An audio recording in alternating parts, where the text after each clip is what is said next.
Hello, I'm Dynast Amir.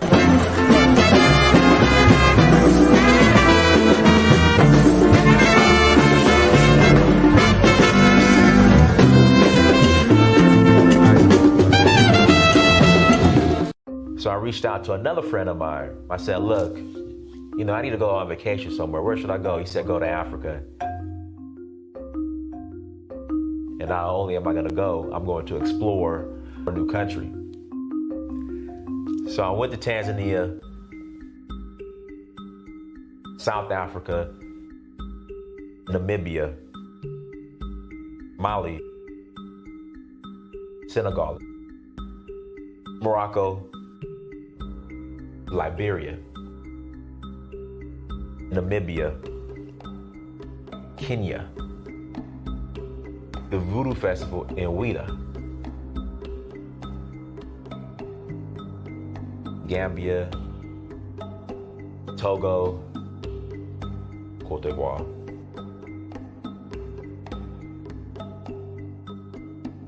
Sierra Leone, Ghana, Nigeria. It's been a beautiful experience, just learning more about our culture, our indigenous culture. So Uhuru means freedom in Swahili. I'm in search of my roots. In finding that, I would experience my Uhuru, which is freedom.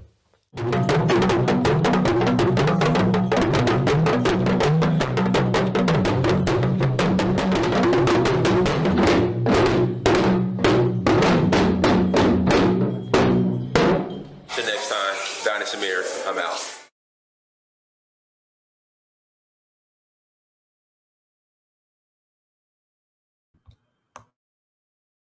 Listen, I hope all is well. I hope your morning, well, afternoon. Hope your afternoon is going well. It's afternoon where we're at here in Atlanta. Listen, let me read this comment real quick. Calling the black woman that put them on blast, the black Karen, is as bad as calling her the A word that we don't like.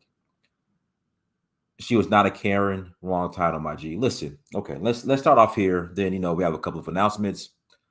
Who goes to a place of business inquiring about a job or who's working here with camera in hand, ready to record? Who does that? That's a Karen. That's a black Karen. That's what that is. All right. I'm not going to show up to your job or to your place of business. Okay. With camera already out,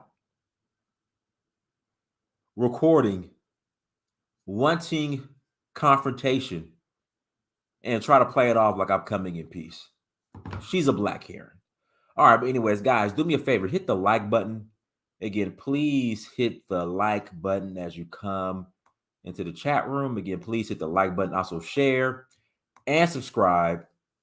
And you guys are more than welcome to call in about 30 minutes. Again, you guys are more than welcome to call in about 30 minutes when I open up the lines. But hit the like button, share, and subscribe.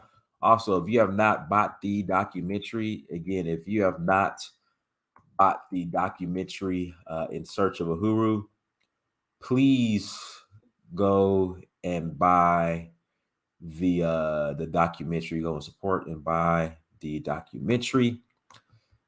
Let's see here. Let me and Super Chilies. I'm going to get to that. We're going to talk about that. We're going to discuss that because there was a comment left on the last video that I did. And we're gonna cover that, so don't worry about that. We'll get to that. They don't do that to Chinese, Mexican, or Indian shops. No, they don't. They don't, and they wouldn't.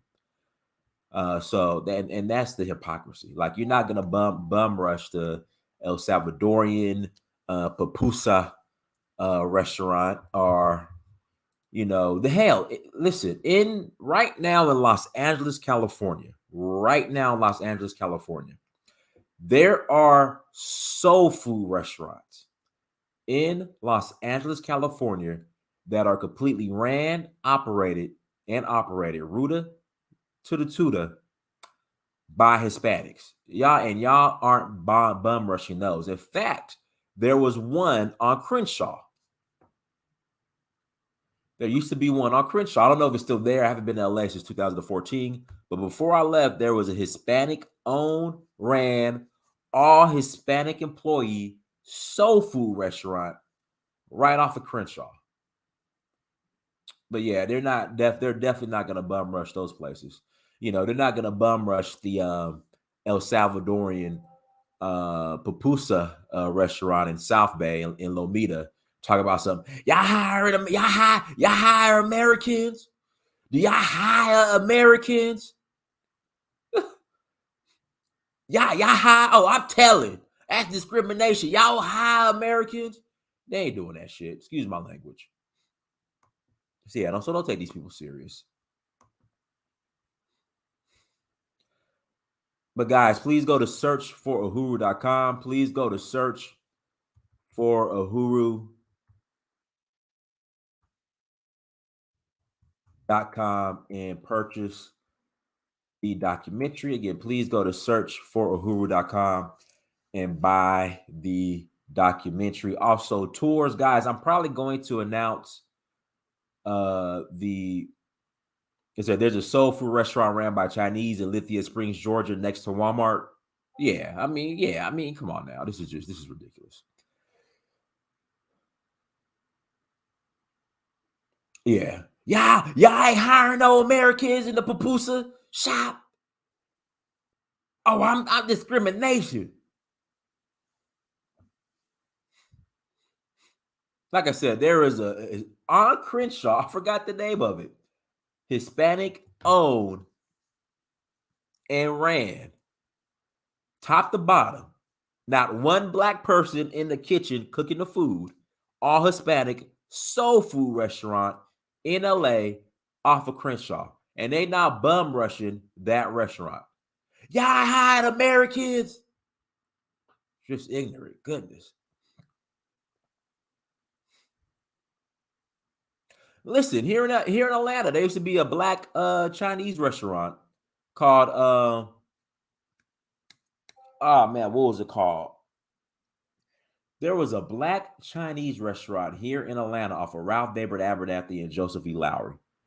Man, right across from the CVS in the same parking lot behind that shopping plaza behind Wells Fargo.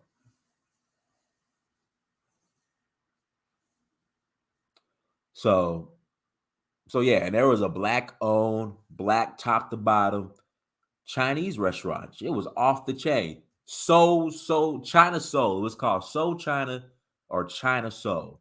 But they shut down, man. That shit was so good. That food was better than the Chinese food. But they shut down. They lasted like maybe a year. Soul China. Here we go. Here's another one. There's a soul food restaurant on Gage and Figueroa. That's in that's South Central LA, ran by all Mexicans. Listen, they not about to bum rush the Mexican ran soul food spot. They're not about to do it.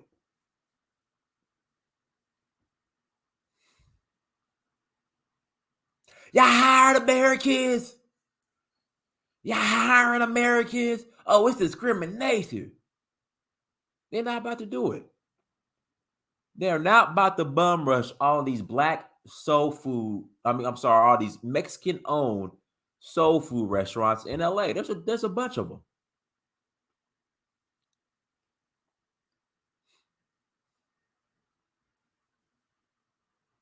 There's a bunch of them. No, but no. I don't eat Mexican soul food. It's not authentic. No, let me tell you what happened. So in LA, in fact, at Doolin's. So Doolin's used to be one of my customers when I did sales for Centos. I know what goes on in the restaurant game because I used to work in the restaurant business with my old job. So a lot of these soul food restaurants in LA, they were hiring Hispanics to work in the back. Again, they were hiring Hispanics to work in the kitchen in the back. These Hispanics learned the recipe. Some either A, bought out the owner at the existing soul food restaurant they were working at, or B, they dipped and opened up their own soul food restaurant in the hood in LA. And again, I don't see anybody trying to bum rush the Hispanic-owned soul food restaurant.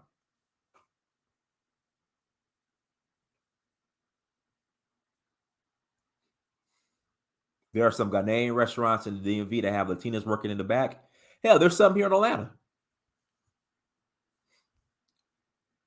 And listen, what they gonna do, or what they might do, they learn the recipes, and then they open up their own spot. But you guys want to bum rush the African braiding studio, the African braid shop. You guys want to bum rush the African braid shop, which is hilarious. But guys, make sure you go to searchforuhuru.com and buy the documentary. Also, to tour.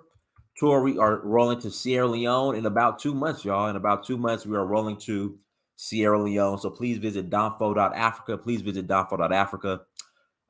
If you're interested in joining us, citizenship is available to those who qualify. Again, citizenship is available to those who qualify. So please visit donfo.africa. We would love to have you. The tour information on the site for Sierra Leone might be updated for next year already, but again, we still have a couple spots available. Again, we still have a couple spots available for those who want to go on the trip this year.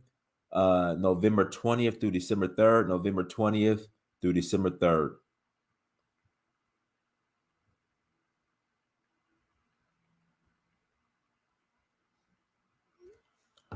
Again, November 20th through December 3rd, we are rolling to Sierra Leone. If you're interested in joining us, please go to donfo.africa and send me a message, and we will love to have you. So, guys, I'm going to open up the lines here in about 30 minutes. Again, I want to open up the line. I'm going to open up the lines here in about 30 minutes. Guys, give me 1 second.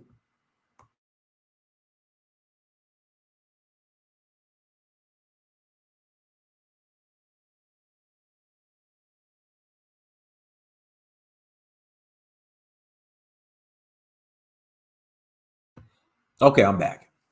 All right, let's see here. Now I want to start off with, we'll get on Black Karen in a minute. Okay, Leo, oh my goodness. I have seen no African coffee shop, restaurant, nor businesses where they employ Black Americans here in Brooklyn. Not one. Have Black people, see, this is the problem. Leo, this is the issue I have, man, and we're going to have this conversation. Are you guys this desperate for low wage paying jobs? Are we this desperate? The Black American, the FBA, ADOS American that brags every 5 minutes how we built this country, how we made it possible for immigrants to come in this country, how immigrants eat off of our plates. Now we are this desperate where we want to eat off the immigrant's plate and fight and argue and scratch and argue and bum rush immigrant establishments looking for low wage jobs. Is that where we're at now? Like, I really think you guys are trolling. See, I really think you guys are trolling.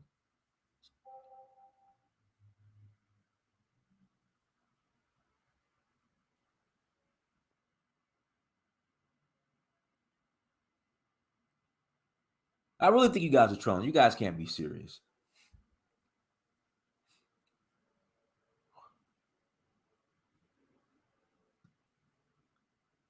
Yeah, Biden didn't say that. Biden said that.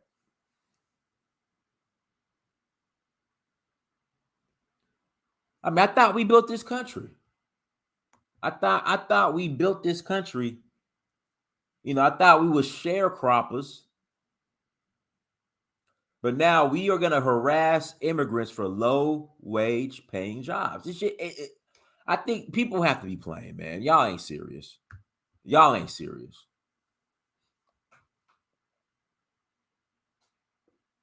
Y'all can't be serious.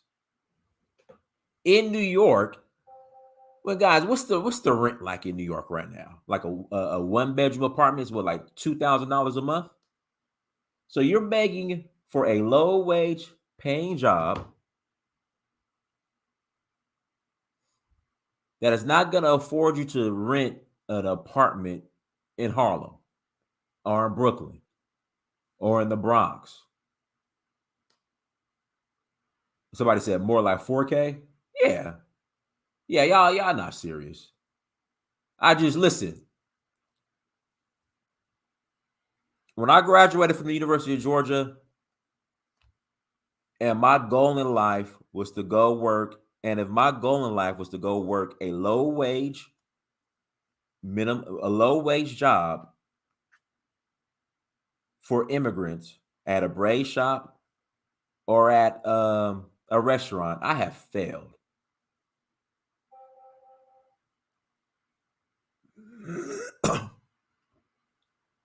I have failed.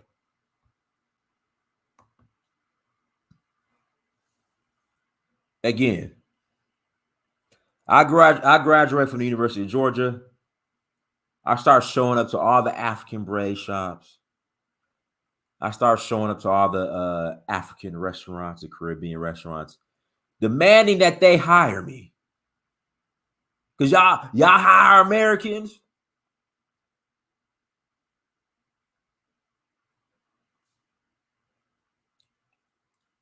I failed in life. Excuse me.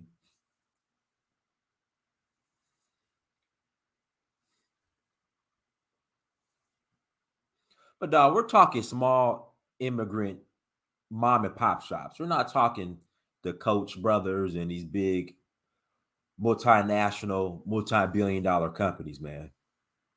Go harass them. But man, I ain't got time to be harassing uh Mama Fatu's braid shop. I ain't got time to be bum rushing I ain't got time to be bum rushing Mama Fatu's braid shop.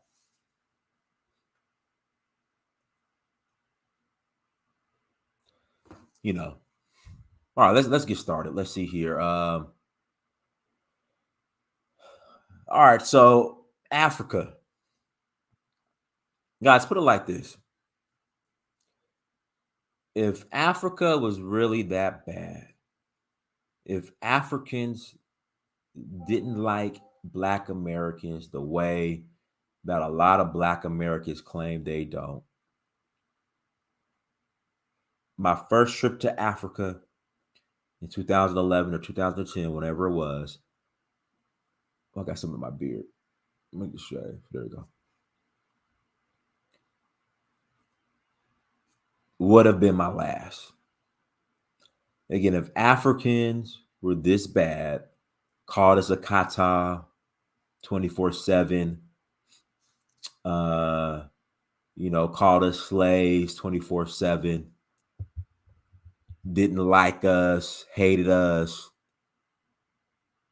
didn't see me as one of them, my first trip would have been my last. I promise you. There would be no In Search of Uhuru. Like, there would be no In Search of Uhuru. It would be In Search of Bogota. I would have been a passport, bruh. It would have been In Search of Bogota. It would have been In Search of Brazil. It would have been In Search of Ipanema, whatever the beach is.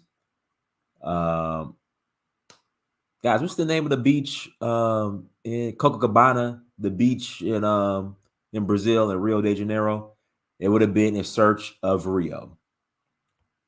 If Africans were this bad here in America and in Africa, In Search of Uhuru would not exist.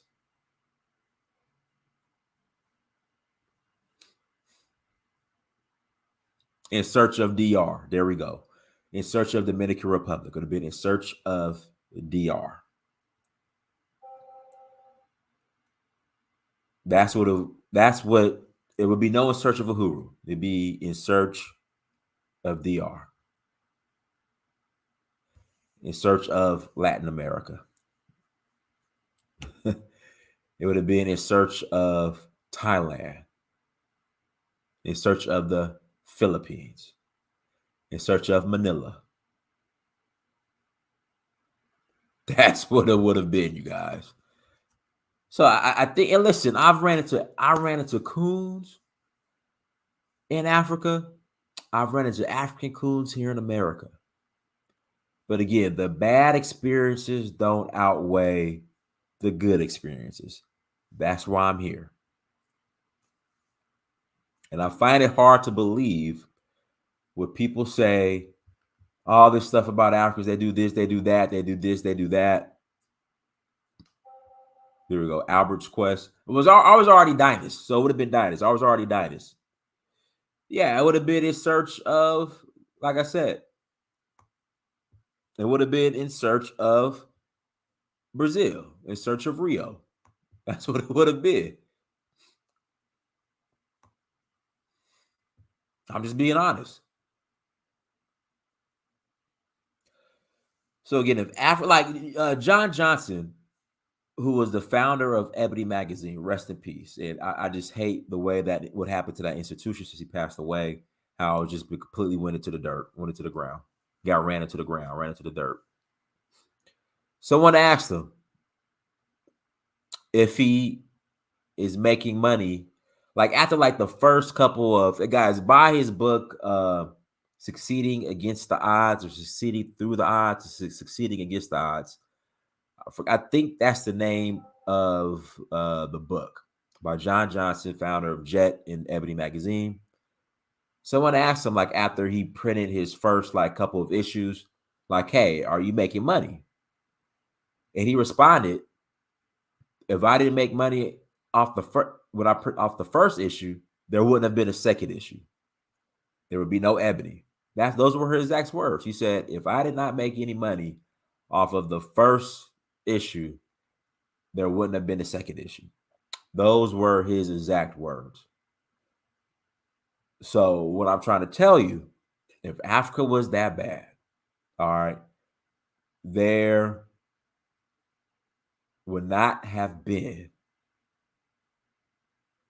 there would be no In Search of Uhuru. Okay, trust me. There would be no In Search of Uhuru. All right, point blank. Next topic. Checking in. So, I keep hearing these rappers saying, hey, man, when you come to LA, when you come to New York, man, you got to check in. You got to check in, man. You got to check in. I mean, think about it. Here goes my Sierra Leone passport. One of my passports. I mean, come on, man. Like, I'm not saying Africa's perfect. Africa has its issues. Again, Africa has its issues. No denying it. But again, the good definitely outweighs the bad. Trust me. You got coons everywhere, you got sellouts everywhere. But my experience has been great. So far. I mean, I'm just saying it. I'm just saying. Yeah, check in into a gentrified city. Yeah, so I want to talk about this checking in stuff. So if you got, I don't know if it's a rumor, they've been saying it for years now. Allegedly O Block it has been sold, and the folks got to get out next year. I don't know if that's true or not. I keep hearing that rumor, but allegedly it has been sold. But how you gonna tell people to check into your hood that you don't even own or control? That's gonna be gentrified. Like, I don't get that part.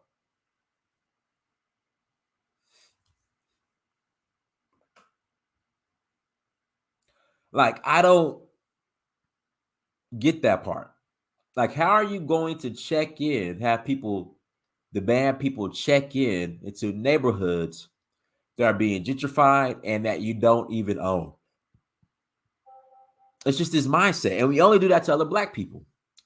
You think with Shakira or Ricky Martin or Eddie Shireen, whatever his name is, when they come to LA, you think they got to check in? You think these white entertainers have to check into these hoods when they come into LA? No. See, we only do this crazy stuff to each other.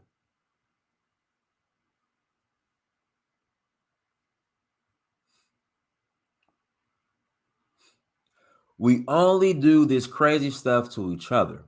We have these crazy expectations for each other. It's crazy. What's the guy's name? Ed Sheeran? What's the singer's name? Hold on. Is it Ed Sheeran? Ed Sheeran? Here we go. Ed Sheeran.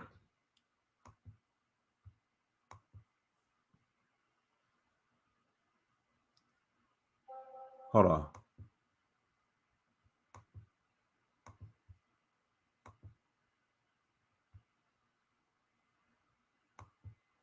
Who? Ed Sheeran. You think Ed Sheeran got to check into LA when he go to LA?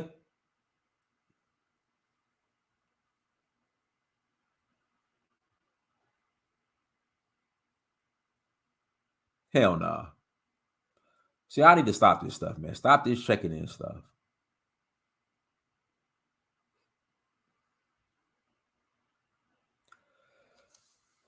All right. And then, we talked about Black Karen in the last, the last show that we did. We talked about Black Karen. Listen,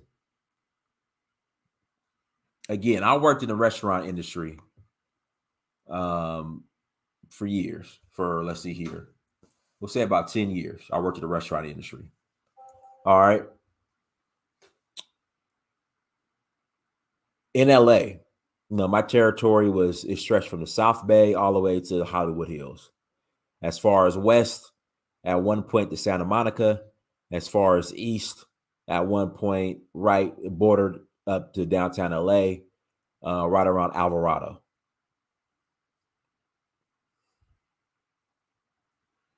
And guess what, Kevin? I got no problem with it.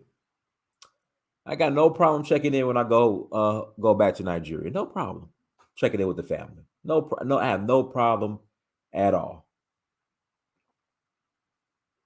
No problem at all checking in. In fact, I love checking in. When I go home, I love checking in. I love checking in, but it's not a threatening checking in. It's like, Dad, come home. Come check in. Come home. I got no problem with it. Love going home. Love going to Nigeria. Love it. Got no problem with it at all. Because the difference is it's not out of fear. It's out of love. I'm telling you. So what we talking about? Because it's not out of fear. It's out of love. It's going home. Now it's check in. Come home. Okay. No problem. We got some food for you. We got dinner waiting for you. Yeah. It's not out of fear. It's out of love.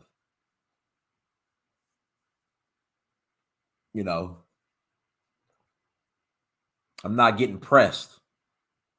It's out of love. Come home.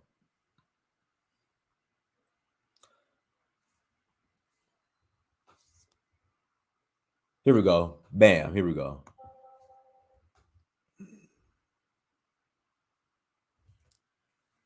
There you go right there. That's the difference.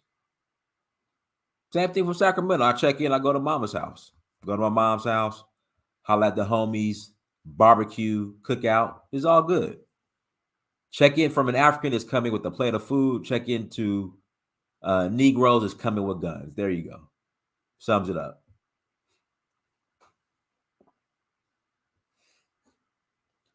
This is the problem I have with Black Karen. And we were talking about this at the beginning of the show. When I was in LA, all right, I did sales. I was in the restaurant business, hospitality, restaurants, healthcare, industrial. But a large part of my territory was restaurants. I focused mainly on restaurants. Part of my territory was Hollywood. I had West Hollywood. I had Beverly Hills, like all those restaurants you guys see on these reality shows in LA. Those were my customers. But the reality is, the majority of the restaurants in LA were small mom and pop restaurants, and the immigrants who ran these the mom and pop restaurants that were owned by immigrants, the majority of them, the vast majority of them, the vast majority of them, they hired their own. Okay. Again, if I go to a El Salvadorian restaurant where I get my pupusas from, it's going to be El Salvadorians top to bottom, or Hispanics top to bottom. Okay. I go to Mexican restaurant, same thing. I go to Korean restaurant, same thing. When I'm in Chinatown, I go to a Chinese restaurant, same thing. Now, some of the restaurants, whether Korean or Chinese or the ones in Little Tokyo, they might have Hispanics working in the back. But those Hispanics working in the back, more than likely, in fact, just my experience, I ain't telling on nobody, more than likely weren't Americans. I'll leave it like that. By the definition of what an American is, they weren't American. We'll leave it like that. So this Black Karen would never go to LA. It will never bum rush a Korean restaurant, El Salvadorian restaurant, a Guatemalan restaurant, or Armenian restaurant, a Chinese restaurant, a Japanese restaurant, and pull up and talk about as Americans. You hired American. Y'all high American. This discrimination. You hired American. Oh, discrimination. You hired Americans. She won't bum rush the Hispanic-owned soul food restaurants in LA, where Hispanics in the back cooking the food. They're in front of the house behind a register. Oh, you ain't hired. You hired Americans.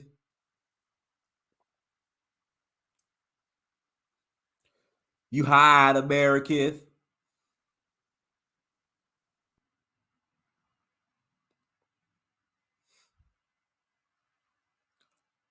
She will never do that.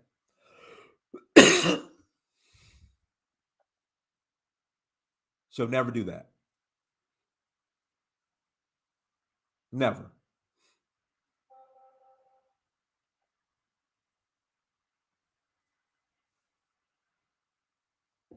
She'll never do that. She's not going to do it.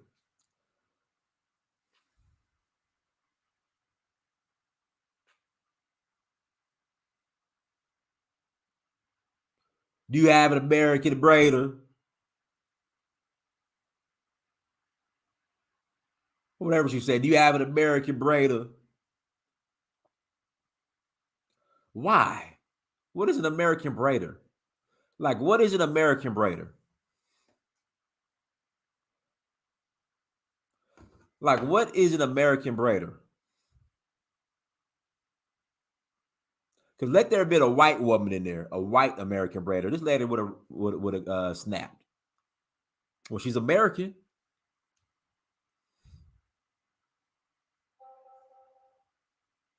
She's American. Anybody going to any shop talking about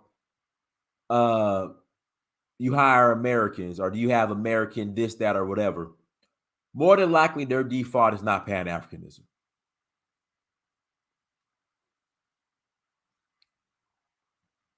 Oh, she what? FBA braids. Okay. Yeah, whatever that is. But anyways, guys, links in the chat room. Link is in the chat room. All I'm saying is go bum rush, these other places of business. Again, go bum rush these other places of business that are top to bottom, their own ethnic group that are in these cities. Go do that. That's all I'm saying. Go do that. Guys, links in the chat room. If you want to call in, click on the link again. Links in the chat room. If you want to call in, click on the link. You got an American braider. What the hell is an American braider? You hire American braider. What are you talking about? Like, who goes to a place of business claiming that they're looking to be hired or claiming that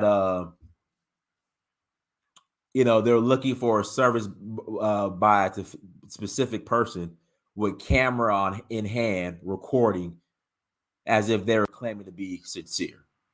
The person was full of it.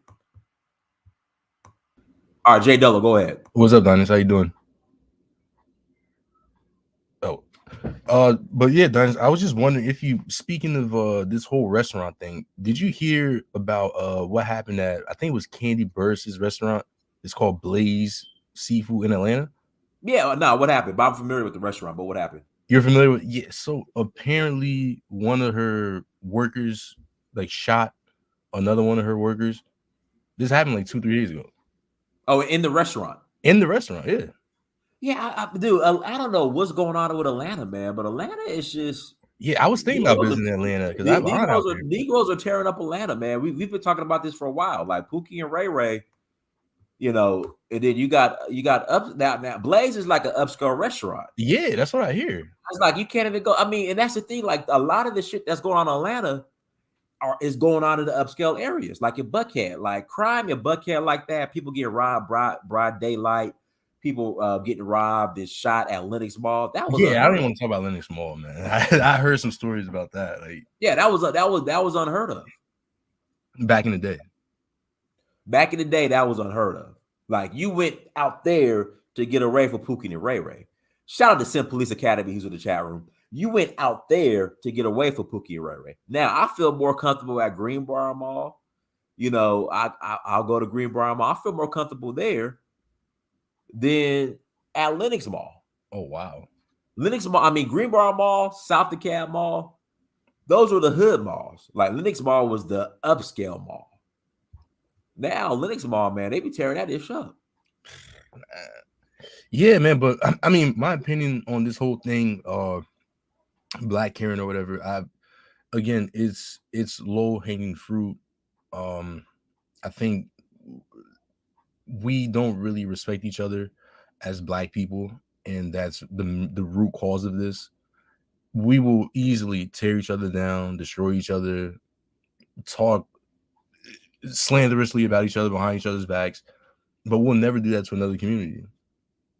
We only attack ourselves. So again, it's low hanging fruit. It really is. Exactly, I agree.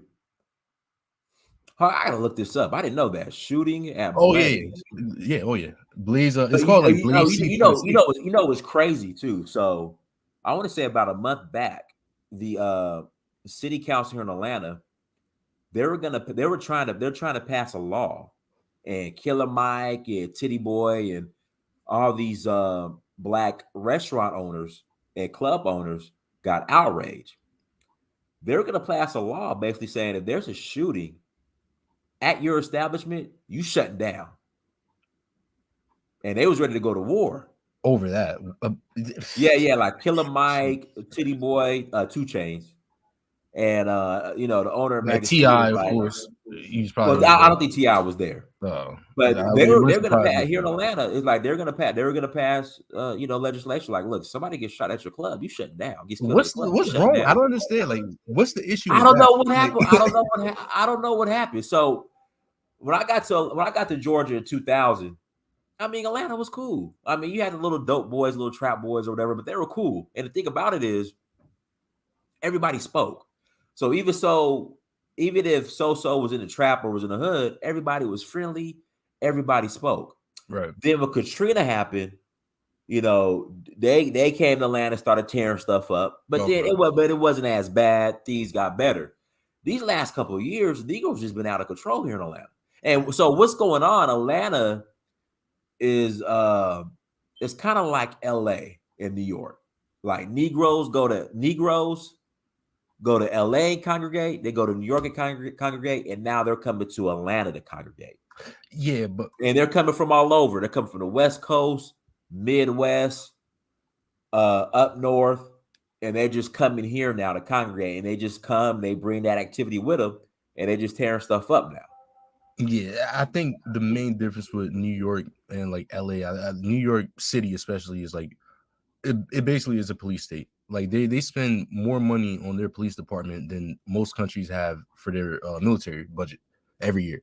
So New York, I mean, of course, it's dangerous, not like the safest place, but New York to a certain extent is kind of curved.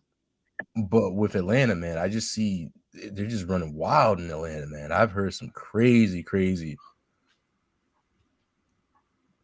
Yeah, it's just Atlanta's crazy, man. So but yeah, that's go. So West End Mall, like I feel safe at West End Mall, even though there was a fight at West. You know, there's a fight here. I'd rather a fight than a shooting at this point. You know, as sad as that is. Yeah. I mean, there was a shooting at West End Mall a couple years ago, but you know, like I said, they tearing up Buckhead, and see that was unheard of because, like, even in LA, like the violence in LA didn't go. I guess that would be like north of Pico. Okay. Right, if you're familiar with LA, like the violence in LA didn't go. I guess that'd be considered north of Pico. Everything stays south of Pico. So like South Central, Compton, Right. Watch. That's where all the violence was. Now they robbing people broad daylight in Beverly Hills. Yeah, I heard. What's the night? Like it just that didn't happen, and it was the same thing like with Buckhead. Like the violence in Atlanta didn't go. We'll say, I guess that would be considered north of downtown. Like you might have a little some stuff midtown, but not too much. But it didn't go north of downtown. All that stuff was south and east. Right.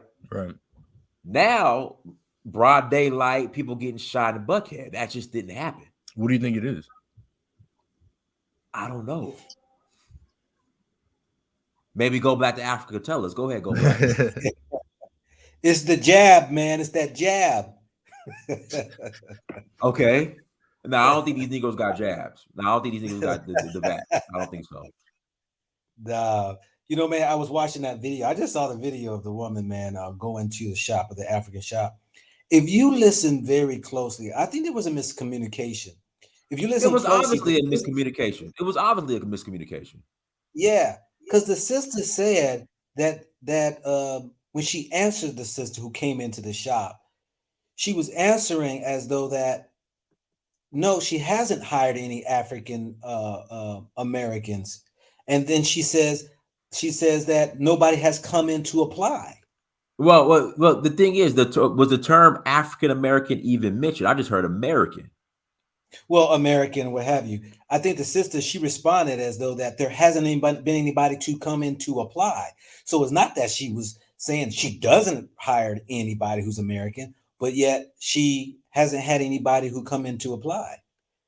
And if you really listen to what the sister, she said it twice, but you got to hear because other sisters who has the phone is talking. But this right here is a good example of a miscommunication because you know, I get thrown off, and you know this, Dynas. When you in Africa, you know they refer to a woman as a he.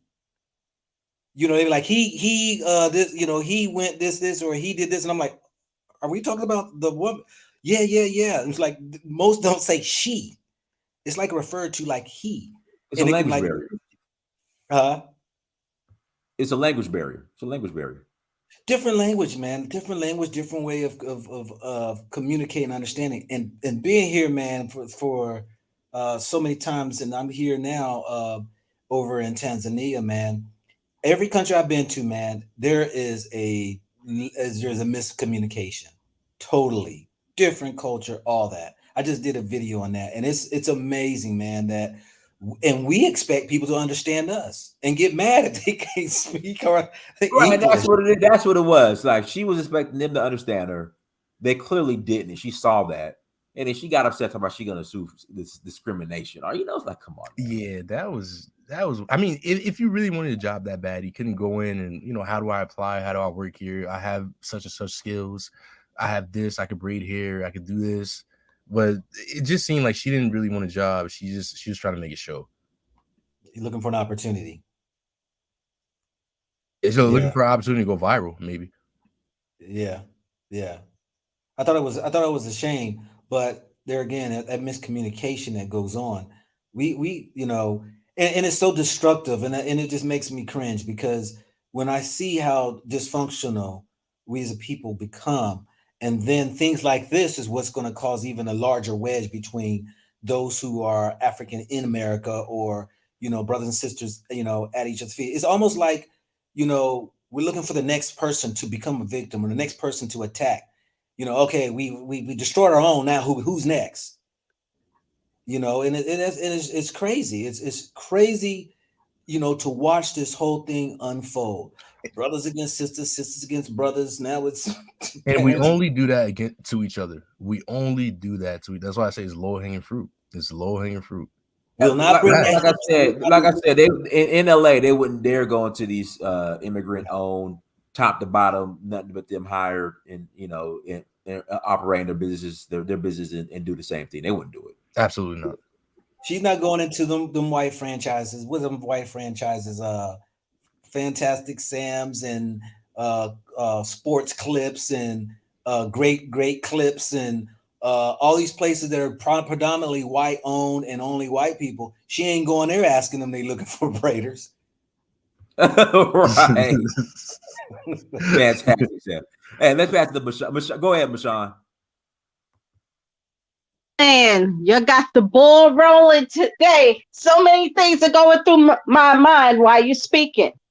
Now, remember yesterday I had mentioned to you that I did go into an Asian shop and I requested for them to hire somebody that looked like me because what? We spend our money and you are in our community. What is wrong with that? Is there anything wrong with that?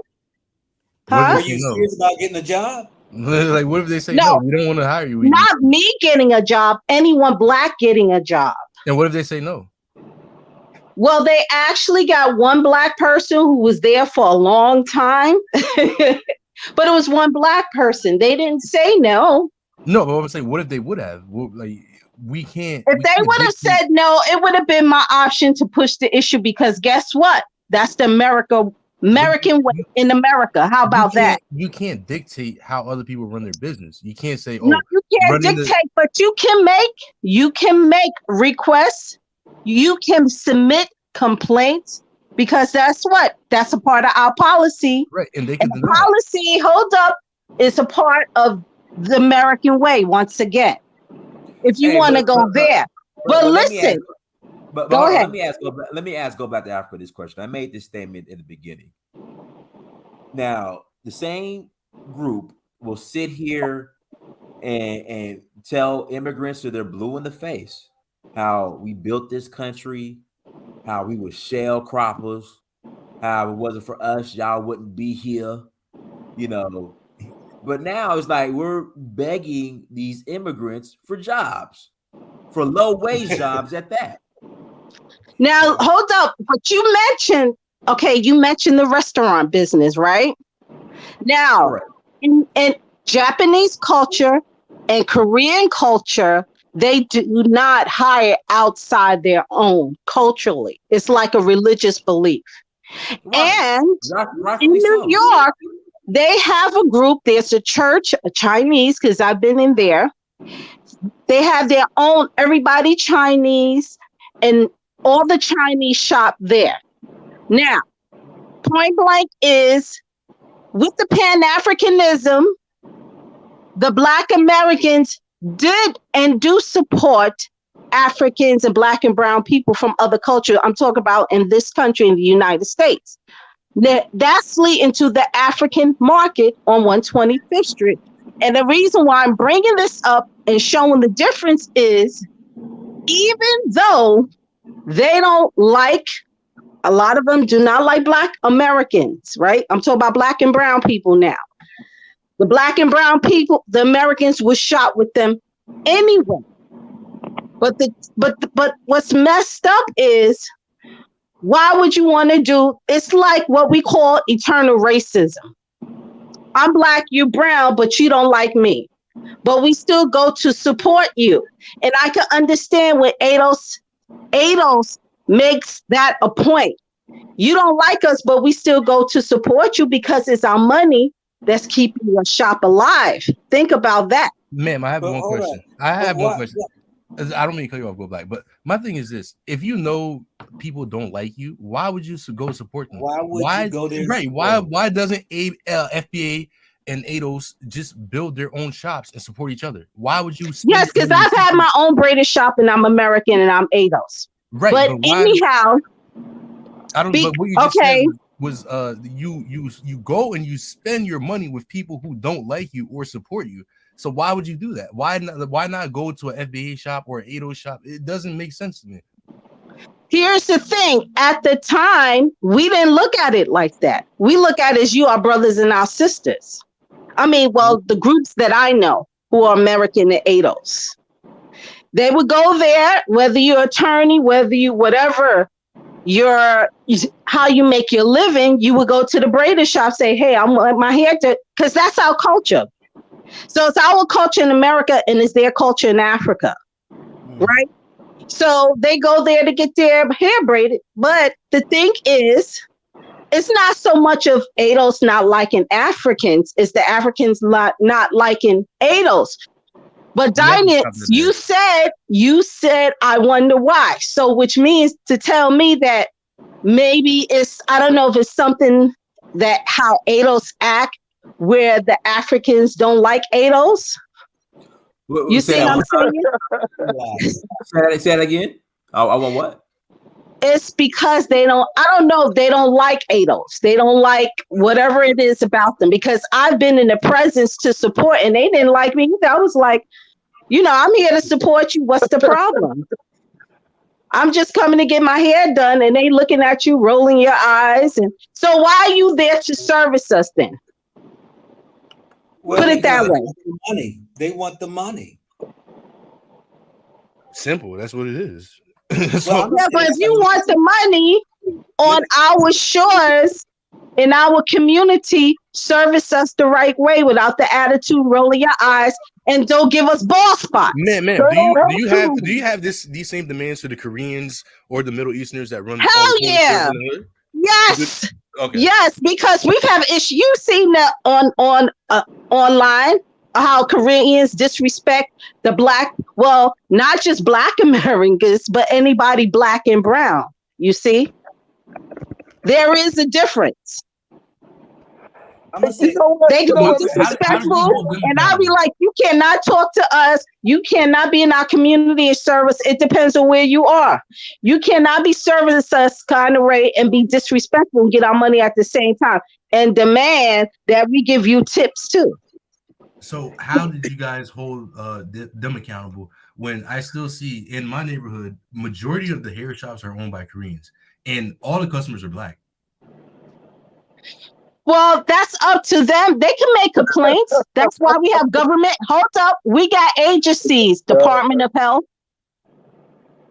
That's one. Now there's policies being passed. They can make complaints and they cannot go to their restaurants, because I've stopped going to the Asian restaurants a long time ago. I make my own food. How about that? There you go. And let's bring on a husky hyena whisperer. Go. First of all, salute to your platform, man. Salute to both of you and Go Black platform, showing black people, different countries and how people live. You know what I'm saying? See, you got your tours coming up, and Go Black, he have this thing going on too. So it's good to see brothers doing this. But a lot of times, with us, man, we don't hold each other accountable for the stupid shit that we say. You get what I'm saying? Like it's almost like if somebody's an elder, you know what I'm saying, that means that they can say the most stupidest shit they can think about because they're old. It's like a woman, you know what I'm saying? She can say whatever, bounce off the wall, be all over the place, talking about anything just because she's a woman. And that's the problem that we have in our community, that we don't hold everybody equally accountable. We always put an asterisk to certain people, to certain criteria in certain situation. And that's why we're the laughing joke, because we sit up here and complain about what everybody else doing, but nobody sit up there and say, okay, this nail shop right here is disrespecting black women. Okay, black women, find you some black women that can open up a competing business. If this Chinese business is in the community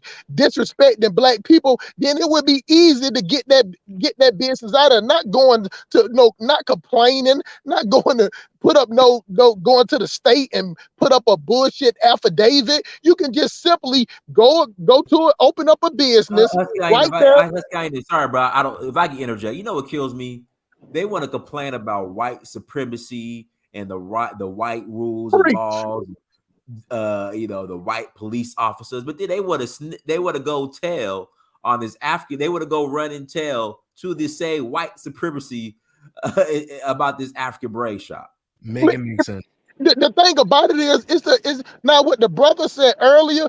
It's low hanging fruit. You get what I'm saying? Like, nobody else. The only people that pays attention to black people is other black people. Every other group of people know the goddamn stay far away from black person. If you see more than 3 or 4, you need to go in the opposite direction. And as soon as a black person get to talking, you need to immediately get to not listening. That's what everybody else knows. You get what I'm saying? So when you hear, anytime you hear a black person breaking up black and brown as if the Latino community fuck with black people in any type of way, you get what I'm saying? It's asinine in this thought process. And you can tell that they already been brainwashed by the Democratic plantation, who has put black woman, no matter if she's smart, dumb, educated, non-educated, they have put them as the front of the black community. So they getting them. These are the people that came up with this black and brown coalition. You get what I'm saying? You don't hear black men speaking like that. When you ever hear somebody talk about black and brown, it's a woman. Whenever you hear somebody talking about the sexuality and the LGBT community, I got it. I don't mean in exact. I'm just saying in general. If just being in general, you know what I'm saying? You just don't hear. I'm on platforms all the time. I never hear black men bring up black and brown. Give me 10 seconds. The reason why black men don't see that, because we know how it is on the streets, that black Mexican men, and don't get me wrong, if you're paying a Mexican or Latino, they'll fuck with you all day. But we just talking about even just in Atlanta, we just don't know that you can go anywhere in Atlanta. You do not see black people and brown people messing around with each other as far as anything out of business. Now, if you say that, Dennis, you say you saw that. I've been staying here all my life. I don't see black people and brown people. You gotta give me 10 seconds. Go ahead, I got you. There you go. All right, so Dave, your boy Killer Mike, Greenwood Bank. Are you familiar with Greenwood Bank?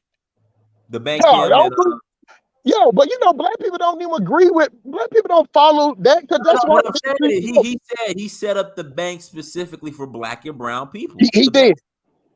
He said that, and it went under. Listen, I'm agree with Bank. But what I'm saying is that when it came out, they had a certain amount of people that was trying to get with it, to get involved with it, so they can be competitive. And what it said, you can even read. I wish I can pull up the article for you. They would say that they were disappointed. He went on all radio stations saying how much he was disappointed in black people. You know what I'm saying? He didn't say that when he was talking about the people that was switching bank, because this is what they were saying. They was trying to switch bank. If you switch bank accounts, they would give you like an extra $20 or extra whatever. You get what I'm saying? And black people didn't. Black people did not leave their masters at Wells Fargo, at Bank of America, at Chase, or goddamn either cash out debit cards to go over there and sign up. You did have a few, and most of the people that did sign up to go to that bank was mostly black people that had their business. The regular black person that stood up there playing with $70 to $150 after their paycheck, and they already don't gave it all away. You know what I'm saying? Within the first 30 seconds of getting their paycheck, they did not sign up for that thing. So it did not do what it did not do what it was supposed to, what they was planning on doing. So that's why it lost all this support from all this celebrity support and everything. And then it went just to him, to the point that he don't even talk about it no more. Dynas, he don't even speak on it no more, because when it was popular, they were trying to get it popping off the ground. They needed so many people because they had investors to pay back. When they couldn't pay back those investors, everything stopped. You get what I'm saying? So it's not even, you can line up 100, you can line up 1,000 black people in Atlanta and ask them, did you transfer your bank account after Killer Mike started talking? They'll tell you, hell no, who the fuck is Killer Mike? You know what the funny part, most black people in Atlanta don't even know who Killer Mike is, because most people that stay in Atlanta ain't from Atlanta. It's only the people that's from Atlanta that's been here, maybe 20 years know who Killer Mike is. All these implants that coming through here every other day and whatever, they don't know him. So I thought it was a good idea when it was started, but as you got into the business of it, it only worked good for the people that had business account. But for the most person that go to the bank ATM, pull out $20 here, $20 here, $20 here, they wasn't gonna sign up. Most black people won't, be convenienced with their banks, because all these banks charge you $3 fees, Bin Laden fees, Husky Ahina fees, BBW fees, all type of fees. So that bank wasn't right for the average black person that's making $15 to $20 an hour. But go ahead, my brother. Let's do this. Let's pass it back to Too go back many to Africa, fees. and then we'll pass it to Shah, because go back to Africa's out of the country, then pass it to Mika. Go ahead, go back. Anything else you want to say? Go Black. I'll say this right here. I own 3 beauty shops. What's going on now? It is. We want everybody to respect us. I owned a beauty supply store, and we are our worst enemy. And when it comes to complaining about other foreigners and how they treat us, and if they hire us, when we don't even support our own businesses, we don't even open up our own type of businesses for our own people. And it's a shame that we can have conversations about the treatment by others. Oh, they're not hiring. They're not. Well, why don't you open up a shop? When I had my beauty supply store, That's and right. I tell you, I had my beauty supply store. I had to convince the Black community to support me. But I guess, they were running to the Chinese man and their shop, because I was giving them a run for their money, the Chinese shop, which was 10 size my size. But as time went on, I had to even lower my price to even get Black folk to come support me. And when it came time for, getting that support, it was always the complaints. It was always the, oh, why don't you have what they have over there? And it's like, what do you expect? I mean, come on now, but we can sit here and argue and yell, and Mashawn, it's like, it's not response. It just blows my mind how we can continue to go to a person abuser. We are so used to abuse that we will support and we will give our last penny to a people who treat you like crap.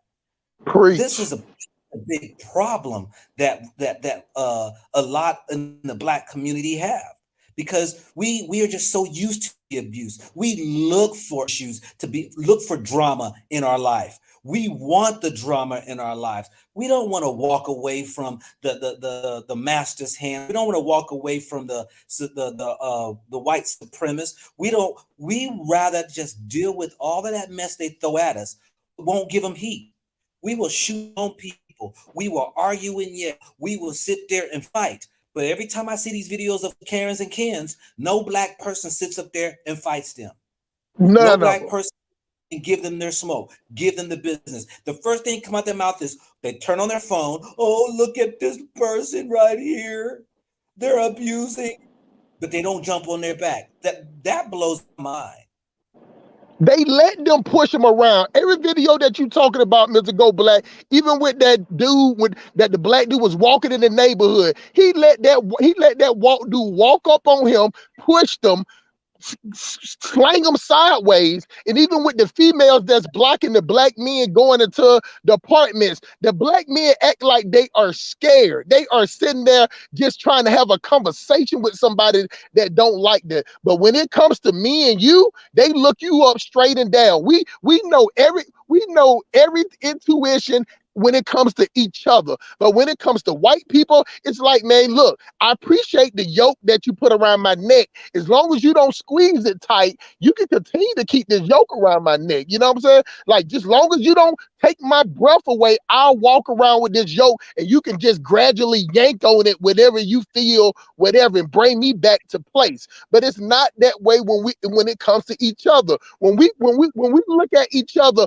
we look at each other up and down. That's the first thing we do. We start sizing each other about what they have on, the clothing that they have on. We size up the way a person hair is. We size up what type of car they drive. But when we see a white person coming through the neighborhood selling dictionary, selling insurance, you know what I'm saying, or just looking around, we immediately going over there like we got an imaginary bowl of jollof rice in our hand, ready to offer them up our services. You know what I'm saying? We don't look at each other as help. We look at each other as a stepping stone. That's why I call black people resilient roaches. That's all we are. You get what I'm saying? We sit up there and fight and attack each other when the lights go off. When the lights come on, the first thing we do is we run, we put on our best suit, we put on our best attitude, and we go sit at somebody white person's job for 8 hours or 10 hours. Don't be late getting back from lunch. You know what I'm saying? Have 3 or 4 occurrences left. We running full speed. Black men running full speed. Black women are running full speed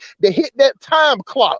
But soon as they get off of work and they go back amongst themselves, and then it's the fuck you attitude to each other. That's what I don't like. And we can't go nowhere as a society if we treat each other, you know what I'm saying, as the lowest common denominator, and we raised up everybody else. We can't grow if 90% of our money leaves out of our hand and go to the people hand that we claim that don't like us, that claim that oppressing us, that claim that's white supremacy. And we sit up there and give our money to them every day. Matter of fact, Go Black, not only do we go to them and give them our money, we take pictures of the receipt. We take pictures of how much we tip.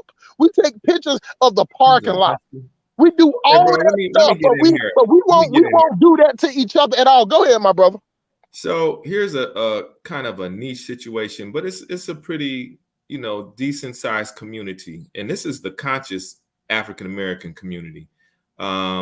Dance and drumming community. And we're dealing with Black folks, Africans, that are not the doctors and lawyers that are coming from the ruling families. These are the artists, Africans, the ones that are coming from either national ballets or just they're from traditional artist families from West and Central Africa.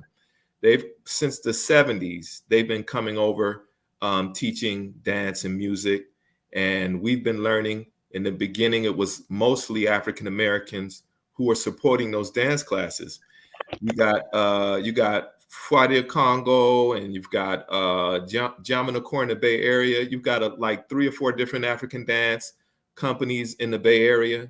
You've got Conqueron, and you had a few others back in the 80s and 70s, but Conqueron is the longest one in DC area. You've got Muntu Dance Theater in Chicago, and there's some other ones too, but Muntu's been the mainstay and has been there for 40 years or more. And then in New York, you've got Maimuna Keita with Malian dance with Mari Bas. She's been there for a very long time, 30 years or something like 30 years or more. And there's other groups that have come out of New York too. So you've got these major areas that have had these communities. Now, how they have evolved is that white folks have little by little been coming into the communities. Black folks who learned in the 70s and 80s who started their own classes. There's a lot of times there would be a lot of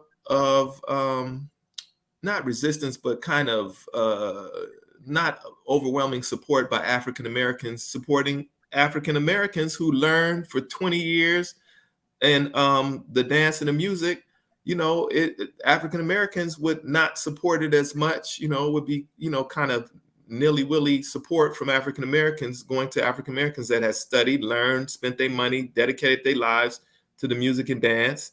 And then you've got white folks coming in over time. Now white folks is becoming the majority in certain areas. It's more white folks than it's black folks that are taking African dance and music. Then you got a whole dance company of white folks in Santa Cruz, California that formed their own dance company, white drummers, white dancers. And it's just a mess. And when I came to New York to take the dance classes, the sisters was kicking the white girls out of the dance class. They wasn't even allowing that. So how does that relate to this? This is black folks that have, Africans that have come here and have been here for years that have been supported by African Americans with the dance. And it wasn't only that, they had to do other work than just teach African dance and music, but it's a substantial community. And we got to know each other. We became family. We learned each other. It was a lot of misnomers on both sides, but being conscious though, coming into it, you tend to be more, knowledgeable about the misinformation. But still coming together and become family, we begin to learn these things about each other. And that's the problem that we're having right now as black folks all over, is that these younger generations, they're not having connection, any meaningful connection or any real connection with folks from the Caribbean, black folks from the Caribbean, and we kind of staying in our own little areas. But I'm just saying it's an example of how we have supported each other, how we have, kind of like not supported because, and this is due to our own mentality about, well, you're not African, you don't really know the dance and the music like that. I'm not going to support you. I'm going to go to the Blood from Africa's class because this is how we treat our own selves in a lot of ways. That's happened. But yeah, I mean, it's an example of how we have interacted over the last 40, 50 years with each other when it comes to supporting each other. Do you see any change, my brother, though?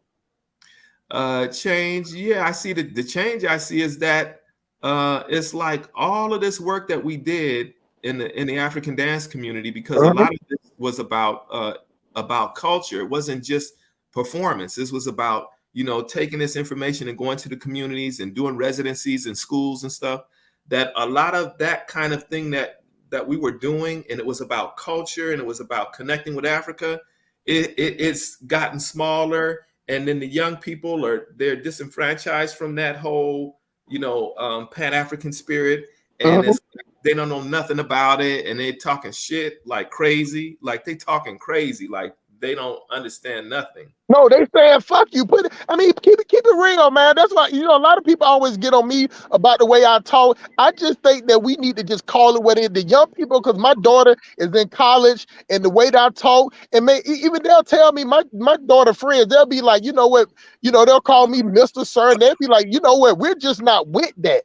They just not with it at all. It ain't that they're straying away from it. They're not with it at all. They're not with no Pan-Africanism at all. You get what I'm saying? It's like internet, TikTok, Instagram, in that order. Anything else, they don't want to have nothing to do with. They're not exposed to it, though. Let's do this real quick. Let's exposure is important. Let's do this. Go ahead, Mika. Unmute yourself, Mika. I know you're calling from Zimbabwe or Zambia, somewhere you call. Go ahead. Mika. Oh, please. Dynast, I'm from Zambia, not Zimbabwe. Come on. I said Zambia. My bad. Zambia. They were passing the server after you. Go ahead, Mika. Yeah. No, I just don't get this inferiority complex about Africans don't like us. And, I think when I was thinking about doing my graduate studies in the US, so I haven't yet gone to grad school, but there's a woman who told me, don't worry about those Black Americans. They don't like us, and just focus on what you're going there to do. So I took that advice. I was like, okay, fine. Because in my mindset, I'm not going anywhere in the world for a group of people to like me or to accept me. I'm going there to do what I have to do. If I need to graduate or get a job or whatever it is I'm trying to do is what I'm focused on. And I think a lot of Africans, that's our mindset. We go to a place we have a goal and we just want to achieve that goal. I don't think we're focusing too much on what's not in our purview. So I think this mindset of which these people don't like us, this constant. I saw this with Aboriginals in Australia as well, because Aboriginals used to have the same mindset that Africans didn't like them. It's a loser mindset. Don't wait for anybody to like you. You do what you have to do in life, and that's it. When I was in Australia, there was this Navy crew that used to come from the US. So there were these Black Americans that came. And I was in a shopping mall and I saw these girls. At first, I thought they were African. So I went up to them to say hi, because usually with Africans, when we see each other and when overseas, we always want to, like, you nod your head or you say hi or something. So these girls just rolled their eyes at me and they said something like, "We ain't African," or something like that. So I was like, oh, okay, cool. So I just backed off and kept going about my business. I'm not going to allow it to become like a mindset that I'm hanging on to. Oh my God, this group of people doesn't like me. I think that's just really unproductive. So I think Black Americans have the same mentality we see with South Africans. They too have this same complex that Nigerians are out to get them. Nigerians are out to get their jobs. Nigerians are committing crime in South Africa. They have no energy for the apartheid South Africans, the architects of apartheid, who they are so ready to forgive. They are so ready to forgive. They have no energy for the Boers. They have nothing for the Chinese, nothing for any other immigrant group in South Africa, but Black Africans. So that is purely an inferiority complex. It's a loser mindset. Nobody is winning. That's it. Nigerians will be winning wherever they go. And one thing about Nigerians is they do have a Pan-African mindset. They have a go-getter mindset. They're confident people. They reach out. They always bridge all of us Africans together, even when we're divided in this tribalistic mentality. Nigerians are always the bridge. And that's why Nigerians stay winning. So everybody else has a loser mindset and they need to wake up from that mindset. That's so. All right, go ahead, Sir Will. Go ahead, Sir Will. I mean, that sister who just spoke, I mean, she spoke the truth. But I'm going to give you like a quick example, for example. Like when I started my business, I remember I still have a shuttle business. So I needed to hire drivers, right? So the first thing I was like, you know what? There's so many stuff that I have to be in compliance with. If I hire other drivers, it's going to cost me more money. I have to spend more money on training them. And let's say I want to take a shortcut here and there, I won't be able to because they can easily sell me out to the States. So what I did was I had two of my brothers and they were driving for me like part-time, until the business could get up or whatever. So we should also look at this entire situation as that, because I've spoken with a friend of mine was a salon, and I asked her, I said, why don't you guys hire African American? And she told me exactly what I was going to. She said that basically the thing is they know the law here, and if let's say we mess up on something, and because every woman who's coming in to pay there's a sales tax that needs to be applied. So you need to deposit that sales tax with the States, for example. Most of these women don't do it, So somebody who knows about it, and let's say there's a beef between the two of you, she can easily sell you out.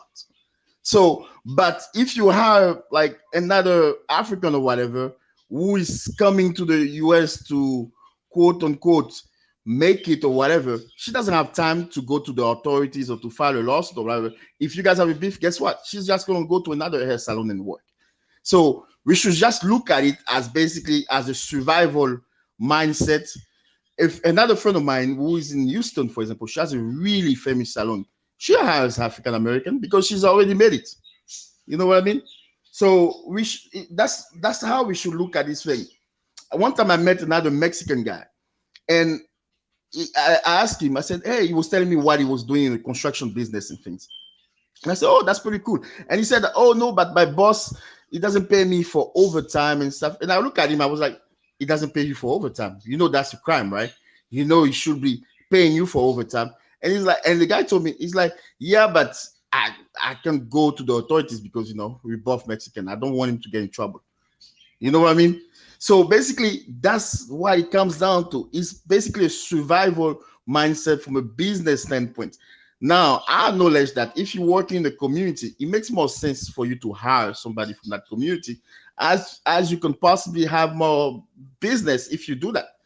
But once you are starting, and then you might be cutting corners here and there. You really want to be careful as far as like who you hire, and that's my 2 cents about it. All right, cool. Guys, do me a favor. Hit the like button again. Please hit the like button. Husky Aina, go ahead. Whisper, go ahead. Yeah, of course, man. Of course, y'all. I put on the Husky Ahina whisper, but I put that up because of the way that, instead of just listening to people talk, we have to be objective, what I'm saying, and give criticism. Nobody's beyond approach, right? So the thing about it is with us as Black people is that we will leech on to anything that sounds good. When I first heard them talking about that black and brown thing, and I was just like, I wonder who are they gonna get to promote this? You get what I'm saying? So, I start hearing all the, the news like CNN, the MSNBC, and then right after that, I heard the Black women start quoting it. What I'm saying? Like I said before, until Dinah just told me that was Killer Mike said, he was the first person I ever heard talk that way. You know what I'm saying? Because most black men in America are conservative. You know what I'm saying? Hey, and that's hold on. Let me interject one more time, brother. I'm sorry to interrupt. You got Killer Mike, Van Jones, Van Jones with CNN. Charlemagne the God. Definitely Democrat. Negro. All these Negroes be saying black and brown. Right. That's what I'm saying. But you actually made my point, my brother. We talking about the only people I hear talk about this are either somebody that's definitely Democratic ploy. I mean, Joe Biden went on there and told the same guy you talking about was saying black and brown. He told Charlemagne the God right to his face, if you don't vote for me, you ain't black. So you get what I'm saying? So these are the type of spaces that are allowed to get there because they are paid. Even when Sloppy Joe won the presidency, they had a spot up there, a seat just for the shade room. That's why those guys are puppets. They're all puppets.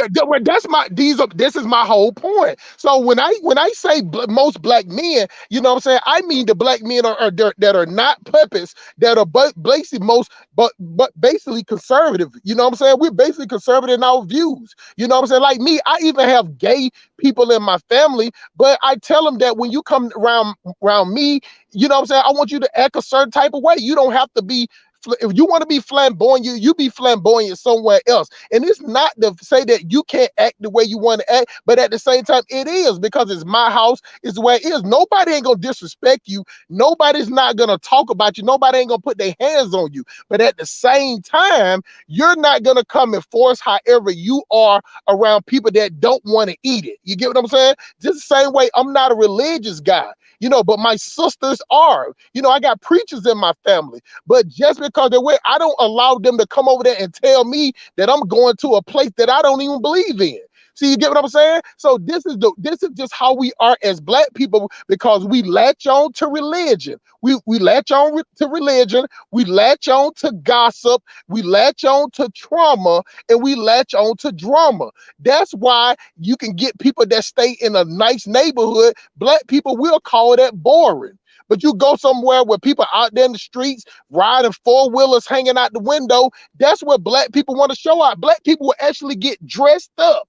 We will get dressed up, put on our Saturday's best. Chicks will put on their best pair of leggings. They will put their 36-inch Peruvian, natural wavy, silky, rainbow color yaki in their hair to go hang out in the worst neighborhoods. Me and Dinah stay in Atlanta. If you go in the hood, you will see all these girls from Spelman, Georgia Tech, Georgia State. They will be over there in the hood messing with the bummest, with they bummest Negro spiritual in the hood, just waiting over there, flocking on them. And then you got the guys that's making good money, working regular jobs. They're not even seen by these type of women.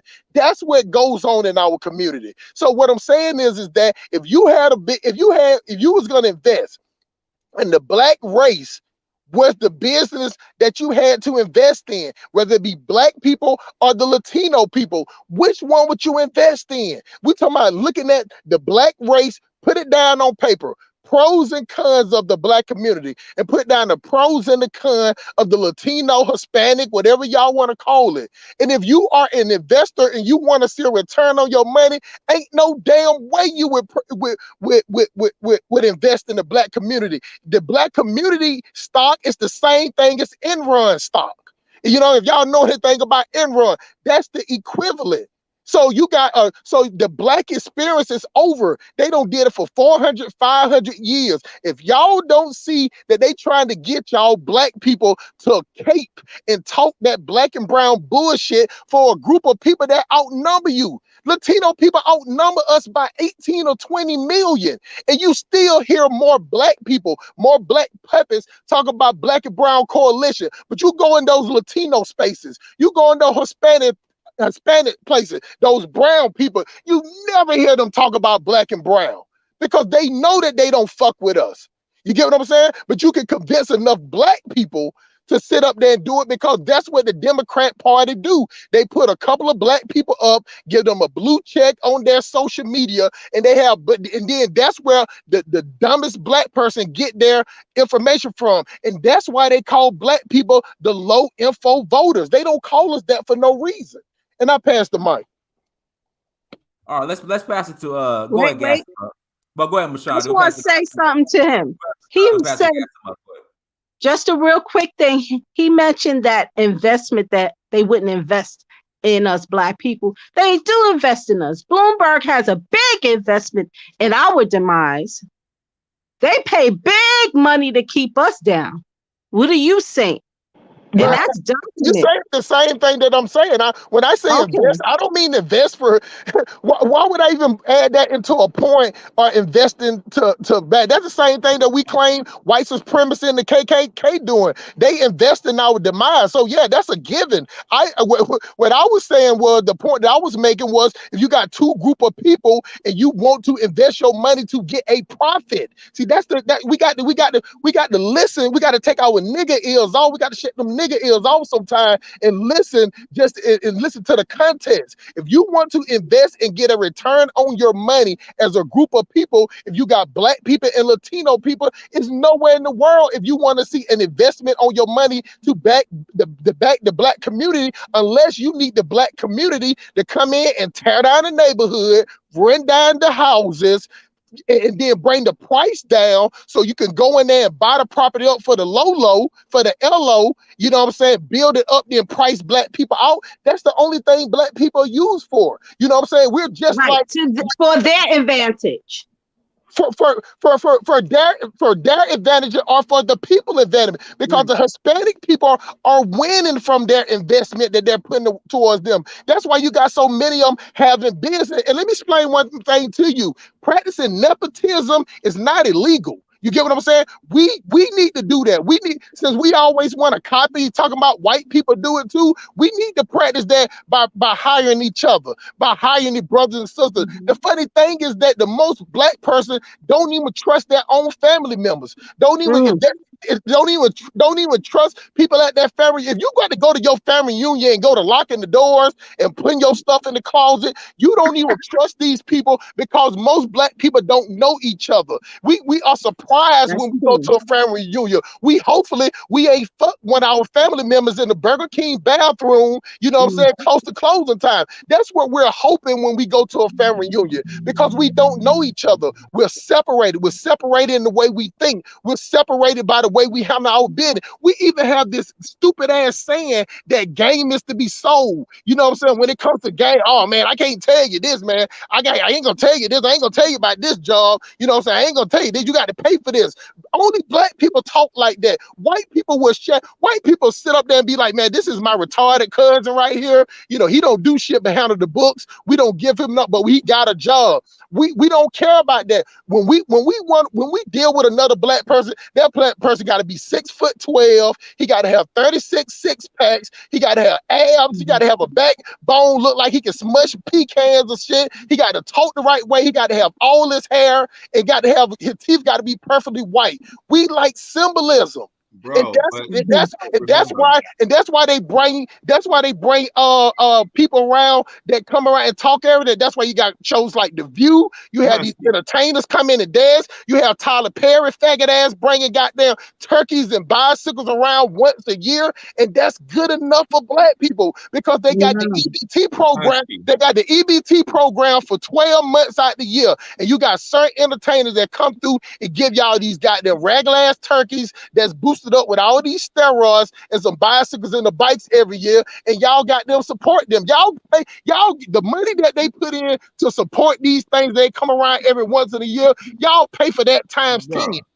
While there's truth to what you're saying, there's also truth to the fact that in the same community where all that shit is going on, you got the positive elements going on too. You got people working together, black folks working together. You got Pan-African spirit going on. You got all of that going on. Even back in the 90s and the 80s when it was stronger, it was black folks in my community that didn't even know about it. And we was a community of 30,000 people, very small community. They didn't even know about the stuff that was going on that made the city a city. We were an unincorporated area and we became a city. They weren't involved in it. They didn't know about it. And so it's always going to be those elements, but you can't just talk about one side of it that has truth to it and not talk about the other side. And we're in a public forum right now. Well, it's always two sides to every story, but just like anything, we go with the majority. Yes, man, listen, man, they got a lady right down the street from where I'm at right now in Pittsburgh. She sit up here and give away free food on Sundays. You get what I'm saying? But she's the minority. You get what I'm saying? So yeah, it's always a feel good story. Matter of fact, I'm a feel good. Hold on for a second, bro. Nobody interrupt you. What I'm saying is I'm a feel good story, but I know that if you get me and you lined up everybody in my name, Dinah, you already know how Bankhead Court is. So if you got them bring me and the rest of the niggas in Bankhead Court, I would be the anomaly. So out of 1 out of 1,000 people, you get what I'm saying? Like, why would you talk? What I'm saying is that it just doesn't make any sense. It's the equivalent of you in a relationship with a chick and 29 days you do good, you know what I'm saying? And the one day you do bad, but she say, well, you know what? I'm gonna bring up the one day. Your automatic response would be, okay, but 29 days of I do good, you want to harp on the one time. So I agree, there are a few bright spots in the black community, but that's not the majority. You get what I'm saying? And the people that the people that are living on the $40,000-$50,000 a year, these black people just stay in the house. We see this all, especially a city like in Atlanta, where it's up to 80%, 70, I think it's 78% black. You get what I'm saying? Most people that just go. No. Atlanta, where's that? It's like 50% black now, like 70. 49% black now. Even with we're talking about the city of Atlanta. I ain't talking about the surrounding counties. We're talking about the city of Atlanta. City of Atlanta is 49%. A lot of y'all implants don't really understand it. The city of Atlanta only consists of one zone. You get what I'm saying? So you have the other 4 zones where they don't snatched up the same way they don't snatched up Brookhaven, the same way they don't snatched up Decatur. You get what I'm saying? All these other cities, you know what I'm saying? But what I'm telling you, Diane, is 10 years ago, it wasn't like that. Atlanta was just one zone, maybe zone 1, zone 2. Now Atlanta is incorporated with 6 different zones. And the reason how you can know that, if you ever get pulled over in another county and then they end up taking you to jail and you end up at Fulton County from another county. You get what I'm saying? But when we talking about the city of Atlanta, is mostly like 70 to 80% black. Now, when you get with all the rest of the counties, that's what's make up the metropolitan. That's where a lot of people from all over in all these different boroughs. You get what I'm saying? So for the most part, these are the people that just stay in their house and just stay under wraps. You get what I'm saying? And a lot of black people, even when it was Freaknik days, Dinah, they got buyer's remorse for making Atlanta such an inviting city, making black people. A lot of people from Atlanta hate that Atlanta turned into the Black Hollywood, because what that brought, when that happened, then Katrina happened, then the shit in Texas happened, then all that element came to Atlanta. You get what I'm saying? And now you got young brothers that's in the same neighborhood where I'm from, Dinah, where there's 18 and 19 years old. They don't care if they go to prison for the rest of their life. That wasn't like that when I was younger. You get what I'm saying? Like, you had to have your life had to be fucked up. You was raised up on the street. It was those type of dudes. But but you got That's dudes. everywhere in You the got country, though, bro. what? Everywhere in the country. That's everywhere Bro, where I black don't. people are in the country. The thing about it is, I'm not talking about everyone. We talking about this is what this platform is. I mean, I'm just saying this is what the title is about. Something that happened in Atlanta. So we're talking about Atlanta because Atlanta is the black mecca in the United States right now. Right now, the most concentrated people of black people are in Atlanta right now. You get what I'm saying? So saying that, hold And on you for a second, bro. I saying- don't even, bro. Let me tell you something. When you was talking the whole time you was talking, I swear to white Jesus, I didn't say a word. You get what I'm saying? So just give me that same, just give me that same courtesy, man. And I swear I'll let you talk for 20 years if you let me get 2 minutes out. So what I'm saying is that when it comes to us as a people, we don't verify anything when it comes to everybody, any other group of people. That's why Asian people can come in the community. That's why Arabs can come in the community, and they lock themselves behind doors and everything. Just call the police on you. Call the police on you. We will not set up shop directly across the street and say, "Hey, black people, y'all don't like those people over there treating us bad. Come shop here." And that's my whole point of everything. Doesn't matter about what goes on in everything. It's about what's going on in our community. And the point that we're just walking around in the community and every dime and dollar we get, we give it away to somebody else. How can we win? Simply, I agree with you. Well, hold on. Hold on 1 second. Let's pass the gas them up, and then we'll pass back to you, J Dolo, because gas them up is the way. Go ahead, gas them up. Oh, appreciate that. Can you guys hear me? Yeah. Yes. We hear you. Okay, so I just wanted to quickly talk about the video.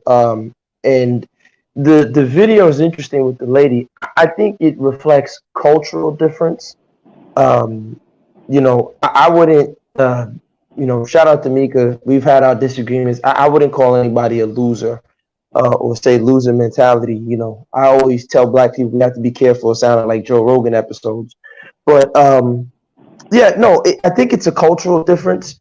And I think it has to be explored. Those are the things that African Americans and Africans don't have deep conversations on in terms of the cultural differences that present themselves when Africans or FBA or whatever indigenous encounter Africans and vice versa, right? Wherever those Africans are from, because a Kenyan will behave differently than a Nigerian and vice versa, and blah blah blah.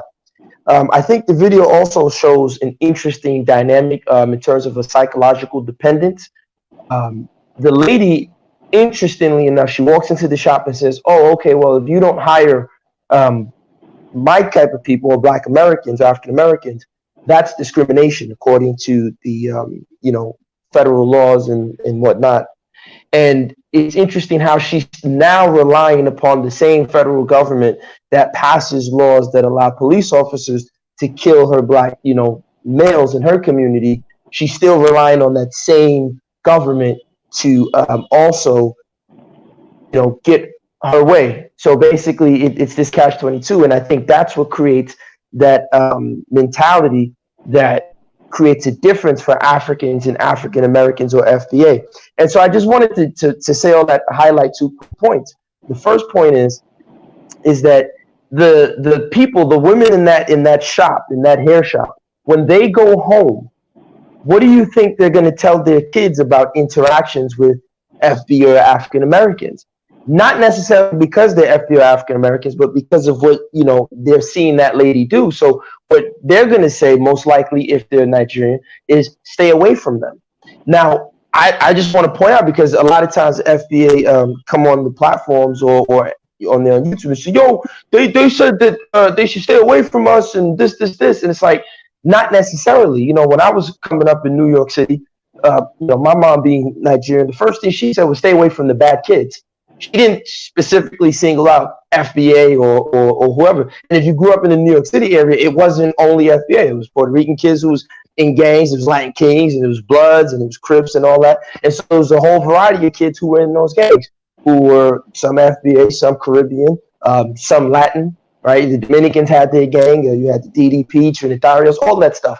And my mom didn't say, stay away from the specific African Americans on, 3rd Avenue and 149th. No, she just said, stay away from bad kids. Now, if those bad kids happen to behave or come from a particular group, that's just what happens. So I'm just saying that it's interesting how no one's highlighting that when African Americans and Africans encounter each other, because Africans being an immigrant group, and most immigrant groups aren't going to be forthright with the government. They already come from a country where they're not necessarily going to be truthful to their government, period, right?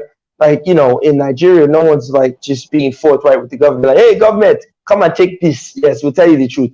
No, Nigerians are like, man, screw that. We're going to lie to the government and figure out a way to give this NEPA man, or, you know, the power company, we'll give him, you know, 20,000 naira and shake his hand and give him a plate of food so he don't cut the light.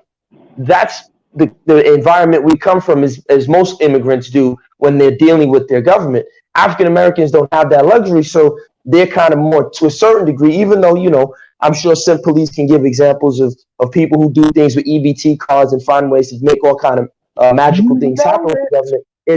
It's much more straightforward when dealing with your government. But I do want, and I hope that people can talk about it in the chat and people can bring it up in the platform, is to say that those type of conversations are not had, because that's a cultural difference. And I think everybody sweeps it under the rug and says, oh, we all African, we dance, we shake our booty. But it's like, no. When an African encounters the government, whether it be the US government or an African government, they're not going to be so forthright. And you know, when the African American, like that lady, she said, well, I'm going to call the authorities on you.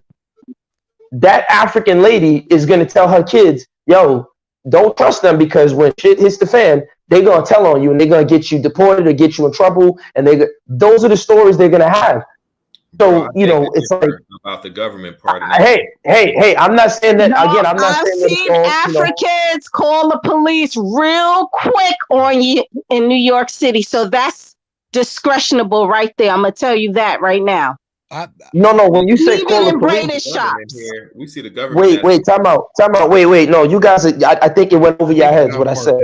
I'm talking about, I'm not specifically saying about people who are going to call the police. Most Africans, especially in New York City, are going to call the cops because they ain't got time to be fighting with anybody on the streets. Like, I'll give you an example. No, when I was coming up, hold on, sister, wait, sister, please don't cut me off. Sister, don't cut me off, please. You can get your point. When I was growing up, it was embedded in my brain. My mother used to tell me, Fabian, if you get arrested, I am not going to bail you out. You're just going to stay in jail. That jail you go there. I had friends who were FBA, Puerto Rican. We would go out there. I'm from the Bronx. We grew up over there. We would play around, do stupid stuff. I always had in my head, you know what, yo, as soon as it starts getting, we know we doing dumb things. We run around the cab, open the cab door, play around, do stupid stuff, go into people's shop, we did stupid things as kids. All of us did it. It wasn't just the FBA. It was, if you was Puerto Rican, Dominican, if you hung out in a certain neighborhood and you was with us and you was hanging out, these are the little stupid things we did. And I always had in my head, let me fall back so I don't get caught when the police come, because that's what they're going to come with the paddy wagon. Everybody gets booked, right? The next day, I would have friends who'd be arrested. They'd be out. Yo, what happened, man? Yeah, they arrested me. Their moms would bail them out, most likely. The grandma would bail them out, or somebody's aunt.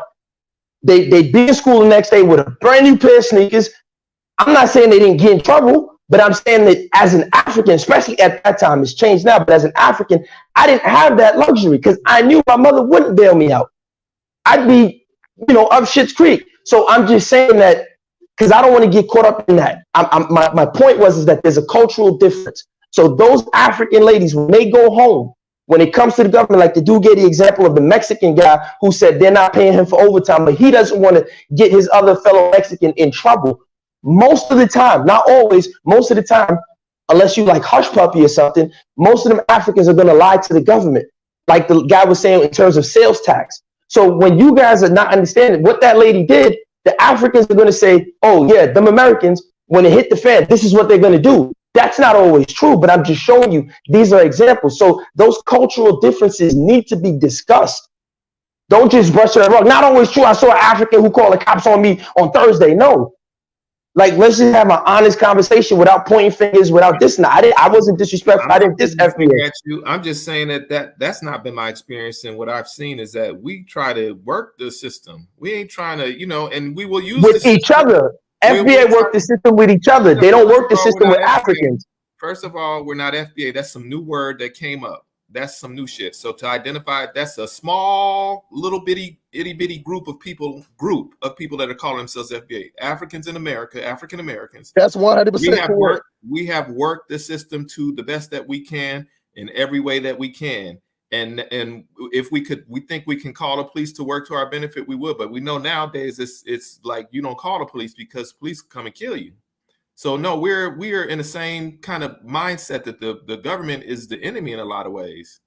So you work the system. That's what I was taught, and that's what I think other. I agree. They do work the system. Like I said, I'm sure Sim Police can give examples of people who, work magic with EBTs and all kind of stuff. And I don't even want to put that out there, because when I went down south, I saw a lot of African Americans who are four generations of doctors and lawyers and all kind of professionals, right? That you don't get to see in inner cities a lot of times. But what I'm saying is, typically, African American, FBA, whatever it is, because I don't want to be disrespectful to anybody to so it doesn't sidetrack the conversation.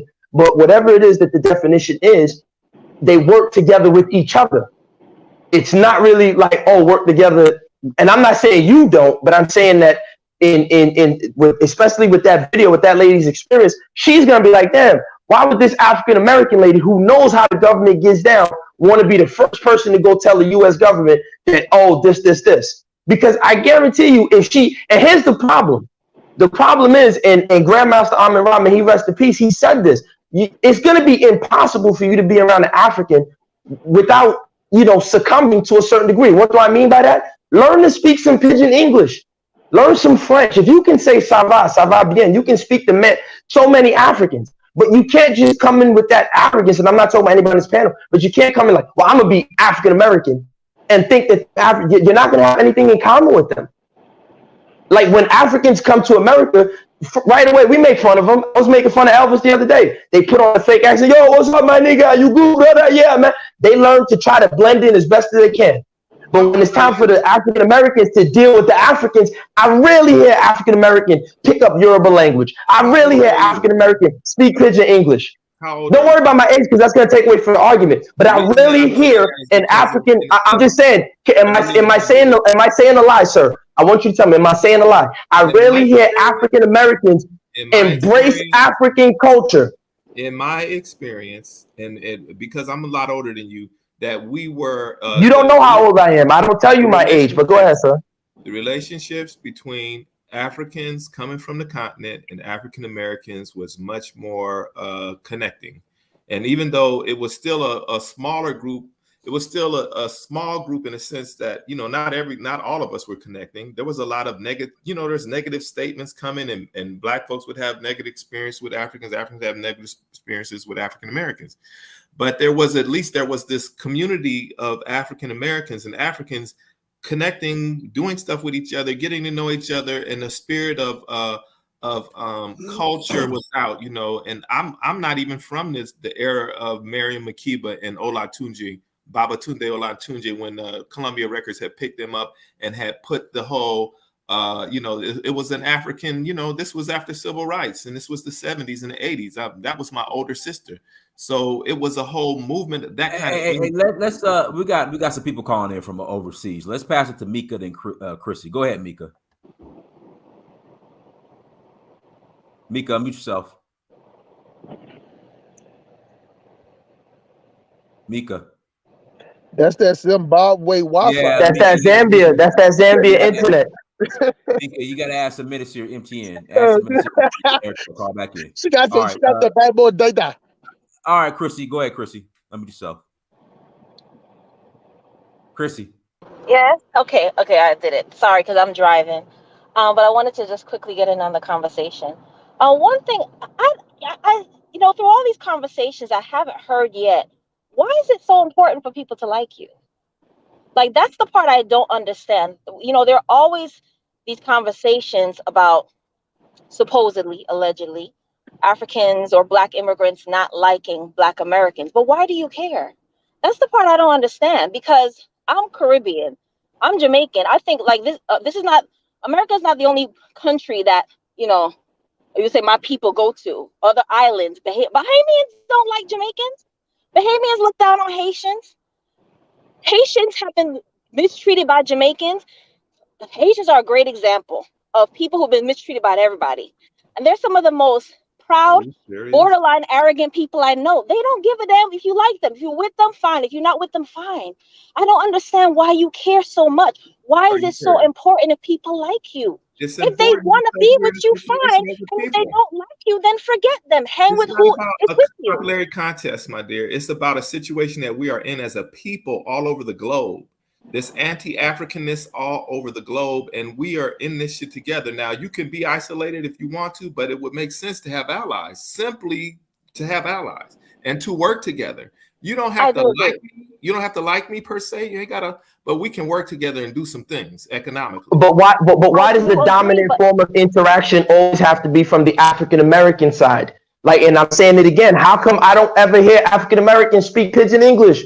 Y'all don't speak no Yoruba slang. Y'all don't speak no Wolof. None of that. But when these people come to America, they quickly try their best to adapt and blend in. If like what that lady was doing, if Because she they're learned how to speak a coming little to bit of America. pidgin English. That's why. Hey, hold on. Oh, so when we come to America, And that makes sense.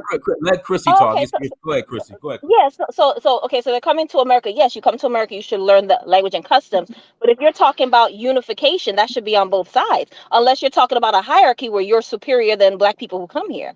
You know what I mean? I don't get that. And even when you talk about, yes, you should have allies. Absolutely. And there are black immigrants who feel the same way. However, there is not a wide example in the Black American community of Black people working together. Husky Hyena was just making that example. So it's hard for you to have an expectation of groups of people where there's nowhere in the country I can say an area specifically and say, okay, this is an example. Like them right here, yeah, you know what I'm saying? I mean, Black Americans are the majority in this country. And if there was an example, Black people would come here and follow the example. Everything is scattered. Everybody's divided. There's no example here. So you can't have this major expectation of people coming abroad. I can tell you, even in New York, you have the Jamaican community, you have the Trinis over here, you have the Haitians, not because we dislike each other, but people feel comfortable where they can speak their dialect, they have similar experiences. It doesn't mean that you're not going to be around other Black people, but I see Black Americans tend to take offense to that. Even when we as Caribbean people go to other Caribbean countries and make a life for ourselves, we still say we're a Jamaican in the Bahamas, we're a Haitian in Jamaica. But it doesn't mean that we're not all yeah, Black that people. lady We was going understand to that, the but there are job. cultural differences that we still are proud of who we are, but everybody's just looking for opportunity.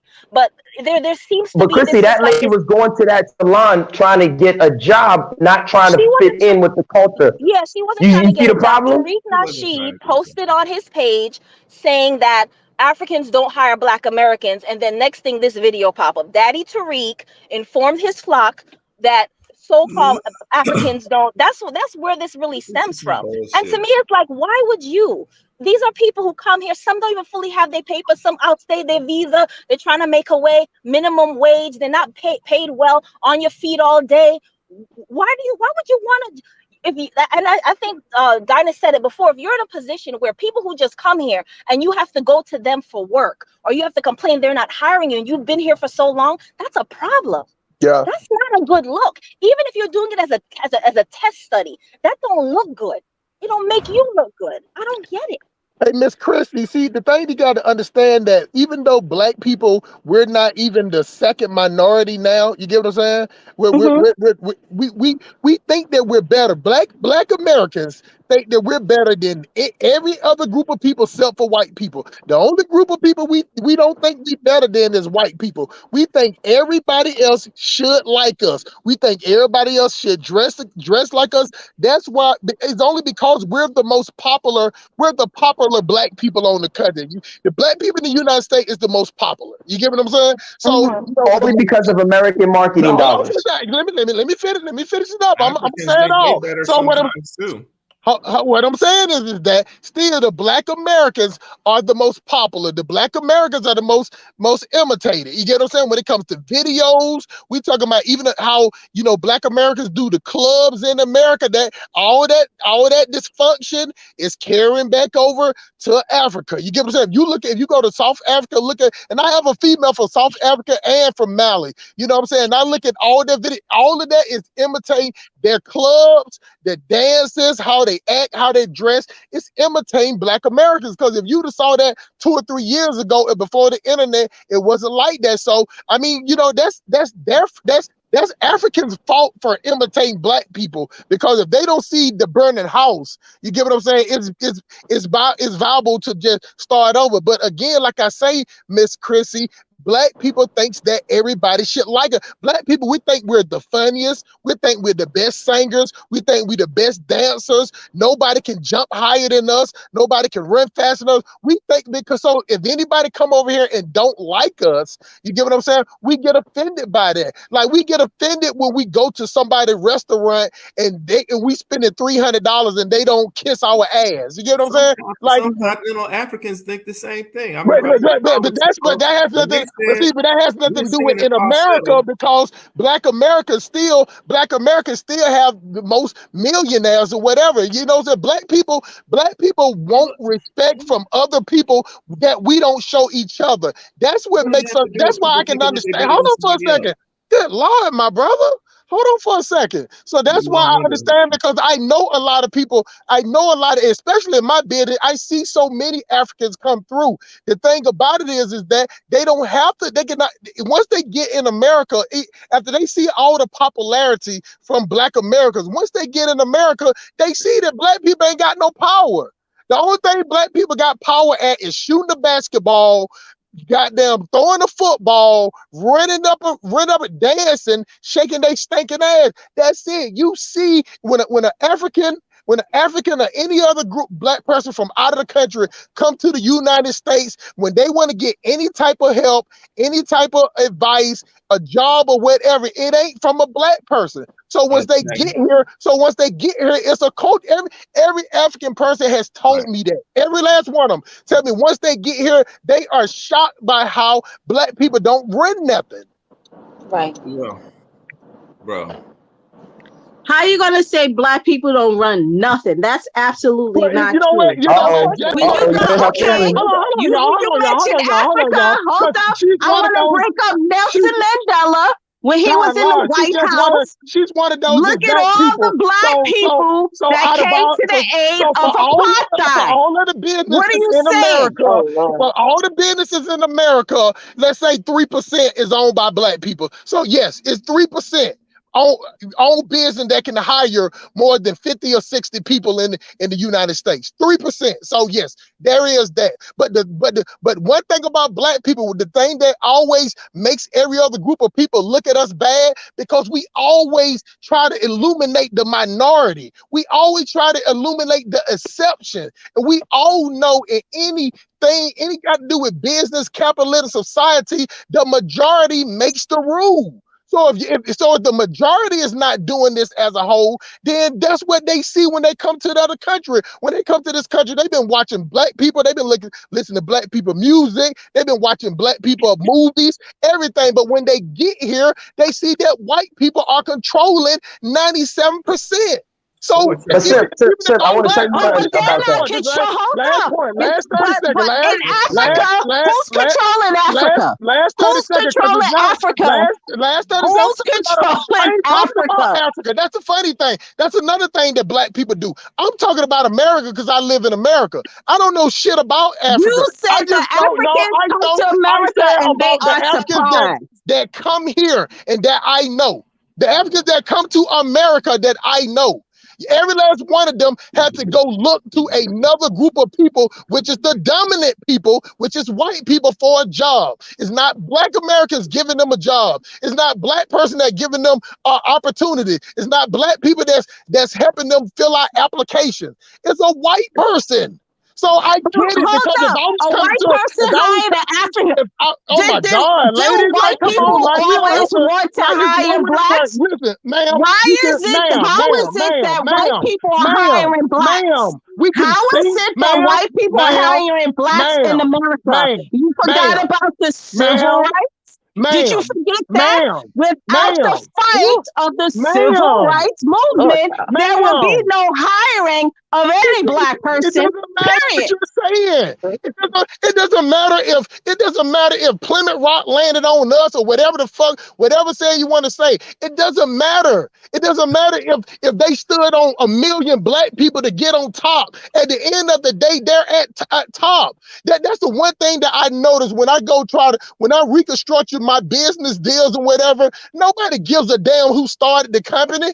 You get what I'm saying? It's who's running the company now. You see, that's the thing about it. We know so much history, and there's nothing wrong with knowing history. But if you know history and you're a logical thinking person, what that shows is that we have all this knowledge and we either sold it or gave it away. Because if we had all this knowledge and we had all this stuff that we started, why we can't do it today? It's because we don't want to do it today. I want to add on something you just said. We're comfortable working at General Electric for 30 years. We're comfortable working for AT&T for 30 and 40 years. We're comfortable with working for the Air Force Base for 30, 40 years. We're comfortable with that. If we get all these great things that I'm going to give it to you, dog. All these great things we have done, and I'm not saying we ain't done great things. I'm just saying is that the effort that when we was under Jim Crow, you get what I'm saying? The effort that we had then is not the effort now where we can go sit at the white people restaurant and eat white only pies. All right, dog. Let me ask you this question real quick. No, I want to ask you a question. You keep it up, right? You said something dope. You said that when Africans come to America, they realize that the people that they have to go to are the dominant people, which are the white people, right? And it's interesting because, again, I tell people all the time, Dynasty has been all throughout Africa. You go to the barbershops, the hair salons, you see nothing but pictures of who? FBA, African Americans, right? That's where all the styles are coming from, right? So it's interesting that nobody, like Tariq and all these people who come, the Africans don't like us and this. How is it that on that continent, over 1 billion people look at from the movies to like you said, the clubs, the barber salon are looking and emulating African Americans? Then when they come to America, it's not only just because you find out that the dominant culture or the dominant power is white people. Part of the problem is, I said, that cultural issue, because now that lady who had a hair salon in Africa and she had African Americans on her hair salon, now she's in America trying to open up her hair salon, and she encounters that behavior that lady did to, threaten to call the police on her. That's part of the divide that nobody wants to talk about. That, hey, when they come here, it's not like the brother was saying in the 80s and the 70s and the 90s where there was like this, black consciousness. Now it's like, to hell with that. So there is no, hey, my brother, my sister, let me welcome you, let me show you the ropes. You get what I'm saying? Especially in the cities where it's dog eat dog. Right. Black people is screwing over black people. So what you think they're going to do to this African immigrant? And so that's part of the reason why when they get to America, they're like, wait a minute. So these black American people, they really don't like us. And then their mentality changes. We could be talking about solutions to make that more, better for us all. Hey, tell me a solution, Sean. Tell me a solution, my brother. About the problems, highlighting the problems is very pessimistic. Tell me the solution. If that's pessimistic, tell me a solution then. Please tell me one. Tell me a solution that we don't know, that we already don't know. Okay, well, for me, the solution is that we have to take control of our education. We've got to be more involved as African Americans in our education of our kids, and the education needs to be more African-centered. Not even more, it needs to be African-centered.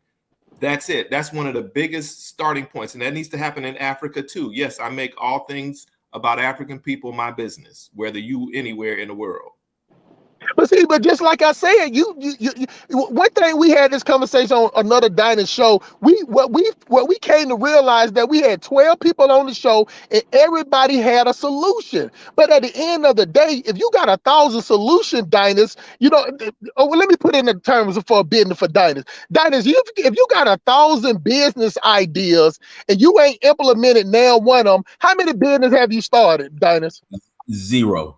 And that's the problem with black people. We have all these great ideas. We got all these intuition. We know everybody business because we know everybody business. We told you so because we told you so. Didn't I tell you? Yeah, I told you. That's how I know, because I told you. That's black people. But when it comes to innovating, when it comes to manufacturing, when it comes to hiring each other, we don't have that capacity. Me and Dinus are both businessmen. Dinus, how many people can you afford to hire?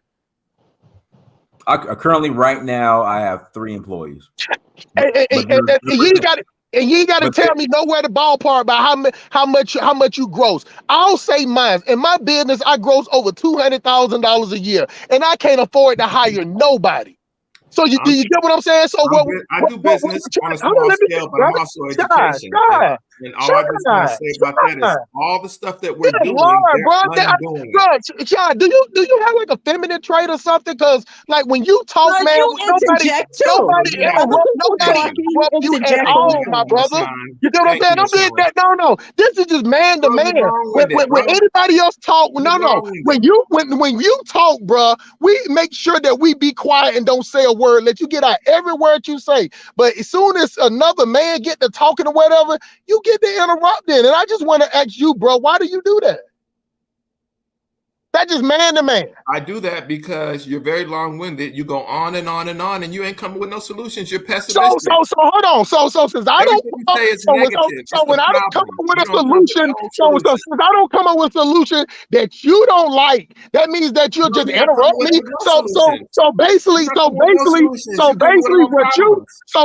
what you saying and your solution that we can add until what this would be, Dinah, solution number 11,000-34B64 that ain't started. We've been doing it. So since you got all these great, since you got these great ideas, let's do the. Hey, Husky, not man. Listen, sorry, I got a solution. Hold on, Michelle. Let's part. Since Mika is calling from Zambia, let's see if she got her. She had a minister MTN. Go ahead, Mika. She put the minutes back on there yet? Go ahead, Mika. Mika. Yeah, Shane added. Yeah, she got to. They got to get that calling card, baby. You got to get that calling card. Add minutes to your SIM, Mika. Call back in. Yeah. You got to get that SIM card. All right, hold on, but let Chrissy finish. We'll pass the mission on. Go ahead, Chrissy. Yeah. No, I just think that Black Americans who feel, I think it's important to have a thick skin, and I think people who are always complaining about not being liked don't have a thick skin, because I can tell you, Nigerians are arrogant as hell. Mm-hmm. Haitians are arrogant as hell. Mm-hmm. A lot of Jamaicans, I'd say third. I'd say Nigerians are probably the top, Haitians, but it's not like, in a way derogatory. They're just very proud of who they are. They think they're better than everybody. And it's just like nobody else cares, because you think you're better than me. I think I'm better too. I mean, it doesn't matter. I've been places where I was in Ghana years ago. People thought I was Ghanaian. When they found out, I was like, oh no, I'm Jamaican. They said, oh, they're disappointed. Even here in the US, one woman came up to me, oh, are you from Ghana? I said, no, I'm from Jamaica. She said, oh, okay. Now there'll be Black Americans who'll be offended by that. Yep. I didn't care. I'm so secure in who I am. You can't move me. And I think maybe the problem is, I don't know if too much of the culture has been sold out into integration, because I'm going to be honest with you, and this is a conversation I've had before, it's hard for me to say distinctly what Black American culture is. Culture is not just entertainment. You know what I'm saying? And I know down south, when I go down south, it doesn't exist. And I've been like in the rural parts of down south, I feel more of an affinity with the people there. I was like, oh, that feels familiar. You know what I'm saying? But when I'm like up here in the north, I don't know what to say it is. I don't know if too much of the culture has been sold out to integration, where people are still trying to figure themselves out. But there's something different. There's something off. Like nobody else care who thinks Chrissy, it doesn't exist. We don't care. It don't exist, Miss Chrissy. Chrissy, it don't exist. It just don't exist. Maybe that's the problem. I mean, you can like the brother Shy, he's the type of person, he'll bring up the small. He's the type of person that if a whole neighborhood has abandoned trashy houses and there's one house on there that's good, you get what I'm saying? And then be like, well, okay, well, why are we not talking about the one good houses? Well, yeah, it's no need to talk about the one good houses if every other house in the neighborhood is abandoned, shut down, roach infested, drug dealing, prostitution going around there. So there is this house with this nice neighborhood, Miss Chrissy, but the majority isn't. So I get what you're saying. And as black people, we think that if you imitate us, you should bow down to us. And that's just the way a lot of them think. You get what I'm saying? You just since you imitate me, you got my picture up on your wall. You wanted to be like me your whole life. You grew up listening to my music, then you should bow down to me. But simply, if America's media fell tomorrow, that would go away. At the end of the day, if I came from another country and I didn't know nothing about Black America, But what I listen to on the radio and what I listen to, watch TV, and I see all these great people from Tyler Perry to Will Smith, all these great black people. And then I come to America and be like, okay, cool. So where's this Black American outreach program? Where's this? So I can just go through them, because my people they're gonna show me the way. And then when you find out that that these same entertainers, they just at the club every weekend throwing $75,000 on some big booger wolf chick, sliding down a pole, or they got them throwing bottles and having liquor bottle with sparklers coming. If you see this is what they actually do on their leisure time, you see that, okay, these are not the type of people that I can get some business done with it. Now, if I want to go hang out and I want to goddamn go down the street yelling out period and shooting in the street, that's fine. But when it comes to conducting business, now one of the richest, which is Tyler Perry, do not have no type of outreach program for anybody that's coming on there. So what do Tyler Perry do, Dynast? When he hear a feel-good story around Atlanta, he'll show up, he'll buy a car. He see a feel-good story, he'll go to Kroger and pay for people groceries. But anything that have to do with an outreach, some type of sanctuary building, Dynast, for a fact, with all these millionaires and billionaires we have in Atlanta, it is not one place in Atlanta where you can go to where it's an outreach program for people to help people. So to get that, I would have to go. You would recognize it real quick that you need to go to white people. Just go on and on and on, bro. The But simply, you know what the truth is that we got the new caller. Hold on, we got the new caller. Let's pass it to wait. I know Two Nigel is long-winded too. So I have to go, but I'll be Diallo listening. Thank you. Bye, Chrissy. I want to say something to what Chrissy said. Hold on. Let's pass to Diallo, then we pass to Nigel, we pass to you. Go ahead, Diallo. 224, go ahead. Yeah, I ain't long-winded. Thanks, man. Yeah, I just was calling in because all the Black American slander. I mean, to say Black Americans don't work together. I mean, they might not work together in the way we want them to work together, but they do work together. There's a nation of Islam, right? There's 20 black banks, right? As disgusting as it was, they work together to elect Obama, right? And Biden, right? I was trying to see where he was gonna go with that, but he came on with it. Go ahead, my brother. No funny shit. Like, I mean, as much as people don't like the man, Tariq Nasheed raised $1 million. You telling me that's not black people working together? Black Americans? And those are mostly probably FBAs that gave to that, right? No, that's not working together. Yeah.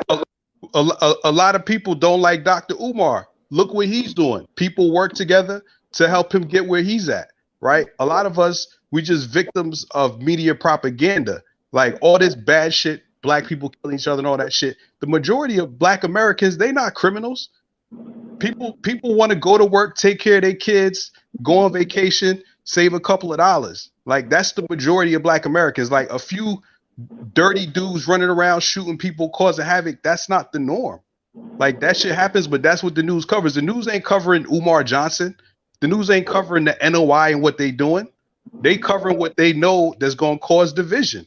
Like are black Americans perfect? Diallo, Louis Farrakhan would be considered a tether, like anchor bait. He could be considered that. Saying, bro, Louis. Right. Listen. Right. KRS-One is a tether. So is Busta Rhymes. Right. So is. I mean that's a small subset of people that would say that. They're not even a lot of people. But even churches, the black church, we might not like what the church does with the money, but you can't tell me black people don't work together for the black church. So to sit there, but that's not working together, brother. I think that's the mistake. Just giving money ain't working together, bro. You know what I'm saying? Yeah, that's exploitation. I'm sitting at the house and I just want to give you Diablo. Say I just want to throw you $5. That's not working together. Hold on. Let Diallo finish. Diallo, you finish. Let Diallo finish first. I mean, so okay. Well, what are the black banks? Was that not working together? I mean, like again, we might not like the causes. I didn't like that black people helped Obama and Biden get elected, but the motherfuckers worked. Excuse my language. They work together. You feel me? Like look at all the black independent schools there are. When you don't have control, Right. When you don't have Hold on, control, hold on, I think hold on. that's the part that's missing. Yeah, but No, there's we're under plenty. attack all the There's time. The point I wanted to make is that all the work that we do, a lot of the work, not all, a lot of the work that we do, and I'm going to use education as an example. We start these Black Studies programs in high schools and other places. Dr. Jeffries and Asa Hilliard and all these people that have started these major programs and took them to other places in the country under attack. All the stuff that we try to do, there are people trying to undo all the shit that we do. They're trying to undo it constantly. And that's Because you don't control the school system. So why waste your time trying to teach it? Why do Black people keep sending their kids to these places? We have independent Black schools too. But most of Yo, us are in public schools. And so we need to be trying to, as well as we have these independent Black schools, in the public schools, we need to institute these Black Studies classes and programs and curriculum. Public schools are made for Black kids to fail. As an educator, I'm telling you that firsthand. And part of the problem is not just the system. Part of the problem are the parents. Instead of talking Listen, I got kids who are failing coming to school the next day, sir.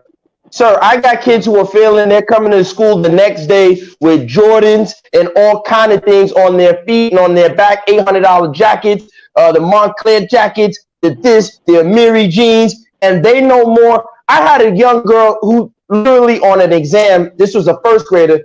The question was, what is a fossil? And she put a watch.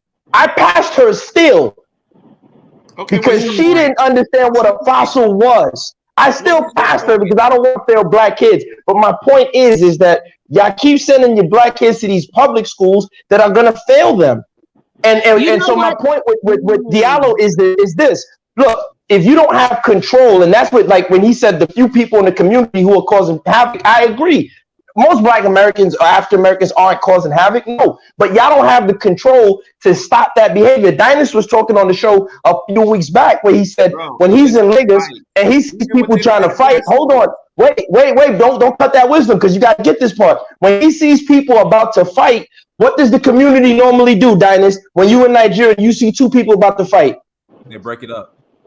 They try their best to break it up. In America, the first thing, World Star. You see a little girl kick an old lady, and they'll World Star it. You see the sisters laughing. But in Africa, if she kicked that old lady, they're gonna whoop her ass. They're gonna tell her mother, don't ever touch that old lady. But they don't do that. African Americans don't have that control at all. That's what an African immigrant. That's what an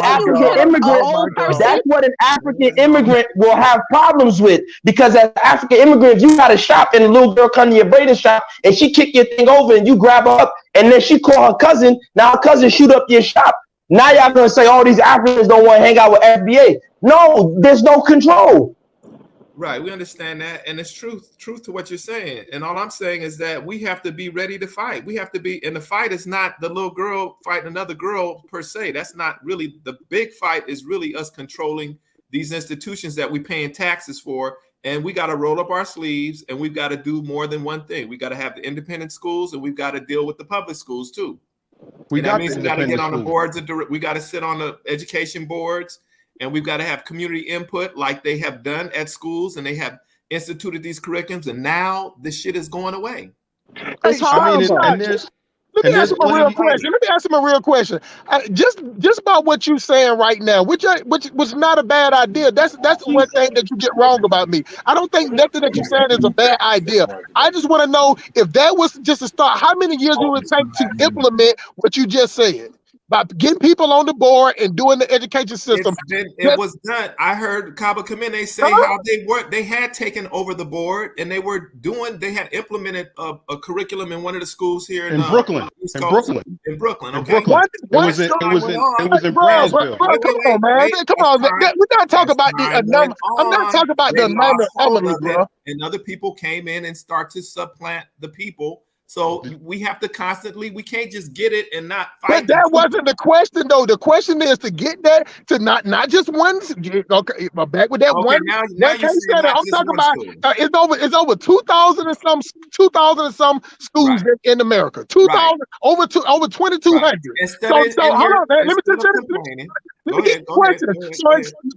So talking about one does no good. So I'm talking about because we got all these black kids in these type of school, and I'm not saying your idea is not bad, but I'm talking about to get that to go get with the Masons. So 42 million black people and over 22 million of black women. So you got to get this across black women. So how long would you think that process would take so we can get at least 10%, just 10% of the black kids? Asking me this question means that this is some shit you ain't thought about, or you're not connected to the people that have been doing it, have been successfully doing it, and now the shit is. If I'm asking you a question, that means I don't know. What type of way to answer a question like that? That's just like somebody say, hold on for a second, bro. That's just like somebody say, hey man, how you made that cake? And you say, well, that shows that you never thought about how to make a cake. For real? I gave you more than one example. I give you more than 10 examples.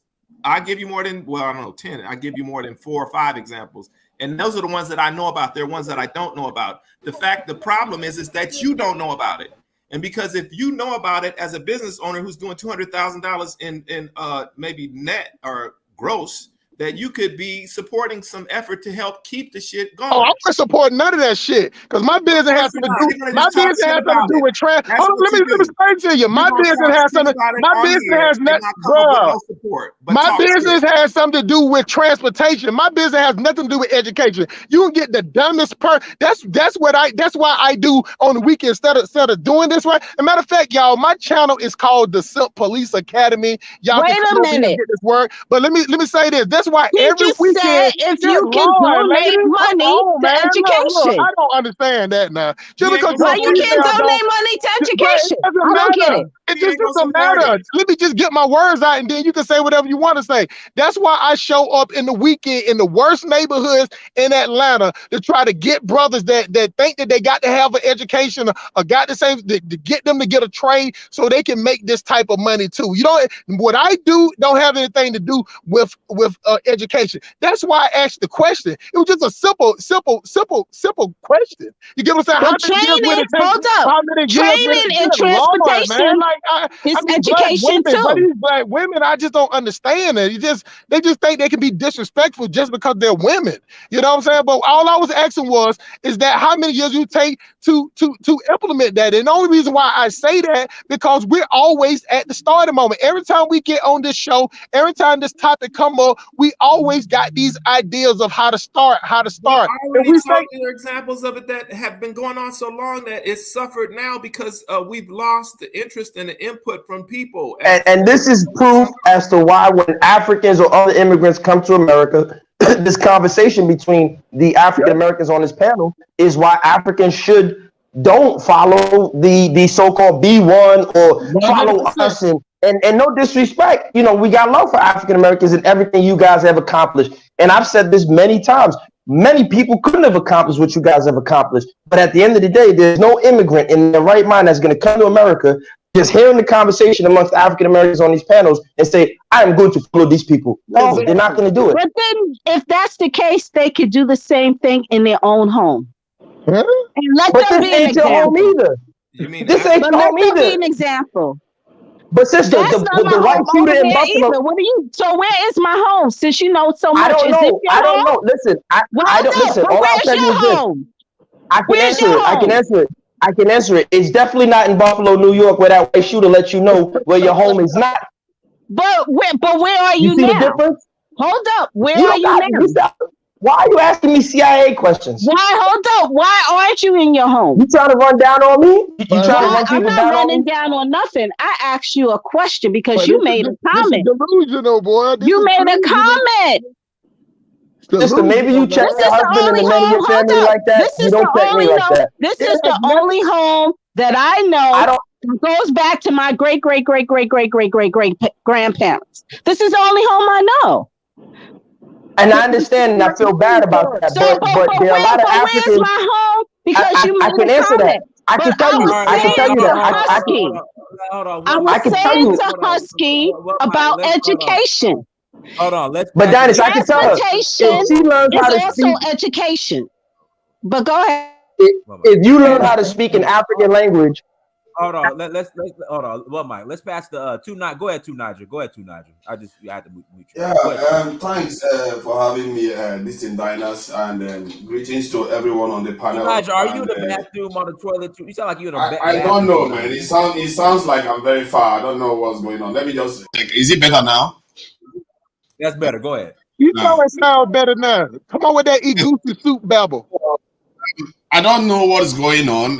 From what I can gather, anyways, racialized and Africans remain tribalized, and that is part of why the misunderstanding this occur. Personally, from what I've found on the continent, is that when you talk to them, they are still very much. They don't even understand anything about B1 and all that stuff. And what is so sad about it all is that some of them are still far behind, because what they are still even referring to Europeans as colonial masters. Even when you correct them, they still defend them. And so those are really negative things that I think African. I think there's a bit of a feedback going on. African Americans can contribute to the debate on the continent, because the people there, you can't believe how many of them sit there and defend Europeans, actually defend them and say, oh, they are not that bad. You remind them, you talk about this thing, what this Elizabeth did and all the rest, and the consequences of their action, they will still defend them because they don't see anything wrong with. These same people will be too happy to throw their leaders under the bus for incompetence. But when you tell them that these Europeans engineered all kinds of anarchy on that continent and everything, they still make excuses for them. So Africans have a serious issue too. And if by that standard, African Americans are even far more enlightened and very tolerant. I can tell you that right now. Nigerians are not. If I meet a Jamaican behind an office, they know immediately they are black. And I believe African Americans will be the same. Not that I've met a lot of them behind a desk. But a Nigerian and just act as if their first duty is to fulfill for their masters. And I use that term specifically, masters, because those are people actually see them like that. Our own leaders go to London to have meetings. They come to the US to have meetings. You rarely see them going to China or Russia or India like that. This is a serious problem that if very few of Africans even have that consciousness. How many Nigerians do you know talk Pan-Africanism? How many? Do you know? They rarely do.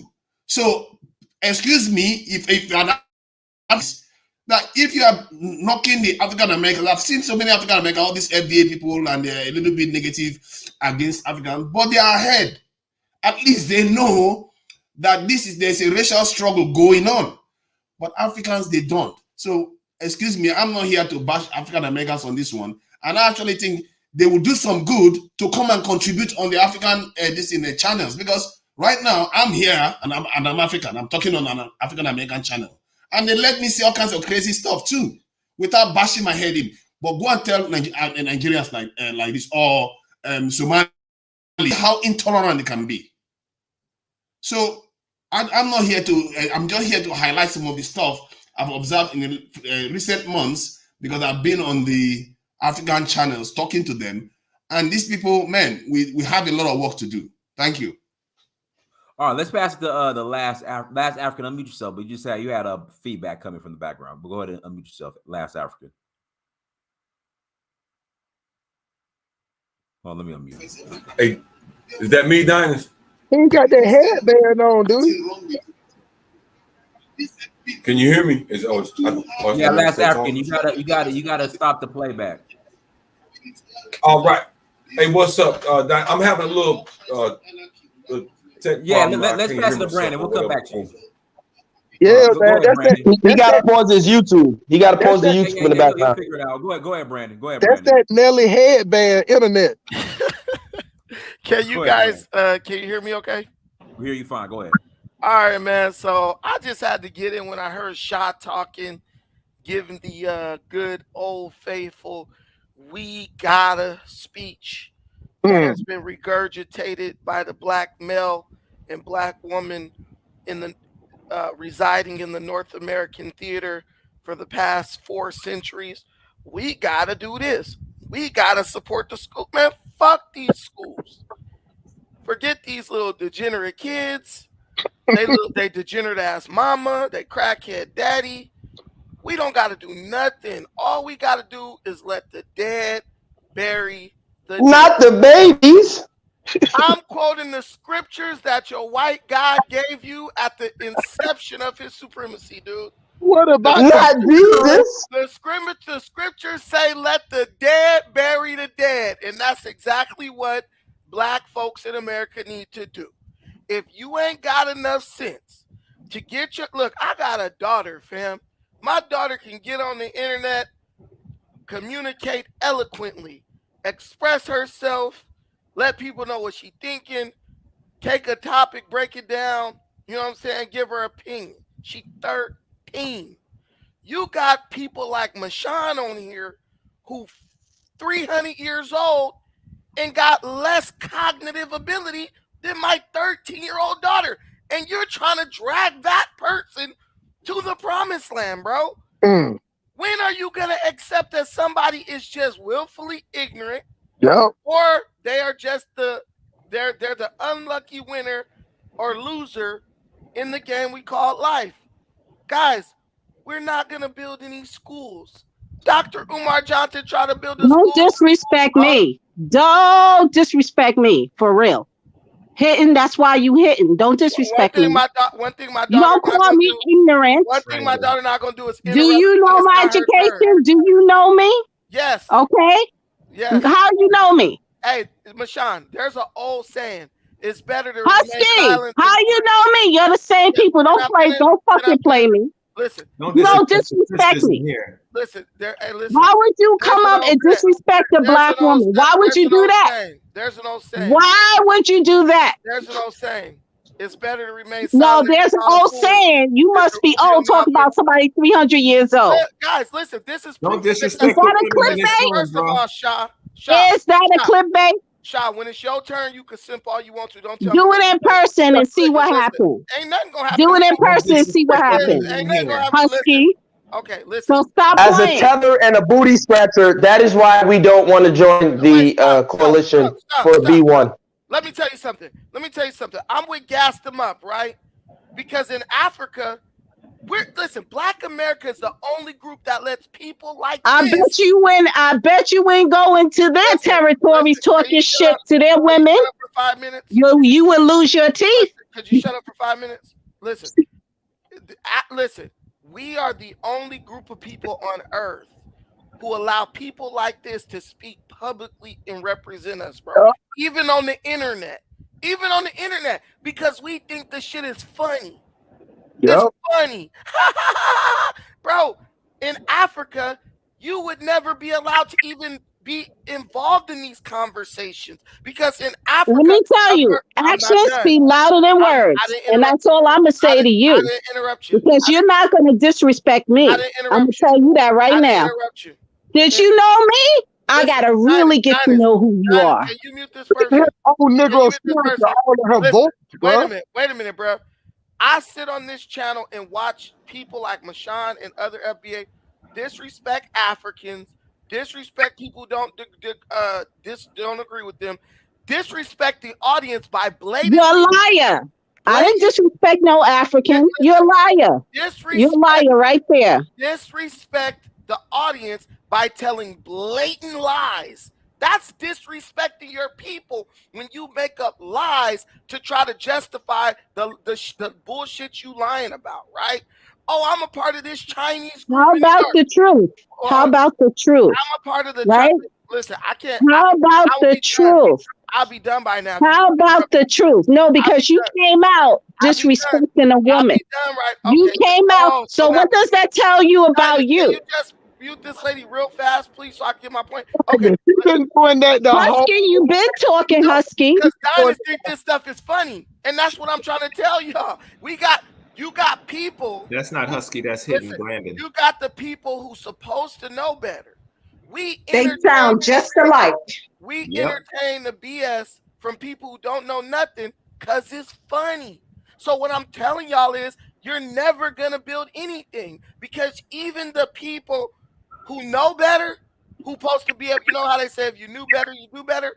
those people are in league with the degenerate aspect of our community because they like to look at them and laugh at them for entertainment, right? And it's always a double standard. If I'm interrupting somebody, I'm taking off by Dynast, right? If she interrupt me, she gets allowed to stay here. Why? Because it's more entertaining. And I'm just being honest with the audience. Listen, I'm just being honest with the audience, bro. Stop thinking that these people that y'all look up to are any better than the degenerate people in our society, because Who do we look up to? They will play you on behalf of a degenerate person every time. Look at the kid over in Memphis who went on a shooting spree after he got released from jail, right? Dude, the black people who were the politicians in Memphis, they were like, I'm afraid that he's going to get hurt or killed by the police.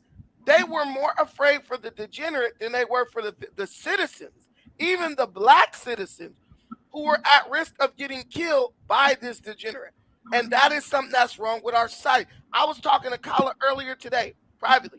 Kyla was like, I'm going to defend my people no matter what. I said, which people? Any one of them. I said, well, then that means you're going to be defending a bunch of degenerate people who are going to stab you in the back as soon as they get a chance. Well, our people are resigned to stupidity. Our people are resigned to stupidity and self-destructive actions. They're resigned to that. The smartest person in your community in America, in the black community, will give his life to save a crackhead bum based from his own decisions and die and leave a void there where all the people who want something out of life will fall into that. That's just the way it is, guys. Well, you know what they say about a Babalawo? They say a Babalawo turns negativity into ire. Well, and in return, you can get salt. In return, you can receive salt for bringing ire to someone. That's some Yoruba for you. You're going to interrupt. Learn how to speak some Yoruba. Wait, Sha, when you had your interrupted because you came out the gate disrespecting me. Nobody disrespect you, called you names, called you a has-been, called you ugly, called you any name. You came out the gate disrespecting the woman. So now I'm questioning your femininity and your masculinity at the same time. Question your reading ability. The thing I'm saying is, look, guys, Sha had his opportunity to give us his solution. He don't got no ideas. So he regurgitated old ideas. And we have, in our community, we have learned to mistake that as being smart. A nigga just regurgitating stupidity. But I'm not impressed. I'm not impressed. I asked him a straight up question. I'm so smart, told him a straight up question. This nigga was like, well, we need to go build new schools. I showed him that before he asked the question. Show nothing. So I have a quick question. As the only tether on this panel and the only booty scratcher, why should I follow your organization or your people? You shouldn't. You better get with the first white person you see and get them to put So I should run away. Okay, I'll run away. Why do black people move out of the hood when they get some money? They tried all this failed shit. They leave because they say, damn, once they realize that even the educated Negroes is ready to die and go to war to defend the dumbest of our society against people who want something better. Yeah, I'll give you an example. Cynthia G and Umar Johnson on Fox the other day. Cynthia G was 100% right. Umar Johnson was arguing, he was debating a certain point, right? Therefore, he won the point of the debate. He stayed on topic, and Cynthia G got emotional. But ultimately, Cynthia G was right. And Dr. Umar, for the sake of winning that debate, he went into the history and stuff like that. But Dr. Umar, you didn't catch it, but Dr. Umar even agreed with Cynthia G. But she was just too emotional and rambling and misquoting court cases to where people couldn't see he actually agreed with her. She's 100% right. Dr. Umar Johnson knows she's 100% right. But he has to stand up for the culture. He's going to defend the culture no matter what because he still believes it. He still believes in you Negroes. But the reality is black people in America are exactly where they want to be. And you're never going to move somebody who is exactly where they want to be. So all you got to do is make sure you get you and your kids out the way. Send your kids to that white school so they don't get shot. Go move in that white neighborhood so you don't get shot. And guess what? Use your newfound wealth to go explore Africa. Go there as much as possible. Even move there if you want to, because at least over there things still make sense and there's a value system. Ruto, the president of Kenya, just elected, got on CNN and was like, look, LGBTQ is not our concern. Y'all got y'all customs. We got ours. We respect yours. You respect ours. You can't find one black man in our community, one black leader in our community who will stand up and say, look, I'm just not focused on LGBTQ. They'll be out there freaking pussy popping with a sign and everything just to make the white man happy. And the black woman to be right behind them. Yeah, we support equality. Okay. Are you done? And you made your point? Sending your child to a white school isn't always the answer, because guess what? There have been children murdered in white schools. Did you know that? It's better than sending them to whatever. I went to a white private school. That's not always the answer. You're a liar. What's the name of the school? See, she always lied.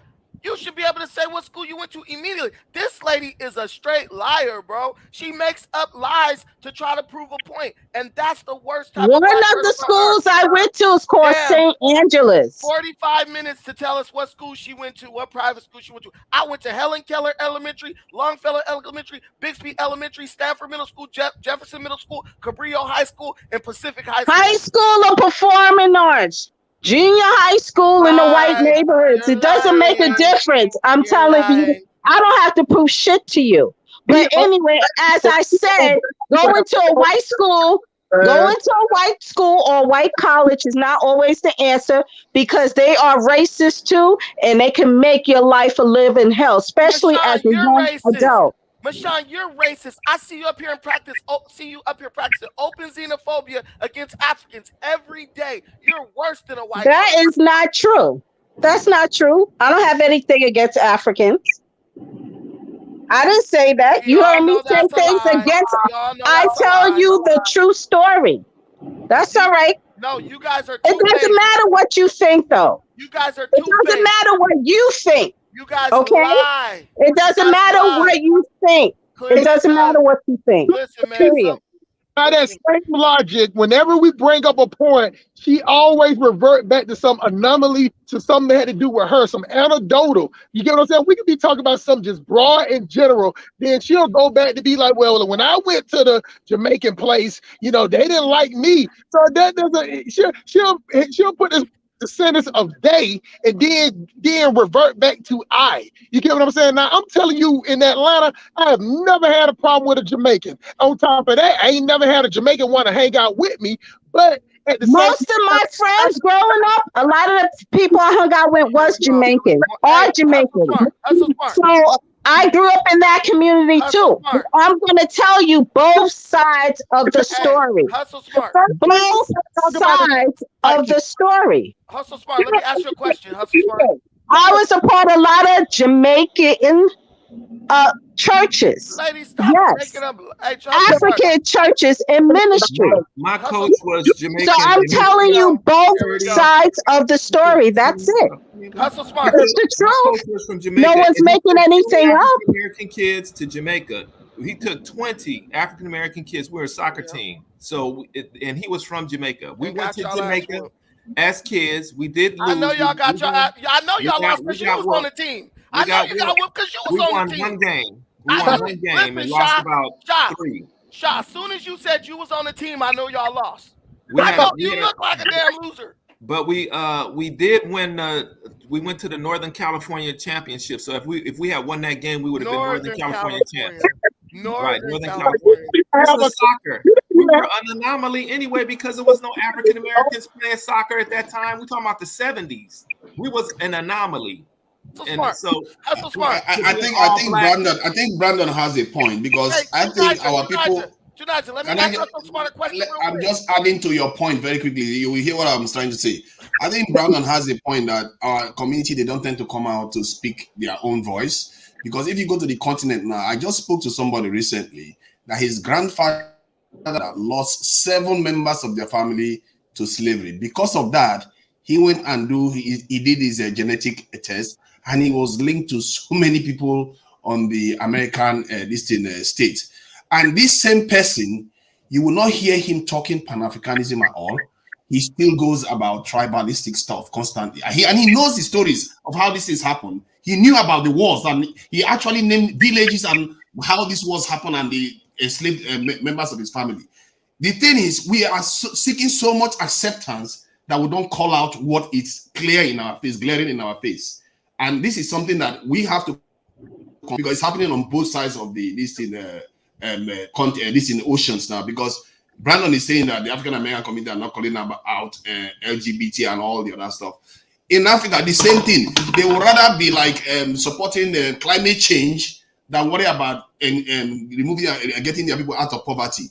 They would rather be being on the side of the monarchy right now than calling them out for all the ills that they visited on the continent. So this is a serious, deep problem within our people that for some reason we don't want to confront. Nigel, do you know that? Nigel, that's not what we're talking about, though. We're talking about the lady at the shop. We're talking about the African relationship with the lady at the shop. I'm just addressing the point, Brandon. But that's not the point, Nigel. We're talking about the lady at the shop. Can we talk about the lady at the shop who did what she did? Guys, let me ask Hustle Smart a damn question. Hold on. It was his turn anyway. Hustle Smart, let me ask you a question. Do this person, right? And you know what I'm talking about. Do she not sound just like one of them old family members that always they ain't shit. They always try to tell you what to do with your life, and then when you don't listen to them, and you start bringing different stuff up. They done did every job. They done did every occupation. I used to be an astronaut. I used to work on a farm. I used to work here, work there. And then you ask your other family members, and they like, that nigga ain't never worked on no farm. That Negro ain't never been no astronaut. That person ain't never been a police officer. But they swear to God they done did every job and know everything from every angle and just be throwing shit at the wall to see if it stick. Do she not sound like one of those family members? He sounds exactly like it. Get some old Negro spiritual babble. And a lot of times in our community, when old black women talk, they can say the most crazy shit they want. Nobody even challenges whatever. We got this old sad written rule about not challenging anything that nobody say, whether they saying something smart or saying something blatantly dumb. And you can tell when those people, because they don't did everything. They don't supported everything. They don't march with everybody. They don't sit in with everybody. They know everybody. They know what everybody doing. They got all this intuition, and they know what they said because they said what they know. It's just those type of black people. Hilarious. And they sound drunk, when they talk. Hilarious. They is drunk. Y'all is hilarious, drunk. And y'all could be trolling right now. But I mean, you speak a lot of truth, though, Husky. You be talking truth, but you're funny too. You have a lot of humor in there. But I'm just saying, you go on and on and on. So I have a point. This is what I want you gentlemen to help me with understand, Brandon. If I open up my shop in Long Beach, wait, Brandon, if I open my shop in Long Beach right now tomorrow, do I have to worry about African Americans coming into my shop to call immigration or the federal government on me for sales tax? No. I just want to know. No, they're not gonna come in your shop because they can't be jealous. Am I good in the hood? I just want to know, am I good in the hood? Listen. They're not gonna call nobody on you because you don't got nothing they want, so they're not jealous of you. Notice this thing was around hair. See, black women are very possessive and angry when it comes to hair. If they see something, listen, they'll never call on an Asian. They'll never call on supercuts. But you know, the Nigerian gift shop, they don't care about that. That's not something they see a value. But guys, do you notice how in our community, anytime somebody keeps it real and says something straight up, it's all of a sudden called trolling? Oh, you're just trolling. That's our new defense word. That's our new safety word, right? Like when we don't want to listen to somebody, or when somebody makes a point and we want to devalue their point, especially when it's true and it's right on point. You was trying to devalue me by character assassination, and you don't even know me. No one so knows shut you, the hell up. You lie so about please, you calling people all types of names. Stick to the issue. Stick to the issue. Stick to the numbers. Stick to the facts. Point blank. All right, who was the third president of the United States? That's the issue. That's what I'm But the issue is, I have a shop. I want you people to come to my shop. I don't want anybody to call the immigration services on me. Hey, Dinah, she's I Googling don't the want answer. trouble, please. Hey, she's Googling the answer. Listen, Hey, let's do this. Let's pass the brother T. Khalik real quick. Oh, go ahead, T. Go ahead, T. Khalik. Go ahead, T. Dinah, can we do a competency test before people get up here? I bet you if we do that, that eliminate a lot. Go ahead, T. Go ahead, T. Nah, man, I'm gonna have to agree with Hidden Historian on this one, man, because really, there is an accountability issue. You know, when it comes to the FBA versus immigrant thing, you know, I honestly think that the FBA movement was created because it's a way to deflect criticism. Because when a lot of Black people criticize each other's behavior, whether it's supporting of hip hop, killing each other, anything that's dysfunctional, and let's say it comes from an immigrant Black person, because maybe in their culture, dysfunction isn't held up as something to be promoted. You know, sadly, a lot of FBA just takes that as an attack. You know, so instead of just addressing that, instead of improving the community, they want to just say, "Oh, these immigrants are coming over here hating." And the thing is, Black immigrants aren't passing any policies that's affecting FBA. They're not doing anything economically that is hurting FBA. They have the same Black skin.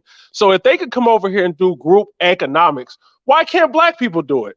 Why are we going to African shops, African I'm owned? gonna ask you a question, T, because you know we had Black Wall Street and the white man burned it down. See, we had Tulsa, Oklahoma, the white man burned it down. See, we had Rosewood and the white man burned it It down. is the fault of the booty scratchers. I'm telling you, the booty scratchers. Hey, hold on, Gas. But every time we do something, the white man burns it down. That's why we can't do nothing because of the white man. It's the white man. Yeah, and you know what, man? I hate that excuse, especially when Black men say that, because what Black men are saying is that you are too weak to defend yourself from another man. So instead of building any type of security structure to make sure that your businesses don't get attacked, you want to get on your knees and beg and wait for white people to respect you. This is why FBA men will never be respected. And the thing is, man, I like I said, I'm from FBA, but I'm sorry, man. I don't have any problems with Black immigrants, Man, because they're not doing anything to me. Hey, have a hard time stop saying calling FBA, this- T. Look, this is the problem. We keep on giving ourselves labels that are assigned to us by grifters and pimps. Where did the term FBA come from? Someone you respect or someone who's a low down, no good shyster? That's what the problem with the Black man is. We so eager to jump behind anybody. We say FBA comes from a Nigerian who called him a foundational Black Akata, and that is wrong. They call them foundational Black Akata, and it is wrong. All of you are making excuses. Deport all these Nigerians tomorrow. Hey, Dynast, here's our number one deflector. You don't know me. That's Black people number one defense line against anybody who dares to try to hold them accountable or has them stand behind what they're gonna say. As many times as you've seen these Black American FBA, whatever they want to be, jump on this panel, Knack Neezy, any of these guys, have you ever seen them come together to build anything positive? The only time they come together is to talk down on other people, to deflect away from the fact that they're not building anything. Look, bro, if you're going to talk down on people together, why don't you just go build together? Right? Even monkeys could build together. Ants could build together.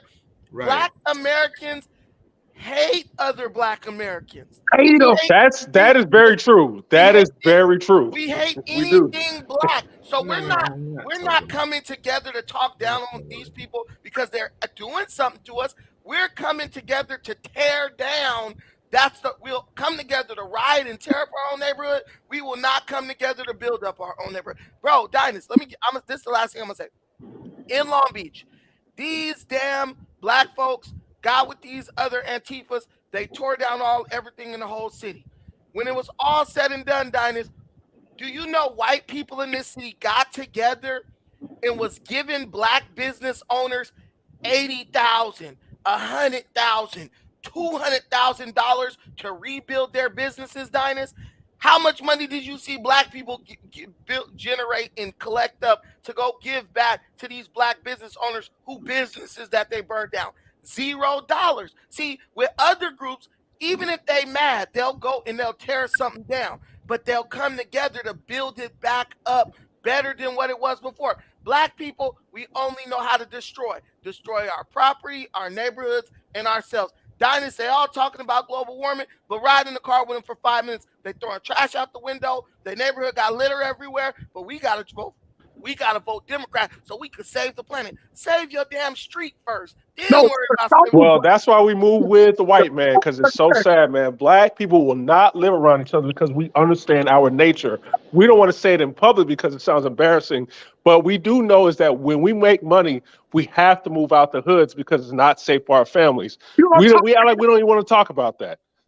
You are they're gonna rob us. You are a target around black people when you get if your economic status goes up $20,000, you got to get away from those black people that you would just. Let me hold on, Shay. Husky Hyena. Listen, I gotta one up you. You can't get away from them. So in Atlanta here, you have black folks doing well in Buckhead, in these white areas, and your cousins was looking them up on Instagram, finding their addresses, and robbing them. But see, so I have a question. How come they don't? Because I asked you if am I good in the hood. So how come they are not robbing the Chinese, but they want to rob me as an African? This is a problem. How can I solve this? This is how black people live. Black people will only destroy who don't get them a job. So if you give black people a job, which was majority white people do, that's why black people don't rob and kill white people. That's a good point, man. Black people don't see each other as a helping hand. We see each other as somebody to step on, to kill. That's why I say we are resilient roaches. Roaches don't help out each other. Roaches sit up there and infest, and that's what we are. We are an infection. We are a cancer towards each other. Because we don't help each other. You get what I'm saying? There's nothing wrong with us. It's what's been done to us.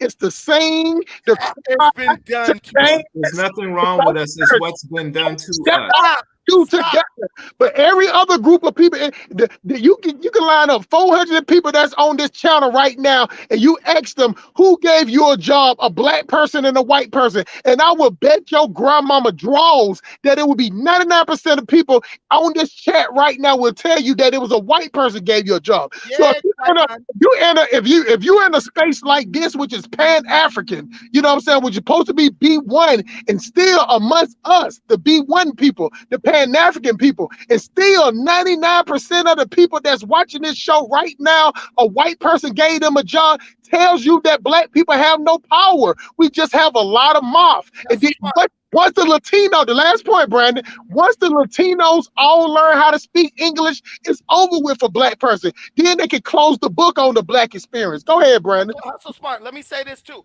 And you know that these Negroes don't want nothing because now everything is going digital. Every Negro I meet is a programmer or a laptop lifestyle, right? How many of them open up schools, workshops, boot camps to teach black people how to do that stuff? You don't even have to be in person to teach people how to do this type of stuff, and they still don't do it. But get them on here. Oh, we need to build schools. You can start a school online. So it's all easy. It's at the tip of our fingers now, and we still don't do it. We still don't. Okay, now let me play devil's advocate, because I think with black people, we never had, especially descendants of slaves, man, just to the defense, we never really owned any institutions. So no. I'm playing devil's advocate because I gotta make this interesting. Just think about this. If a people never own any institutions, don't understand how propaganda works, how media works, you have to understand social media is new. See, what you are saying is a new idea, man. But this is like years of programming that you have to. Let him speak, Brandon. Let him speak, Brandon. But you have to understand, we have been programmed to be like this for years, man. Social media is new. Just think of this conversation Dynast is having. This did not happen like 5 to 10 years ago. This is a relatively new thing. So can you just admit that maybe we have to allow more time to happen? No. Social media has been around 20 years, bro. How much time? Let me answer this question, dog. I've been answering this question all day. So I'll give you what you just said, but how much more time? How much more time do you think? Just throw out a ballpark number. 300 more years. 300. Well, it's gonna take some time. And like I said, Here we go. I'm with y'all. Like I said, I'm with y'all, but I understand, like, man, black people, like I say, even with the political game, man, I don't think we're gonna get it until we keep getting ignored, keep getting spit on, and keep getting done wrong, and we finally talking about it. T, let me say this, T. Hold on, Brad. But what I'm saying is you still just did that same thing that black people do. You deflected. I asked you a simple question. How many years it ain't got to be a right answer, but what I'm saying is for you saying this is we've been programmed all this time. You know, how many more years you think it would take for black people to get out of this program? How many years you think?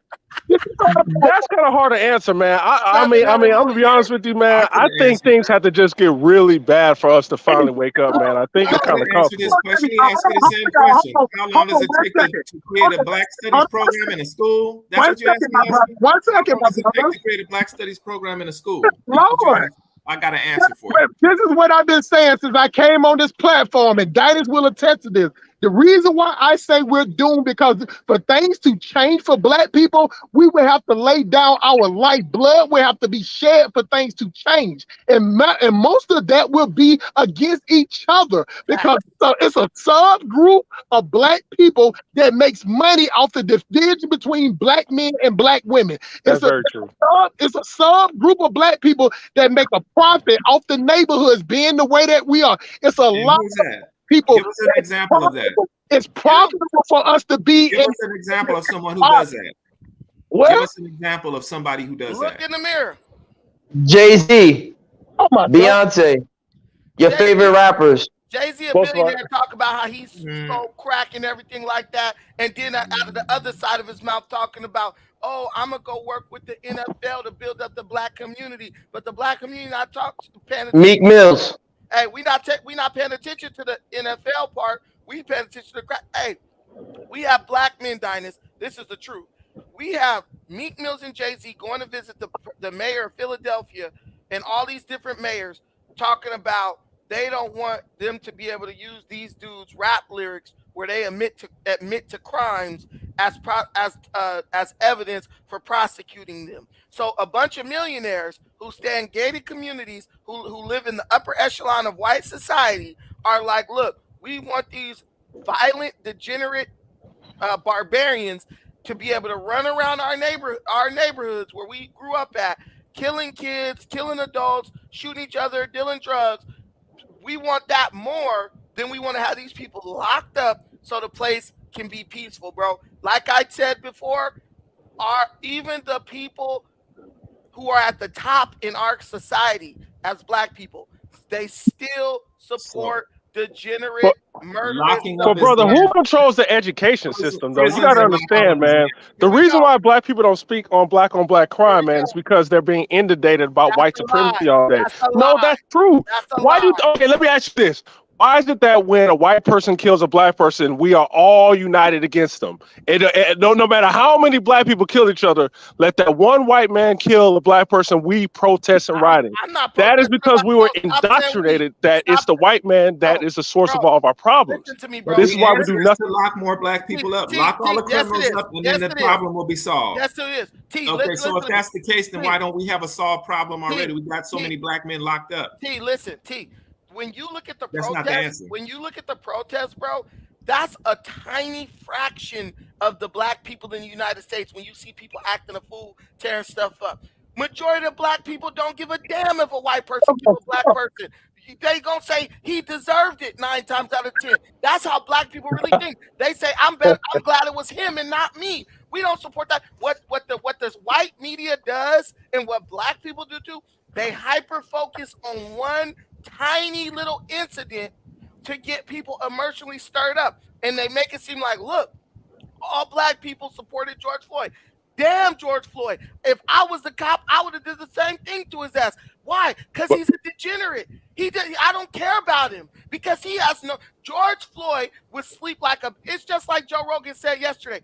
Brittany Griner would be sleeping like a baby right now if your ass was locked up in jail over a marijuana charge. You know how we know? Because the millions of black people locked up over marijuana charges, Dynast. Did Brittany Griner ever say anything about them, Dynast? No, she doesn't care. And Brother, can you seriously say black people didn't really sided with the cops over George Floyd?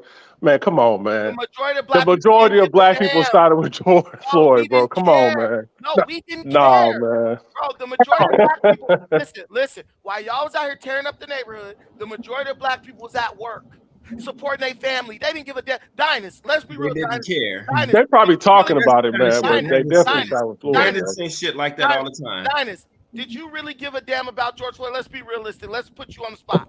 I saw the video and I was just like, it's unfortunate, and I just kept it pushing. Exactly. Hustle Smart, did you give a damn about George Floyd? I didn't give a fuck about it when I saw him doing the porno tape goddamn back 8 years ago. I didn't give a damn. So this nigga went from a porno star to a junkie to a. Why y'all making it about George Floyd? It's about what that white boy did. I didn't get. Y'all got it all fucked up. It's about what that white boy did. I don't care if George Floyd killed somebody in blood and cold blood. He did you a favor. He saved you. I think Brandon, you are going too far by saying that they are. Just because the guy is useless doesn't mean, because what it represents is that. So let me finish what I'm saying, please. What it represents is that could happen to anybody. If you think it's not going to happen, it happens to you in other ways already. The problem is that when I think it's very, very harsh to say, okay, African Americans have all these problems. What I see happening in the diaspora is a symptom of something greater. The failure of the continent. The Chinese that were brought into America before, they were treating them badly too. The Japanese were treated badly because of the failure of their mother nations. And when they fix that, you see how they are treated now. That has changed. You see, look at the Asians. They have one mother nation, which is the Chinese. The Indians have India as a mother nation. The Europeans have America. Well, what do you have in Africa? Nigeria. A total mess right now. Why are you surprised you are seeing what is happening here? This is the problem. The source of the problem is coming from somewhere else, because we created the problem in the first place. One, we caused the problem that led to the diaspora being created. Then secondly, we are still doubling down on the incompetence and failures. That is what you are seeing. And I think it's a little bit harsh to be blaming everything on the diaspora. Tunija, have you ever seen the movie Jungle Fever? Have you ever seen I think I've seen it, but I can't remember. Sorry. Okay, you remember the part, Dynast, all y'all remember the part where the minister killed Gator? You remember that one? Y'all remember that part? Jungle Fever, when the daddy I've never seen it. Yeah, man, Spike Lee, Jungle Fever, where he shot Samuel L. Jackson. But y'all was too busy doing Jungle Fever, old coon ass nigga. Look, but look, but remember when the minister killed Gator? And I know Hustle Smart remember this. Yeah. Gator was too far gone, so the daddy killed him. Right? He was just a junkie. He was a loser. He come over to the house demanding money from his mama, trying to bully his parents, and the minister, his own father, killed him. Guys, we got to realize there's a lot of people like that in our community. And it's that, remember the movie Jason's Lyric when Josh died? Remember the brother died, killed himself? At least he was man enough to off himself, right? We have a lot of people in our community who are too far gone. So I'm not going to sit up and be like, the police did the wrong thing with George Floyd, this and that. Look, I'm going to keep it real. I'm not going to kill him myself. I'm not going to wish death on him. But I'm not going to pretend like I'm not going to tear up the little bit of a community we got left over. So what I'm telling you is George Floyd, in a way, him dying was like, it was bad for our community because we're just too stupid. But all those type of people need to be eliminated because those are the people who we use as an excuse to practice self-destruction. Hey, Hidden, we agree with you, bro, but you can't ignore the incentive. And like I said, I don't like certain responsibility, but bro, if we don't control the media narrative, okay, let me ask you this. Who does it benefit more when a whole bunch of black people is behaving like George Floyd? Does it truly benefit black people and the diaspora, or does it benefit white people? It benefits the black dope dealer. But come on, man. It benefits more towards white people for us to be dysfunctional because we can't compete with them, man. And we don't control the institutions, man. Come on. Bro, Who made let me throw the question back to him. Who you think made the money off making George Floyd a degenerate? Who you think made the money off him? Black people or white people? Well, I agree with you on that. But what I'm saying is that if we don't control the media, then you can't truly get upset at black people because that's all they see. That's all they know. Black, you look, man. We got our own sellout black media outlets, but they're all controlled by white people. We don't even on YouTube. They could ban this whole channel now. Floyd was a sellout too. Why do we attack the black people who sell out, but then the ones who sell out, who we want to feel sorry for, we don't go after? George Floyd was just as much as a sellout as Wayman Tisdale on that one movie. I forgot the name of it. George Floyd is a sellout. He was a sellout. He wasn't even with a black woman, bro. He wasn't even doing. Listen, anybody who misrepresents our culture, they could go straight to hell. As far Are you as I'm stupid? No, but brother, what I'm saying is that if you attack a white person today, whether they are sellout or not, they are going to react the same way against you. If you attack a white person today, whether they are white persons they sell out or not, the white community is going to react against you. They're going to throw the books at you in either way. It was about George Floyd. Let's get that narrative together. First of all, it was about that white boy killing us and the other police killing our people. That's what it's about. Don't be so let me jump in right quick, yo. The white boy did what we should have did a long time. Okay, hold on, Brad. I forgot Diallo's on here. Go ahead, Diallo. Yo, for gas them up, you from New York, right? Check out the Ocean Hill, Brownsville, 1968. What happened in that school district when the community fought for control and the mostly white and Jewish school board did a teacher strike. For you, Dynas, you ever heard of Piney Woods? Yeah, I know about that. Yeah, I know what happened there. Yeah, so people. I'm very familiar with Piney Woods. Our fraternity, Kappa Alpha Psi, we were very involved with Piney Woods. Okay, I went there for a summer. Now that's, I think, might be the only black boarding school left in the country, or one of two. I went there. They got their own farm. They teach you how to set a table, what fork to use with this salad. They make you work on the farm. You know what I'm saying? So we have institutions in DC. They used to have 3 independent black schools. I think one is still there, Ujamaa School. They had Roots, and then they had the other one out in Northeast. I can't remember. If Dynas, you heard of Marcus Klein in Chicago? I have not, no. Okay, Marcus Klein probably got the best independent black school I've ever seen. Go on YouTube, go on Instagram. Them kids is learning physics at like, 2nd grade, doing medical stuff at like 2nd grade, totally independent. He got schools in Chicago, I think Detroit, Atlanta. I think he's building something in Ghana or Tanzania. I just think it needs to be balanced to just say like black Americans aren't doing anything. There's plenty of examples. It's just the examples that we choose to use. And I think we should cover, if the mainstream media isn't going to give it to us, then like the brother was saying, we need to control our own media. Let's talk to Marcus Klein. Let's talk to the people. Hold on. I've been quiet for a long time. Hold on. Let's talk to Marcus. Let's talk to Marcus Klein. Let's talk to the people at Piney Woods. You could talk to Umar for what he's doing. Everybody didn't think his school was going to open. It looked like it's about to open to me. So you could talk to the guy at Ujamaa. There's plenty of independent black schools. Umar said he's charging $500 for him to. Yeah, for him to come on. yeah, he want $500. So. Nah, he want that free promo. But yo, there's Mandela Academy in East Palo Alto, but y'all don't want to hear that. Y'all want to talk about all the negative shit. I could talk about how I was teaching college course. Excuse me. I could talk about how I was teaching Black Studies courses to elementary school kids at fucking Shule Mandela Academy that had about 80 students in it. So why you stop?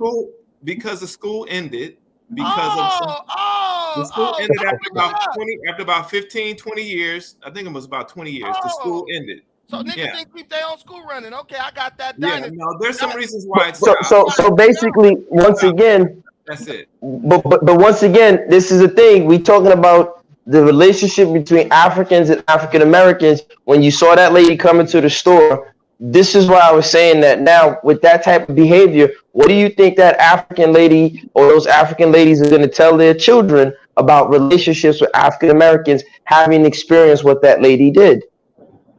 Hey, Dynast.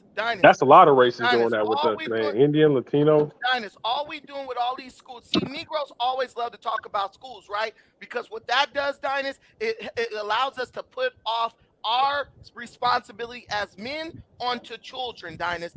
That's what I want you to understand here.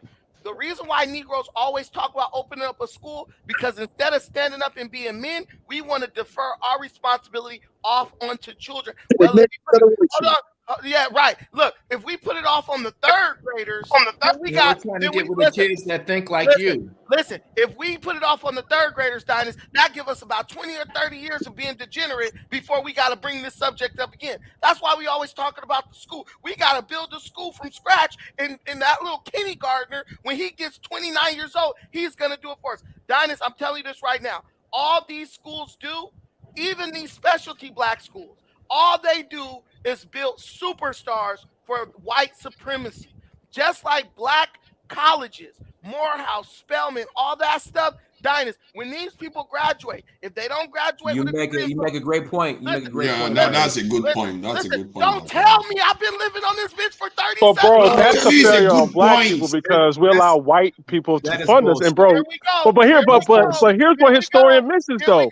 White people fund these institutions. You can say here we go, but it's true, bro. That's not that ain't black dollars going to these schools, bro. And Come those on, man. kids came back. Those kids that graduated from kindergarten to high school and then graduated from college came back and taught at the school. Here we go. And then when the school ended, we had some of the kids that ran for city council. We had other kids that were just, doing things in the community. What did they do? Specific, Shaw, not this freaking Started a business. But historian, I feel like you are ignoring the vested interest of white people interfering in these situations. Let me say this real quick. Shaw, your points are like your hairline, very dubious, evasive, and hard to see, okay? I'm just telling you right there. But don't worry about that. Okay, We gonna just keep it real your conversation is much like your size. It's overweight. That didn't even make sense. See this corny dude? So when are we going to talk about this lady and her shop, man? Right, Dynast, when did the conversation turn into hairlines and weight issues, and we're forgetting that we're talking about the relationship between Africans and African Americans? Right, that's what Brandon does, though. That's what Hold on. One mic. Brandon is not overweight. He's big bone. Okay, we're gonna respect. I'm husky. Okay, well, it's big. His conversation Pause, is big. dude, Like pause, dude. Pause. You said it's big. Pause, bro. It is big. No. Hey, let's pass it. Hold on. Let's pass it to Njola. Njola, go ahead, Njola. Unmute yourself, Njola. Thank you, Dynast. Thanks for opening up the mic. Actually, I just want to talk about the issue between Africans and African Americans. Hey, Njola, you got another device you calling on, or are you on speakerphone, or what's going on? You got to get out my laptop phone, bro. Hold on. I know they be selling them cheap phones on the corner at Family Dollar, man. You just don't go up under that tent. I know the tent you talking about. Can you hear me now?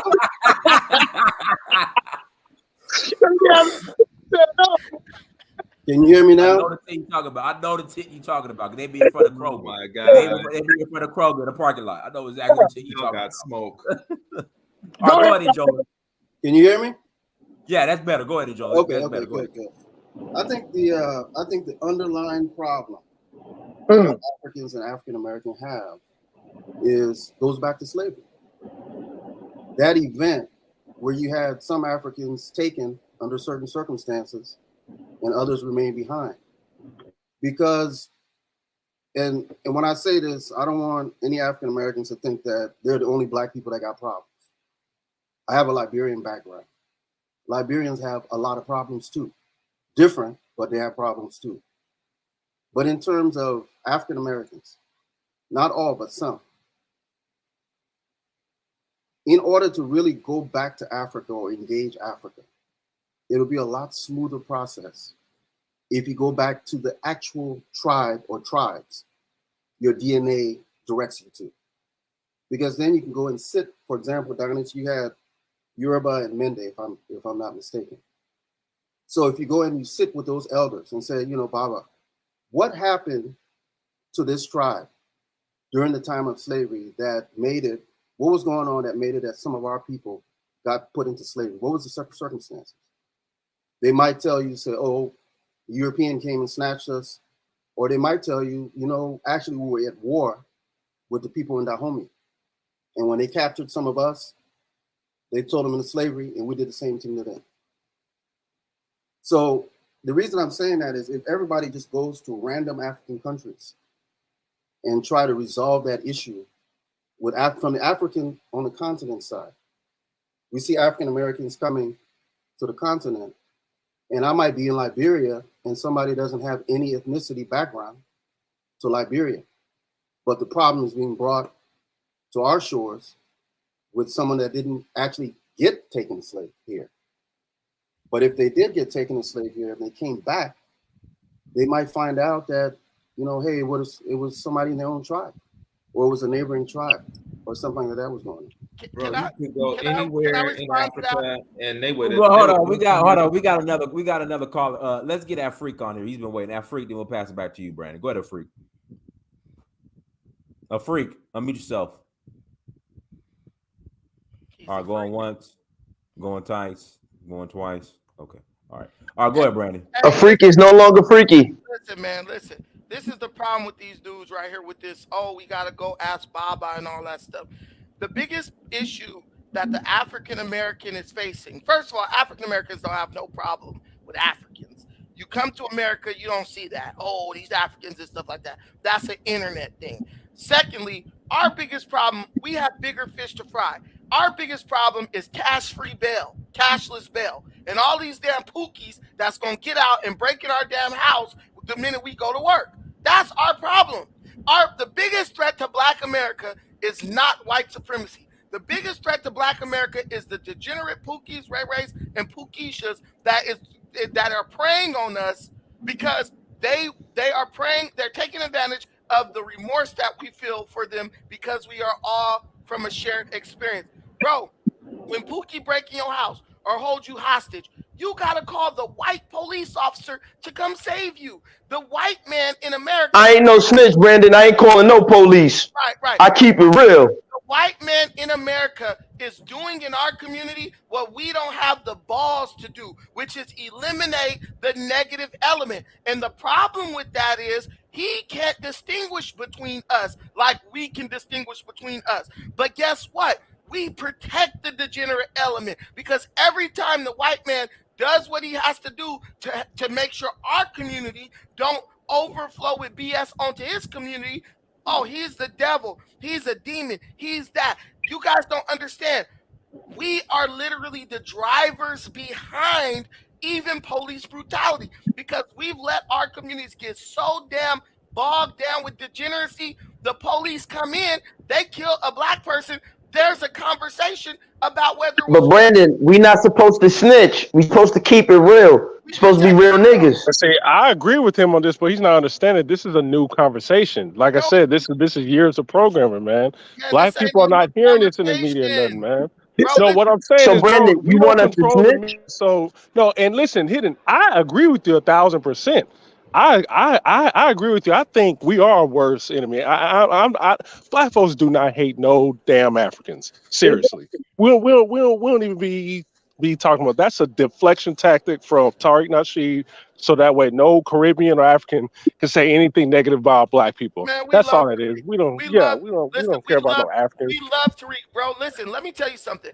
In war, right? You know why it's so hard for America to beat terrorists, the Taliban and stuff like that? Because the terrorists are able to blend in with the main society. So there's no way to really distinguish, like, is that guy just a goat herder or is he a terrorist, right? They can blend in. And that's what we're dealing with in our own community in America. The only people who can help Americans find terrorists in the Middle East are the common people, because they know how to distinguish between who's a Taliban or who's an Afghanistan or whatever it is called, right? The Al-Qaeda, right? And the normal people. In the Black community, it's the same way. But when the police come in, hey, who's that guy who killed this guy? Who's this person? Guys, this woman's son got shot and murdered in cold blood. Did anybody see what happened? Dynast, what they gonna say? I didn't see nothing. I didn't see nothing. I ain't see shit because I ain't a snitch, Brandon.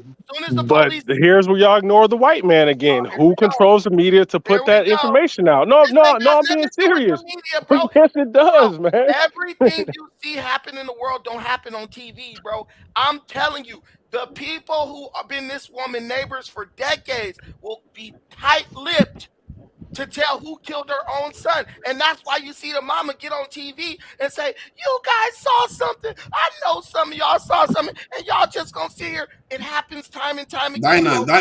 Brandon, you once said something about if somebody's whipping you with a whip, and what do you go after, the whip or the person wielding the whip? I go after because what you are describing now is going after the whip.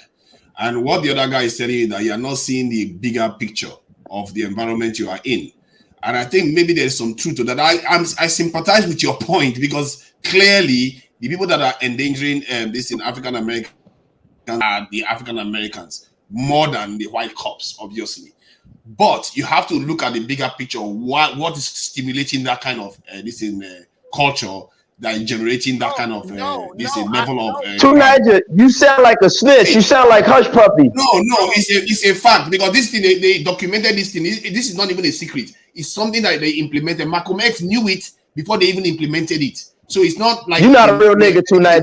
You're not a real nigga. You a snitch, bro. Is it black people uplifting Al Sharpton and put him all across the media headlines, or is it white people uplifting him and putting him all across the media headlines? All I'm saying is that, bro, you can't ignore the vested interests of white people interfering in our communities, bro. That's just what it is. White people are not thinking about you. That's the problem. I don't think that. I'm talking about the power struggle. Listen, Hidden, do you think CNN will ever invite you on? They won't never invite you on. But if we were acting like some N-words, they will. Man, listen, man, stop living your life in the scope of what white people do. No, I'm not living my life in scope. I'm just saying, bro, you can't ignore that there's a power structure vested interest to keep us this way by white people.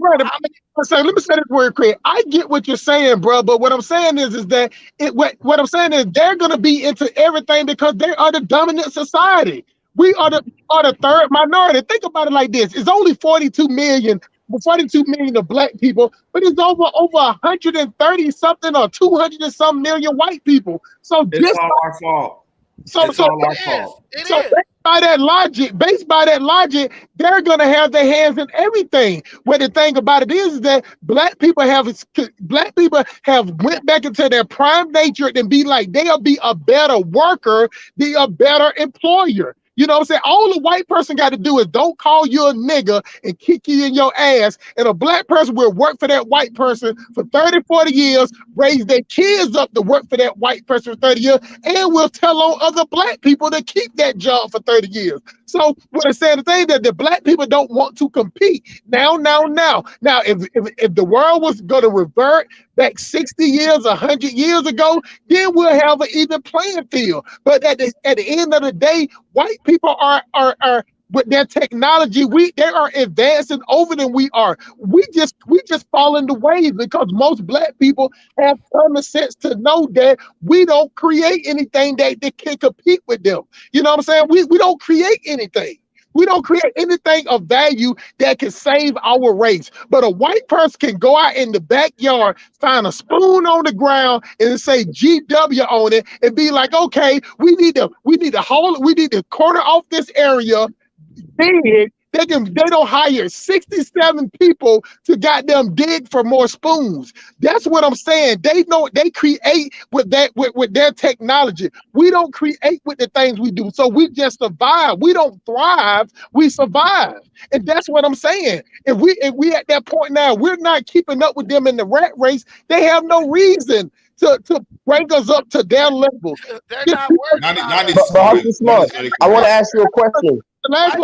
Can we admit? Can you guys admit on this panel?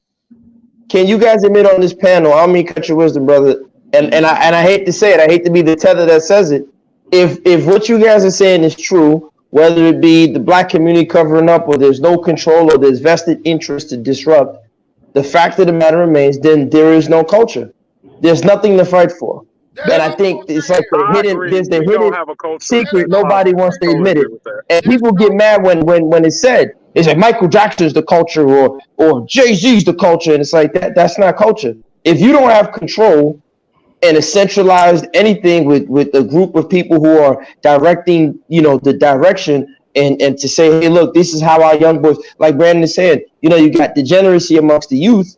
And so the girls are coochie popping and the young boys are steppers, right? They out here putting in work. If you don't have control over that behavior, the brother Diallo's from, or is it Diablo? Yeah, Diallo. He's from, NYC. If you go to Eastern Parkway, a young Hebrew Jewish boy, he has a culture. He's The Yoruba behaving don't himself have a culture certain way. because they don't have control over their economics. The Yoruba people don't have culture because they don't have control I over think their that is a politics. massive leap. Well, I think well, that's a well. I will tell you. I will wait. Hold on, 290. Wait, 290. Wait. That's a great point. Shot. Let me respond to you. Let me respond to that. That's a great point. I'm on the ground in Nigeria. I'll be the first one. I say it all the time. Nigerians are fast losing. Africans are quickly throwing away their culture to embrace Western modernity. I'm the first one saying that this Afro beats is crackhead music. You shouldn't play it. It's garbage. I'm the one telling people that Africans are throwing away their culture. However, I will say to a large degree, if you go to Dynas's village, right, there's still culture. His Abba, right, still, Dynas, what's the name of your village again? Don't tell these niggas the name. They might go there. Okay, so now if you go to Dinah's village, a young boy at that village has a certain code of conduct and behavior. And as a matter of fact, the people in that village have a distinct behavior particular to that village. So I know it was a great defensive reaction to say, well, the Yoruba don't have culture because they don't control the economics. That's one aspect and facet of culture. We're talking about other forms of control. Hold on. Wait, Tunaja, I'm coming. You're going to get into Tunaja. You can't just reduce culture to so-called politics and economics. Culture comes with rules and regulation. Hold on, wait, shot. Don't be reactionary because I'm on the side of my lovely African American people. I got nothing but love for y'all. But what I'm saying is that at the end of the day, you gotta admit this, and by admitting it, then the next step is how do you get that control? How do Black people in America get that control? And it's not that 501c3 leadership that y'all used to. Because if y'all had control, like I say, the arguments, the reactionary arguments Shah is giving me, if I take you to Chicago, if I take you to East New York, if I take you to parts of the Bronx, if I take you to parts of Long Beach and Compton and where the Hoovers are and all that stuff. You ain't never been to Long Beach. No, I'm telling him that if you go into these neighborhoods, because whenever an African or a tether or a booty scratcher, right, whatever y'all want to call me, will say these things, y'all get defensive. Right, especially look at Shah's reaction. But what I'm saying to Shah is there's no need to be defensive because if you go into your inner cities, they don't listen to you. I teach these inner city kids. They wouldn't listen to you, Shah. Brandon was on the show with the boy. Hold on, Brandon. You was on the show with that boy who was attacking the police. Did you hear how that young boy was talking? Go play Pan-Africanism Strikes Back and listen to how that young boy was talking. I knew he wasn't. That's the culture. I told Brandon or Husky, one of them, one time. I said I could go into any inner city community and do something with youth there. Right, you could do something with them, but that don't mean that they could do. Let me kill this hip hop argument real quick in 30 seconds, Dinus, real fast. This is how you know that Black Americans have no culture and hip hop is not a culture. Look at every single hip hop rapper. They always have some type of persona that they put on to coincide with their music, right? Jay-Z, what persona does he put on? Like a black mob, like a mobster, like an Italiano, right? He started with the Frank Lucas stuff, but the American Gangster and all that, it was really just like a play on Italian mafioso stuff, right? Look at Biggie Smalls. He was the Black Frank White. Look at the Wu-Tang Clan, the Shaolin, the 36 Chambers. They put on the karate Chinese persona. Every hip-hop artist, they put on a persona that is rooted in a culture. And do you notice that those things are never rooted in any Black American culture? Even when you look at certain rappers who are pro-Black, they're rooted in an Afrocentric culture, an African culture, like Common Sense and stuff back in the day. They root their Nonsense are you talking? They associate their rap with a culture. 9 times out of 10, it's not a black culture at all. And if it is a black culture, it's an African culture. Erykah Badu, all these different What? people. Yeah, man, I'm telling straight facts. This is straight bullshit. Listen, show me one, Dynast, you do this too, and Gas, show me one African-American rapper, right, or artist who associates their music with an African-American culture. You won't find it because we don't have no culture. Hip hop I mean, but Nappy Roots. Can I say something about it? This is weird. I don't know how. See, hold on, Nigel. Okay. You said Nappy Roots, right? What about blues? Wait, hold on. What about jazz? Hold on, bro. You going on the Diggable planets. Listen, wait. Prince Dynast, you said Nappy Roots, right? Nappy Roots, right? Right. Okay. Right. What culture do they identify with, Dynast? I guess would be considered country, Black American. No, that's not country. Country culture is white culture. Hold on, guys. Hold on. Country culture is white American culture. We've already learned from Sowell and Walter Williams and many others. The country culture came from white European immigrants who were on those plantations with black slaves who taught them how to talk like this in those country lingos. That is not black culture. That is white culture. Husky, when you hear Nappy, we think about African American era. We don't think about white people, man. Sorry, can I say something? I think this stuff is bending my mind a bit because I'm not sure it's accurate to say the African Americans don't have culture, even if you ascribe it to African culture. How? My point. Let me finish my point now. Even if name the culture then. All you got African American culture. That is, if you want me to name it, I'm calling it what it is. See, I'm not sure it's accurate to say that. Even if you ascribe it to African culture with a mixture of European culture and a mixture of something that evolved on the American continent itself, it's still African American culture. And just because there is an overarching power influencing the people within that culture, it doesn't mean the culture doesn't exist. They influence Africa all the time. Nigel, you're making excuses. Stop doing that. You're being disingenuous, Nigel. That's not a culture. Stop being. Nigel, you've never been to America. Nigel, you've never been to America. You're in the UK. You're too UK. There is no culture. You can't just say what you can't in one breath say that culture is tied to African culture and still say it's not a culture. It means I never said that. I said it doesn't exist. I said that black culture in America doesn't exist. Oh my God, that is just ridiculous.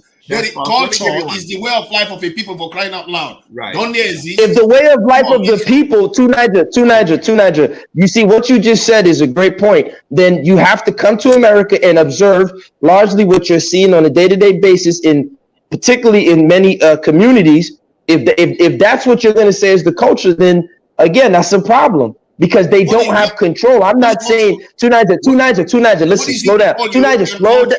Niger, holy smoke, slow down. Listen, look, if you go into Dynast's village, if you go to your village, the Obas, the elders have rules and regulations, right? So now at the end of the day, when African American people are able to have that type of control, then they can combat and resist. They can combat, and I'm not worried about it being fair because it's not set from an arrogant. Hold on, Shah, slow down, Shah, slow down. Listen, it's not. Shah, let me finish, please. Shah, listen, I don't have to be from here. Shah, slow down and stop being reactionary. You can tell me in a few seconds. Shah, wait, Niger, let him finish. Shah, Niger, let me tell Shah something real quick. Shah, listen, you can tell me about the culture. I'm not going to fight you on that. Let me just tell you my point. Again, listen, I don't need you to be reactionary. And that's the problem when African Americans and Africans have these conversations. You're instantly being reactionary because you think I'm attacking African Americans and I have nothing. Don't rush me. Listen, and I'm not saying it to be reaction. You don't have to be reaction. Slow down and process what I'm saying. I'm trying to tell you that, listen, when African American people have that type of control that you see other people have in their communities. For example, forget Africa. You look at Bangladesh. You look at places like Afghanistan. When you see these other people and you go to their countries, they will tell you distinct groups. this tribe from the north, this tribe from the south. They have a particular way of behavior. They have a conduct, and everybody's losing their culture to modernity. Everybody's becoming more and more modern. Everybody's losing it, but you still have the remnants of that in place. So no, so listen, so African Americans, when they get that, I didn't say they will never get that. I didn't say they can't get it. Wow. When they get it, then you will be able to fully say that there's a culture. Yes, and you and you're trying to run away from that. You're trying to run away from that. I'll let you finish. Go ahead. You finish. You made the point already. You made that point that we don't have control of the behavior of our young people, probably, or maybe people in general. That's an aspect of culture, is behavior, because culture can inform behavior. That's a but lot. Culture is more than just behavior. It's other things too, which you agree when I start making points about the political situation and economic situation of the Yoruba. What behavior? You said, oh, well, African American. Excuse me. So now here, let me give you an example of culture. That's apprenticeship. Apprenticeship is one of the things that we do here in this country as part of our culture. So no other and it's similar to what they do in Africa too. We have an apprenticeship culture. So what does that mean? That means that if a young person, I'm going to relate this to arts. It could be literature too. It could be literature. It could be arts. It could be, and I'm gonna give you arts example. So as an artist, you don't just learn art theory. In fact, the fact that people are going they're going to colleges to learn jazz. It's the quality of jazz is going down because the way that we taught jazz and that we teach dance is that you go and study with a master, and once you reach a certain level, it starts with imitation first. These are the levels of the different levels of apprenticeships. Imitation is the first level, and then it goes to another. So then the highest level is innovation. Highest level is innovation, and this apprenticeship program you can relate to the Dogon, for example. They have the same kind of that would be African culture. That would be African culture. It's not just the African culture. It's the continuity. You just said it's back to the Dogon. It's the continuity of African people in this country. Whether we was Native Americans, Africans, it's the same thing. Yes, did he just say the Dogon? It's not just African because I'm relating it to Africa. This is our culture. Listen, bro. Every group of culture. Wait. I'll give you an example of apprenticeship process is an example of our culture. Hold on, Hustle Smart. Listen, wait. Listen to this waffling we do. He said apprenticeship is a unique aspect of our culture. No, I didn't say that. I said that is a part of our culture, and you can also see it in Africa. So what? But you didn't define the culture. But you didn't define. You see what you did? The culture is many things. The culture is many things. Wait a minute. It's not just one thing. You admitted that when I pointed out the political and economic situation. Wait a minute, bro.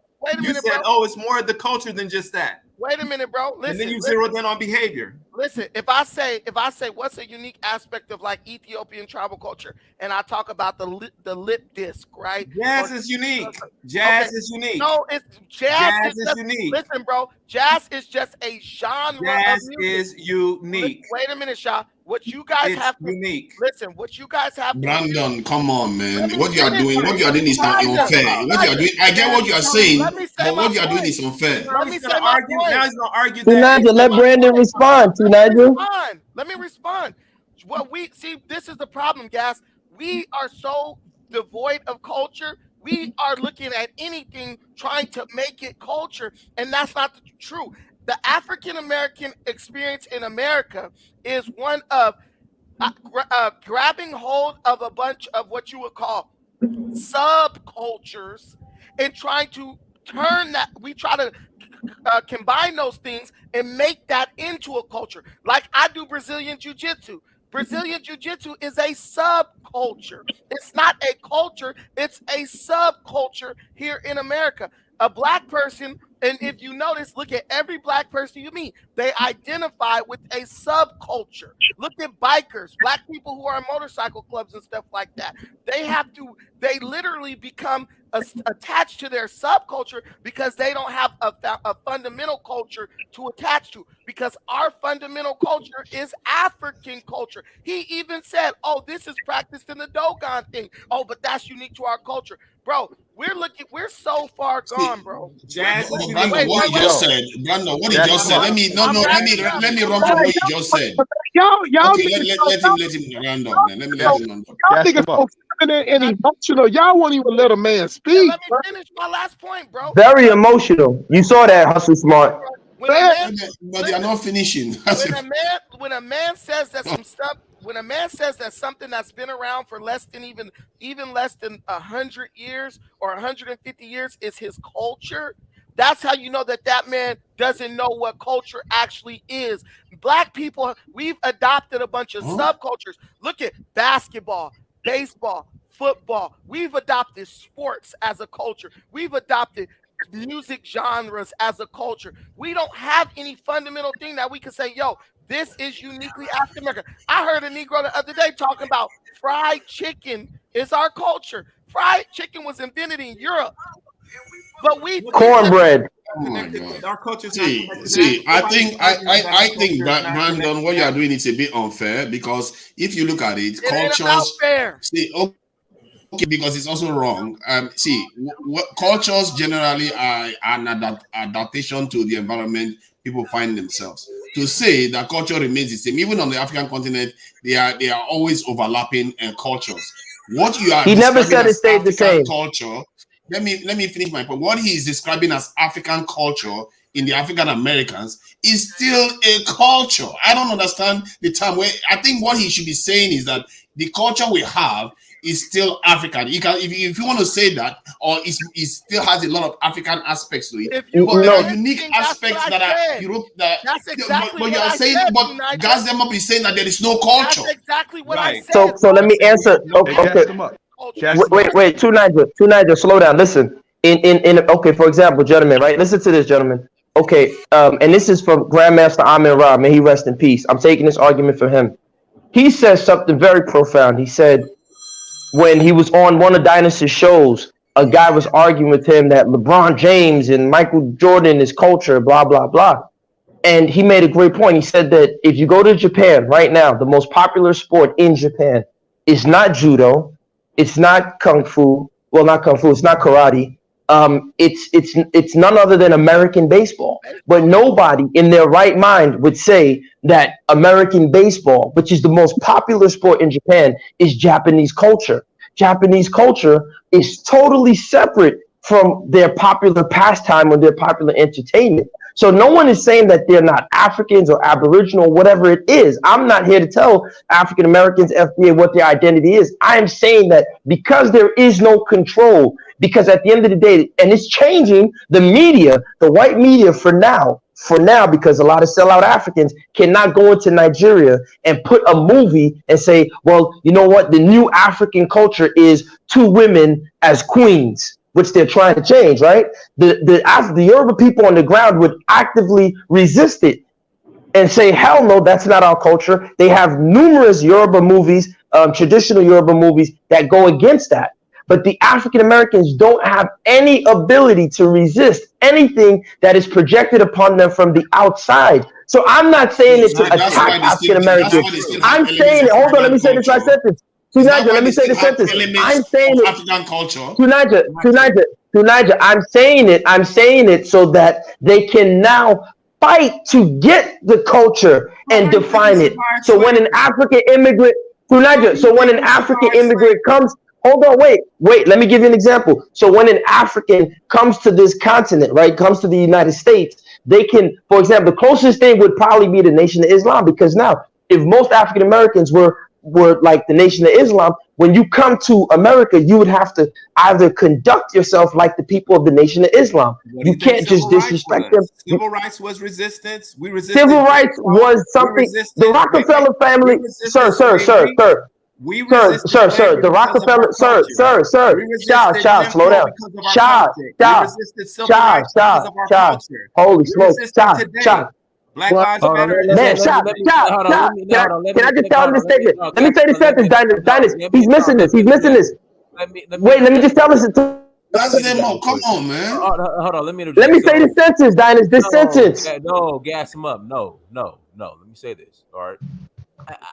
Shaw, integration. You can't confuse resistance with integration, or you can't. Or how would I better say? No, I was comparing. I was saying confuse behavior integration or resistance with integration. Like, no, I'm not saying. What I made a point is that our culture dictates so that we have resistance to white supremacy. That's part of our culture. You said the civil rights. Rockefeller was funding Martin Luther King. We come from a culture that says that hold on. Let me meet both you guys. We integrated into white supremacy. I don't know how that's resistance. Shot need to stop lying. Rockefeller was funding Martin Luther King. So the whole civil rights movement was nonsense. I'm not saying that they shouldn't have resisted, but when we start pulling down the wool from our eyes and start researching, we find out that half of these resistance movements is just basically paid dissent. These are dissent managers. Martin Luther King was heavily in bed with the Rockefellers. So you got to put that whole. They chose Martin Luther King over Malcolm X. Why didn't they side with Malcolm X? Why didn't they do reparations and land? In San Francisco? So the Rockefeller family is deciding what resistance is, then how is that culture? And when I point this out, you getting defensive. We fought to have black studies at San Francisco State. That was a whole fucking. And there is no more black studies. Go to Baruch College, the black studies in San Francisco. I'm not sure a struggle can be called a culture, but a struggle is not a culture. It's a different name. That's a struggle. That's why they call it a different name. And I don't know why we are conflating that, bringing that into the discussion. What I'm saying is that our culture our culture gives us the strength to fight white supremacy and to fight slavery. We weren't just laying down and taking anything. Stop lying, Stop lying. Survival instinct gave you the strength, not culture. Culture had nothing to do with it.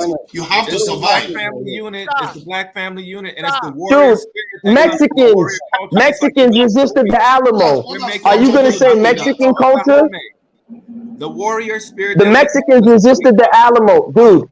Listen. The Mexicans resisted the Alamo. Are you going to say it's only here's the problem. You're trying to reduce resistance only to African Americans. Every group in the world who's faced any type of then you know what I could say. I could say that hold on. What's the dude? If Brandon can argue that hip hop is part of our culture and it's negative, then I can argue that our resistance is part of our culture too. We've never resisted white people. We've never resisted white people. All we've ever done is try to get white people to accept us. Bro, I have a video on my channel where my great grandfather was Nat Turner. He resisted. Bro, we talking about now, man. We're not talking about great. We're talking about now. We come from a culture of it. We still resisted. We come from a culture of it. Listen, even Nat Turner never resisted white folks, bro. What I'm trying to tell you is this. I have a video on my channel. 5 times black people could have fought against white people in America and actually won. 5 times when we could have took up arms against white people and actually won. Woulda, coulda, shoulda. Listen, and we never did it. When we were in the Civil War. There were wait, brother. I'm gonna give you some history, smart guy. In the Civil War, that's a moot point. In the Civil War, there were 180,000 armed and trained black soldiers between the two sides. Why didn't we just say, look, we could start this is an army, 180,000 people with guns, cannons, and trained. We could have at least ran away from here and went and secured us a place somewhere in South America or down in like Haiti. We could have did what we did, but you know what we wanted to do? We wanted to be a part of America more than anything. We've never wanted to resist. We've never wanted to leave. What about Robert Williams and Negroes with guns? Listen, bro, I'm talking about So, Shaq, can you compare the Haitian resistance to the African American resistance? Wait, guys. I'm talking about times. There was a resistance in Louisiana. That was the biggest resistance in Are black people not always asking to be included in white institutions, movies, cabinets, being tokenized? We need to make a separation. That's a whole nother subject. That's a whole other conversation. We need to make a separation between slave uprisings where black people just want to be free within white society, and resistance where black people are trying to eliminate their opposition in white society and gain independence. There's a difference. Haitians fought That's for a strategy. independence. What Hey, about listen, Robert? What about Robert Williams? Negroes with guns. What about the no, missile? he- The Okay, you know Mississippi. what? You're using he Haiti, never had but a Haiti chance. never took the fight to France. never- Haiti What- didn't sell in boats to France or Listen. England to fight. They wasn't What trying about- to eliminate white Did they white have boats? power. Did they have boats? What about the armed resistance in Mississippi? Yeah, and but civil rights but movement one in the can 60s? argue, but How one can you can be saying this? argue They that the never had the Haitians. guys them hold on. They never had the way of defeating Yes, we did. I don't understand. You can see even if you did what Haiti did, you will still get they will come back again because they had come on, man. They had the ships, they controlled the waves at that time. You don't know what you're talking about. In the Civil War, African Americans were armed and trained with 180,000 soldiers. They literally could have. Who armed and trained them? It don't matter who armed and trained them. Hey, so guys, you think overnight, without any leadership, you are just going to turn against the person that just trained you? You think that's how it works in life? Tunaja, they had leaders. Tunaja, if I enslaved you for 50 years and then I handed you a gun and taught you how to use it, who's the first person you will kill? Yeah, but again, Tunaja, this is why I said there's no culture. Tunaja, but where's the culture? Because no, hold on. Because the brother was using resistance. Come on, man. You are adding too many stuff on top of this. Let me finish this stuff in Brandon. Do you think you will train somebody? Do you think you will train somebody that is about to kill you? You are not going to train that person. You are going to train the person that has a mindset that is not about to kill you. So to expect those soldiers to turn on the people that just trained them is very unrealistic. Spanish-American War, the black American soldiers were more well-trained than even the white American soldiers. During the Spanish-American War, they had to recruit the Buffalo soldiers who just came out of the Indian Wars because the white soldiers were not trained. The white boys were coming straight out of school, coming to the army to fight the Spanish-American War. When the soldiers arrived in Cuba, the black soldiers were shocked to find that most of the Cuban resistance fighters were black. They said, whoa, these people are black like us. The white soldiers actually expressed open racism towards the Cuban resistance fighters because they were black. Now, at what point do 25,000, 40,000 black men say, wait a minute, these people look like us. We got guns, they got guns. We could say, damn all these whiteys and take over this island and kick them off and keep this place as a sovereign for ourselves. You mean like Haiti? They did it. There are a lot of people. The Maroons did it in Jamaica. They did all these things, but they are still under But the difference is, Brandon, the difference is that I would argue, and I'm going back again to say, not that there aren't cultural displays, cultural characteristics, cultural remnants and artifacts. I'm not saying that those things don't exist with dance music. I'm saying that because there is not a central control and directive where people can say, this is the behavior. It's like putting an economist.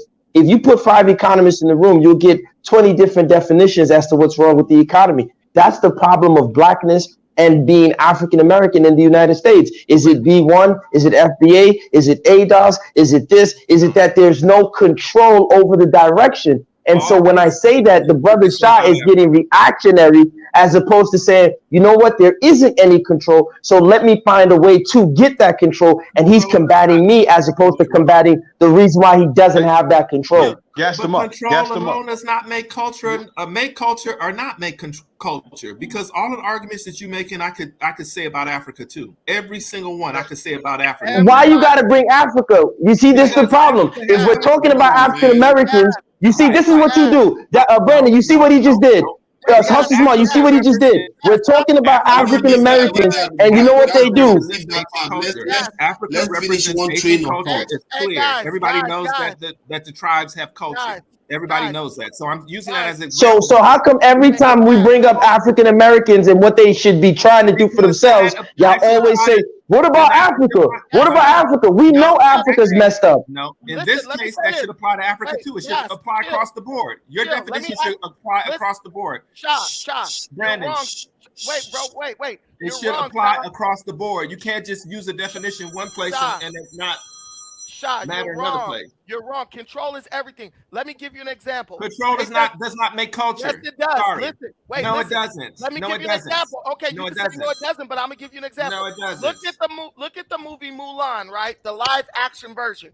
The Chinese eliminated the black voiced over dragon Mushu, which was voiced by Eddie Murphy. They totally eliminated that aspect of the movie because they said that a black person voicing a spiritual ancestral character in that movie was not in step with their culture. That was a disrespectful misrepresentation of their culture. That's why you didn't hear no drag. Listen, bro, that movie would have did triple the numbers if Eddie Murphy would have reprised his role as that dragon talking in that movie.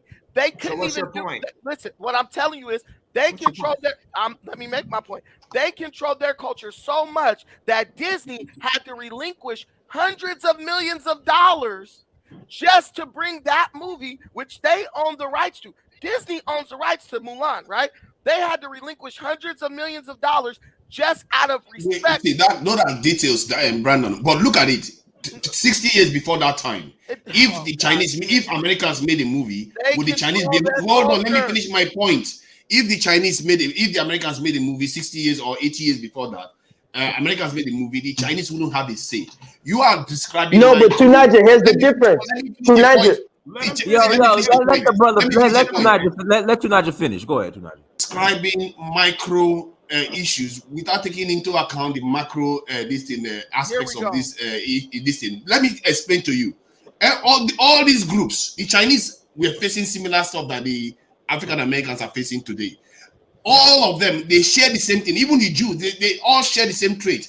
If you don't have a base of power, you are going to suffer some of all these things that African Americans are seeing today, the Brazilians and the Jamaicans, all they are seeing, including Africans. If you don't have a base of power, that is the macro aspect of this. And no matter how much those soldiers fought, they will lose that fight. That's why after Haiti even won the wars, hold on, let me finish. Even after Haiti let him finish because he's wrong. What happened? Hold on. Even after Haiti won that war, what happened? The French came and still made them pay debts for how many decades?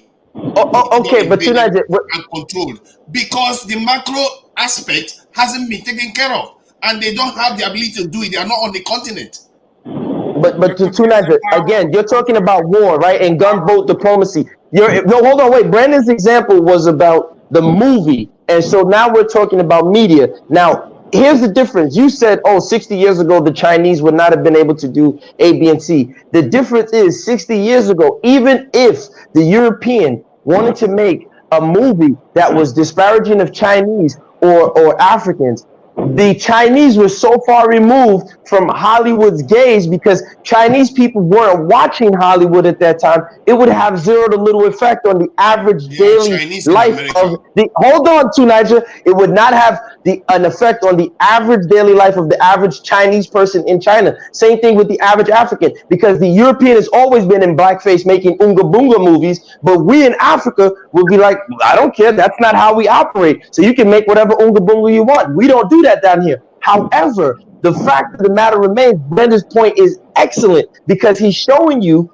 that it does matter about your control of your culture and your direction. And so what I'm trying to say to the brother is when African Americans are able to control how they are presented in the media, and not only just being presented in the media, how they actually behave in their communities. You got brothers like Hustle Smart who gave the example of some family members, and I hope they free them soon, who went on a crime spree, robbing people and doing all kind of crazy stuff. Hustle Smart should be able to have control as an elder to go in there and grab his niece, or was it his nephew, smack him upside the head and say, yo, you are embarrassing the family. What the hell is wrong with you? Come over here. But if you do that, what's the first thing they're going to tell you, Hustle Smart? If you try to put that type of control as a black man in America, what would the family members tell you? They would have called the police on me, even though me, Hustle Smart, have been locked up before, been through it. If I would have tried to go over there and get my niece out that situation, they would have called the police on me. That's the problem in the black. You are describing micro issues. You are not taking into account the bigger picture. Now my niece is sitting right up the right now, armed robbery and murder charge. You get what I'm saying? That is why we can't say anything. Black people, we don't listen to each other. The only people we listen to is white people. And change that. The only way you can get a black person that listen to you, you come to him with a gun or a threat. That's it. Anything other than that, black people, we don't listen to each other. We don't work together. But if you entertain us, we'll sit up there and do that. And after that, it's a shelf life. That's why all our products, goods and services have a shelf life on it. But all white people goods and products are timeless. Gucci, Louis, Prada, MCM, all that shit is timeless. But the fact that you speak in absolutes is bullshit. You speak everything is all white people, all black people. You're speaking in absolutes, so it's really bullshit. Shy, you always acting emotional.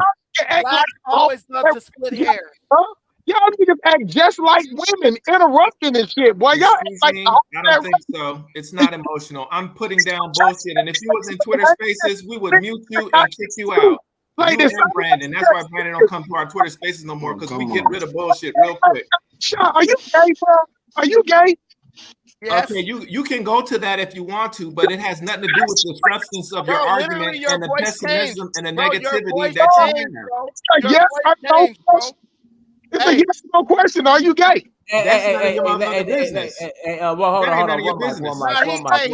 That's all because you asked like no, that ain't none of your business. That has nothing to do with what we're talking about. He got real sassy all of a sudden, bro. That means let's just move on. You know what? Brandon gets kicked out of our Hold on. Hustle smart. Let's just move on. I don't have no problem with. You can try to divert the conversation. Let's just move on. Let's just move on. You can try to divert the conversation, bro. But it has nothing to do with the substance of your argument. I want to talk into the truth and the spirit in which you talk. The spirit in which you talk. But hold on, y'all. Let's just move on. Please. Hustle smart, brother. Out of respect, let's just move on. Out of respect for everybody. Let's just move on. Because this on your channel. I don't have nothing against anybody that's gay. You know what I'm saying? Okay, Hustle smart. Let's just leave it alone. Let's leave it alone, please. Let's leave it alone. All right, thank you. Let's leave it alone. All right, we're gonna pass it back to nice. Cut your camera, bro. I think they are being too this thing. They keep describing they keep describing daily occurrences and on the bigger in the smaller picture. The bigger picture is that no matter what you do, historically it is clear. If Haiti did the same thing, they didn't get that far. The Maroons in Jamaica did the same thing, they didn't get that far. The Japan they tried to resist. What happened? They just put them in internment during the Second World War. So the Chinese. I want to respond to him after he's done. There were also many in America. They were treated badly too. They used to call them, all those names. They even have a saying about the Chinese then.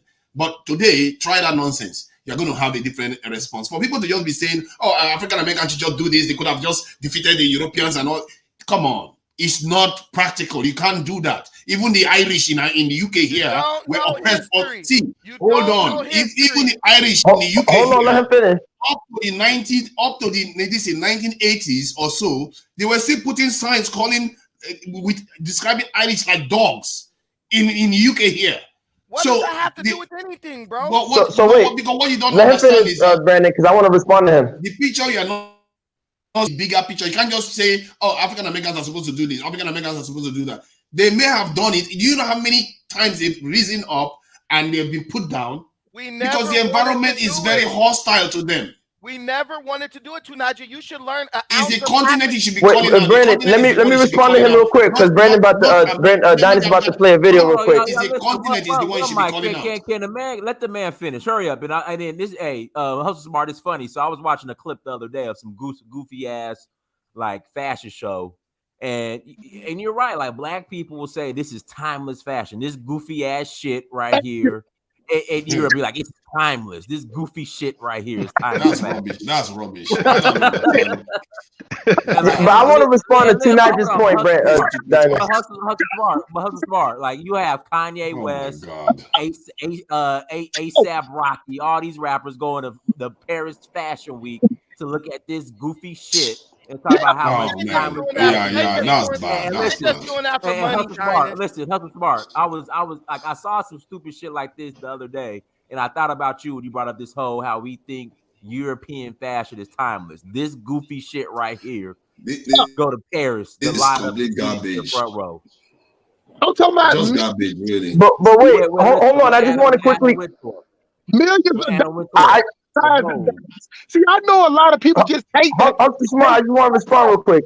But hold on, guys. Let me finish Diners on this subject about the gear. What I'm saying is that it is nothing wrong with what we produce. We got them devalue our own shit. We devalue each other. You get what I'm saying? So therefore, you can't even have a real conversation with people like that because of the nature of the evasive nature with each other. But when we sit next to a white person give you $15,000, you'll have Russell Westbrook out there with a kilt on and some leggings. You'll have brothers out here wearing high heels and wearing goddamn no socks and some goddamn tree tons and some goddamn meat knockers on. See, this is what we do. We don't want to rent anything because white people make us comfortable with all their goods and service, 24-hour AC, 24-hour water, 24-hour electricity. They have made us comfortable to the point that we got men out here that are acting just like women. Now, that ain't got nothing to do with nobody gay. I'm just talking about it's a lot of men out here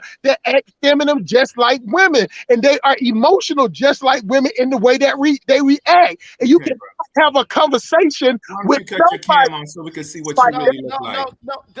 Wait, yo, can I respond real quick? Wait, hold on. I just want to respond because Two Nigers been saying this. Hold on, Brandon. Two Nigers been saying this for the longest. I got next. Hold on 1 second. 1 second. Nah, I said next. I didn't get my point. You gas them up. This is the last point. So what I'm saying is that even as much shit as I talk, I still be on Bankhead every Sunday at 3 o'clock. This has not changed. It is nobody that came on this channel, even people that come on Brandon's channel, will tell you I'm at this truck stop every Sunday trying to get brothers off the block so they become entrepreneurs, to break that spirit of being an employee, of being a perfect slave. But that ain't what y'all doing. Y'all niggas sit up here talking about history and all that shit. Y'all don't get up out y'all bed and do nothing for the community. Y'all get on and then have a sassy ass attitude. People that's out here in the street that's doing something. If you ain't touching the brothers that got 1 foot on the street and 1 foot in prison, that's the ones we need to reach, because that's the ones that's elevated in the community, not the regular black people, not the people that go to college. Because in our community, the educated brother is a sucker. The ones that's elevated is the ones I'm trying to reach, and I'm out there every Sunday in the worst neighborhood in Atlanta. How I say it, it's what I say. Hustle Smart. I just want to. It's what I say. Sha, let me just. Reaction out of Brandon. Sha, I just want to make a real quick response, real quick, Sha. Let him put his cam on so we can see what he really looked like. Since he's okay, that's great. You send him an email in the back chat. He'll send you all the pictures you want. But listen, hold on. Let me say my point real quick, Sha. Please, thank you, appreciate that. Two Niger likes to say this point, and I agree with him. Africans and African Americans should have all the economic, political, financial, and military power to protect themselves. 100% agree. But here's what I will tell you. And again, may he rest in peace, stealing this from Kevin Samuels. And I've always thought like this. Two Niger, what you're saying is part of the simping that Academy is trying to fight against for black men around the world. If you go right now around the world, you will see, for example, Indian men, Mexican men, they are still under the thumb and oppression of white men to a certain degree. You can argue, they're fighting back. Yes, they are. But their women stand by their men. And black women around the world have zero excuse, because what you're doing tonight, by you saying that, you're excusing the behaviors, not just of the degenerates, but especially our women to not listen. Let me finish, Tunisia. Thank you, Tunisia.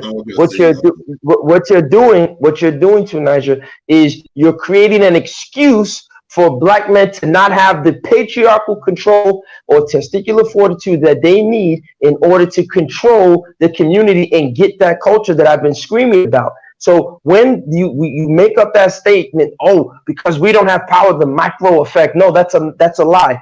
Regardless of that, especially our children and especially our women, regardless, if you are not standing by the black man and his authority and his patriarchy, you're out of order. Stop giving that lie, because the Mexican man doesn't have to. The Mexican man does not have to. I'm almost done, Tunaja. The Mexican man does not have to sit down there and destroy white supremacy for him to get respect and patriarchal authority in his home. The Indian man, who cannot kick anybody's ass, no disrespect, shout out to the Indians, is getting all the patriarchal respect and authority in his home, and he's still under the foot of white supremacy. So for black men like you to get on these platforms and say that, you're creating a problem that our kids don't listen and the women don't listen. Stop saying that, Tunaja. Listen to some more Sim Police Academy. That's all I want to tell you. I don't know what he just said. No, Brandon, hold on. I don't know why he said what he said, because I never said anything. He said that. How is it that African Americans have not figured out a way to secure their own neighborhoods that they actually control? So that is all I said. I never said anything about we shouldn't take responsibility for our disease. But in the bigger scheme of things, they don't have as much control to do more for their communities that as much as we are expecting them to do. What if I was them, where I would focus my energy, I would focus my venom on the continent and say, get your act together. Because the continent is what is creating this problem. If the continent got their act together, these problems will be solved faster. But they don't want to. They don't want to go to the. Wait, hold on. Let me say this. It's my turn. They don't want to go to the continent tonight. Just so why would you? I would focus my attention on continent. If the continent was perfect, they still wouldn't go there, bro. That's the reality. Because Black America's number one desire on Earth in the universe is to stay in close proximity to white people, bro. Trust and believe that. When you won't even go somewhere to be on a resort, to enjoy the beach and all that, Black people don't travel. We want to be next to white folks. But let me say this to what Shaw said. Notice how Shaw brought up Twitter Space. If he was on Twitter Space when he got real sassy, right? He said, if we was on Twitter Space, we would block him and kick him out the group. This is what I'm trying to tell you guys. This is the problem with the Black community. If you do not want to be a part of the constant excuse making, if you want to tell the truth, we mute you. We delete you from the problem solving. Hold on, bro. Listen, bro. Just like everybody else on here, Shaw had an opportunity to get about problem solving. Hold on, Shaw. Come on, we're not on Twitter, right? Listen, every man on here had an opportunity to outline a solution to the problems that we face. What Shaw did was regurgitate 1934 political strategies. Old stuff that has been proven to not work, right? So when they get in the Twitter space, what they do is any new idea, anything that attempts to hold Black people accountable, they mute that person and delete that person. They are a reflection of how Black people run their politics to this day. Say, for instance, what we talk about with Donald Trump, right? Come on, bro. Hold on. I'm not. Say, for instance, what we talk about with Donald Trump. Donald Trump could walk up to Black people, be like, I'm going to give y'all reparations, free housing, free Teslas, free education, all this shit, right? Black people be like, we don't want it from him because he's a racist, right? So the Black man in America, the Black man and woman is in a bad position to where they're damned if they do, they're damned if they don't. If they operate based on logic and rational thinking, they're going to be silenced, censored, and deleted by their own community. So they have two choices. Either you leave that, you stay in your community and suffer in silence, or you leave your community and go and make your bed with another community. And as you see, people like Larry Elder, Thomas Sowell, Walter Williams, what did they do? They left our community and they went and they attached themselves, Candace Owens, Brandon Tatum. They left their community and attached themselves to another community. Why? Because they're evil or they're self-haters or they're coons? No, because some people want to be happy. Some people want to be successful. Some people want to have something in life. And in our community, if you dare operate based on a premise of Black people actually taking accountability for their lives and doing something to help their situation, you are a sellout. You are a reject. You are a degenerate. You are a coon. And this is the way it is. And if you dare speak up and say, let's change what we're doing, you get Mr. Sassy Frass over here. We're gonna delete him and mute him and kick him out the group because our community is dominated now by women and homosexual males.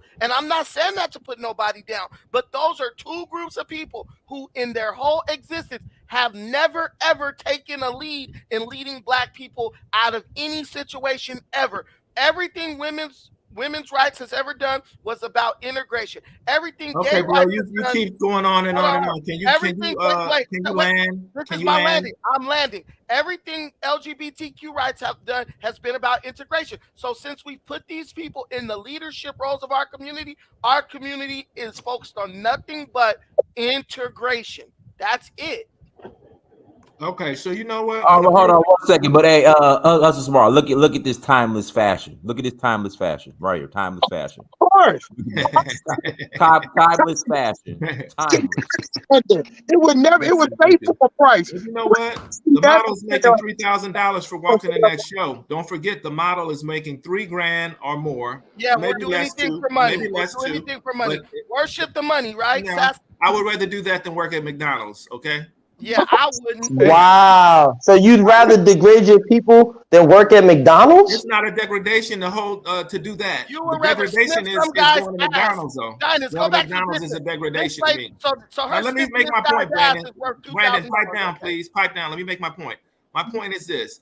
Anytime Don't you ever try use to life in a attack, sentence excuse with me. me, anytime you try to attack someone on a level of their sexuality means that obviously something got to I you. didn't attack I didn't nobody's say you. sexuality. Quiet, please. Pipe down. And then now you're bringing Twitter. I brought Twitter Spaces up is because we're solution oriented. We're trying to come up with positive information that's going to educate people and that's going to lead towards some type of change, or at least great ideas that are coming into the thing. The greatest detractors are white supremacies. White supremacy is the greatest detractor. FBA, ADOS, Tariq Nasheed, and now people who are Black folks who are coons, and I'm not calling anyone coons in here, but then we got Black folks who are pessimists. All they say is negative shit and don't come up with no solutions. And the minute that you deal with that, they get personal in their feelings, and now they come and, oh, you must be this. Oh, listen to that. He's sassy. That's just you. You the one coming with that. I ain't said nothing about you personally or about your personal nothing. You insulting Mashawn.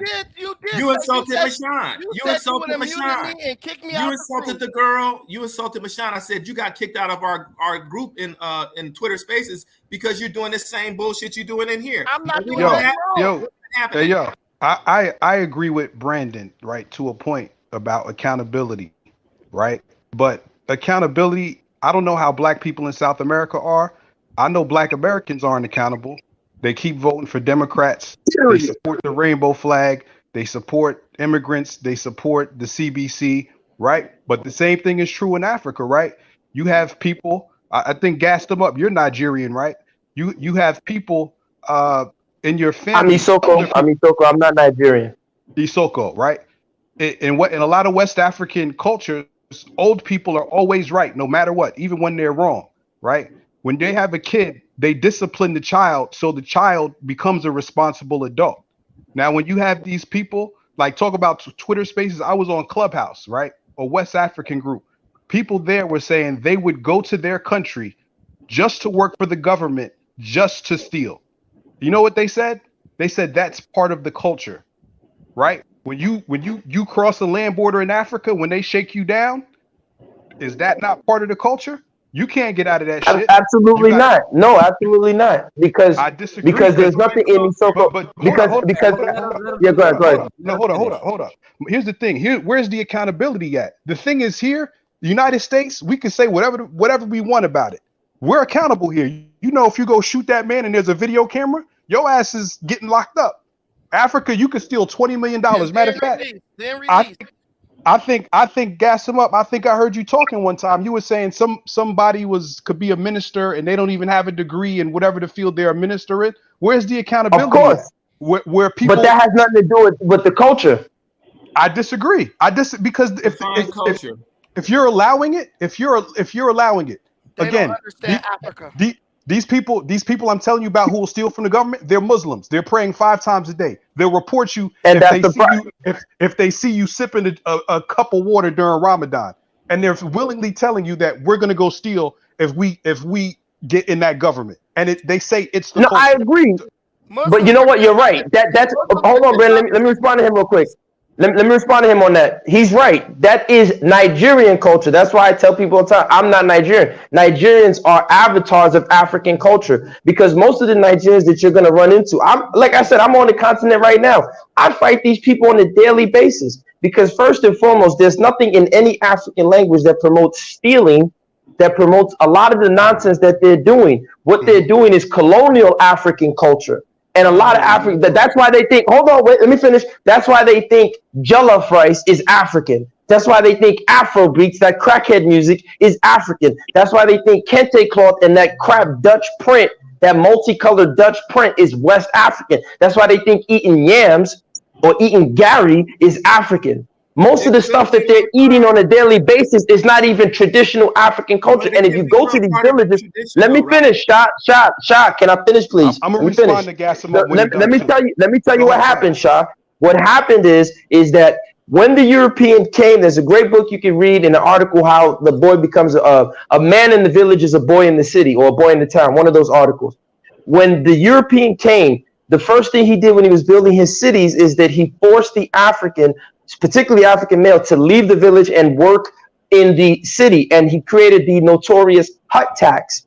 So a lot of times, for example, you come to Lagos right now, the streets in Lagos, a lot of buildings are built on top of the road. That's where you hear the houseboys, right? Where the rich men stayed, and who were the houseboys? It were the men who came from the village, and they were houseboys. They lived in the boys' quarters. So these were adult men that they were calling boys, just the same thing like they did with African Americans. So a lot of the, you know what? Let me not get too long because it's a whole other conversation. But a perfect example. Let me finish. A perfect example. A perfect example of what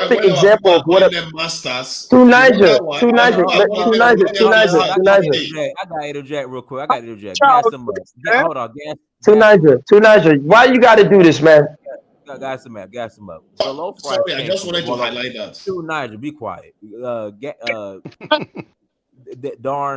Jollof rice came from the Wolof Empire. Oh, I'm sorry, the Jollof Empire, the Wolof people. Yes, the Wolof people, but a Nigerian will tell you what is Nigerian culture. Yes, jollof rice. Yes, Dutch print. Yes, yam, and that's not their culture. You get what I'm trying to say? Even the word yam. Even let me finish. Even Shah, slow down. Slow down. He can't help. Hold on, I haven't finished. Shah, slow down. Let me give you an example. Oh man, Shah, listen. Like for example, if you ask a Nigerian today what is prostitute, because the Europeans love to say, "Oh, we've always had prostitution. Prostitution is the world's oldest profession." That's a lie. That's their oldest profession. It's not been in Africa. If you ask it, for example, in Nigeria, they say. Can I finish, please? Can I? Because you don't know, because you don't speak Yoruba. Because you don't speak Yoruba. Let me finish though. I do speak some Yoruba. Thank you. Can I finish, please? If you hear the word, I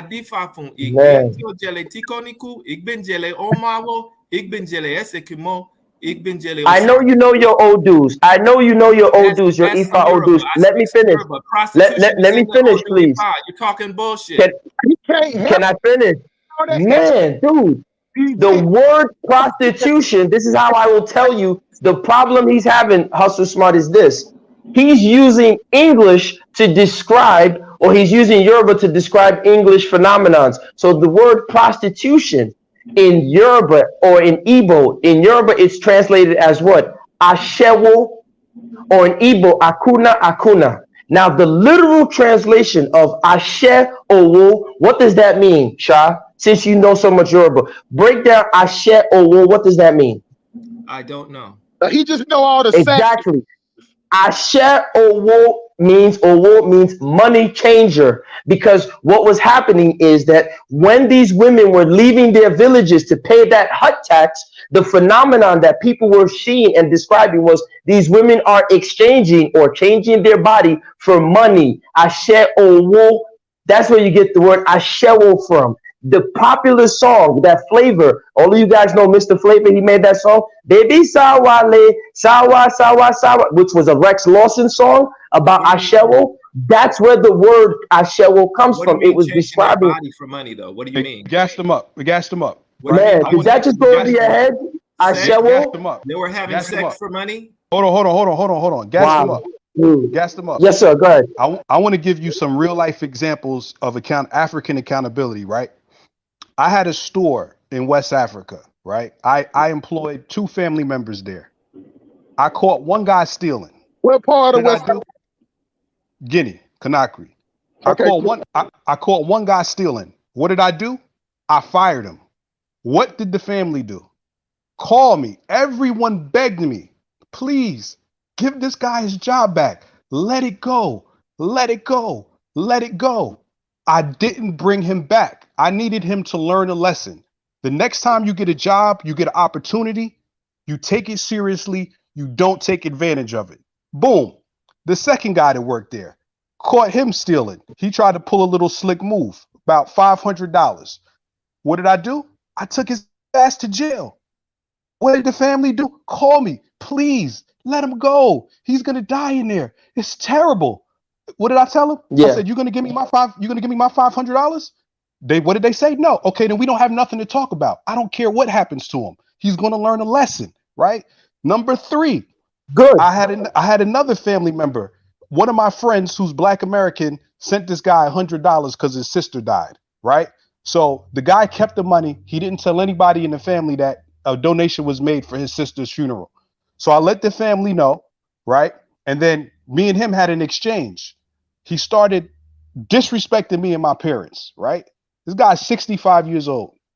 I went out there and I told him, I said, look, I'm not like you. I don't play like you guys. When I see you, it's going to be a problem. You could play all the little games you want on Facebook, text messages. When I see you, it's going to be a problem. This is a 60-something-year-old man. What happened? I went out there. I was doing my business, wasn't looking for him. In fact, 2 days before I ran into him, I told the family, I said, I'm not looking for this guy, but if I run into him, it's going to be a problem. I was leaving on a Saturday. Friday morning, the most perfect situation happened. I ran into this guy. I asked him to repeat everything that he said to my face, that he said about me and my parents. He refused to do it. He caused a scene. He went into a store. What did I do? I punched the fucking shit out of that motherfucker. I punched him goddamn through a wall. And you know what? The family, they were very upset. Did I care? No. Oh, you should have let him go. Well, you guys didn't discipline him, so I had to. You guys, the Africans, the people that are praying 5 times a day, they have all this culture and all these norms and morals and mores. You guys couldn't do it, so I had to do it. The little brother had to do it. So these are real situations. There's no accountability. I like my family over there. They know. I tell them I don't play by the rules you guys play by.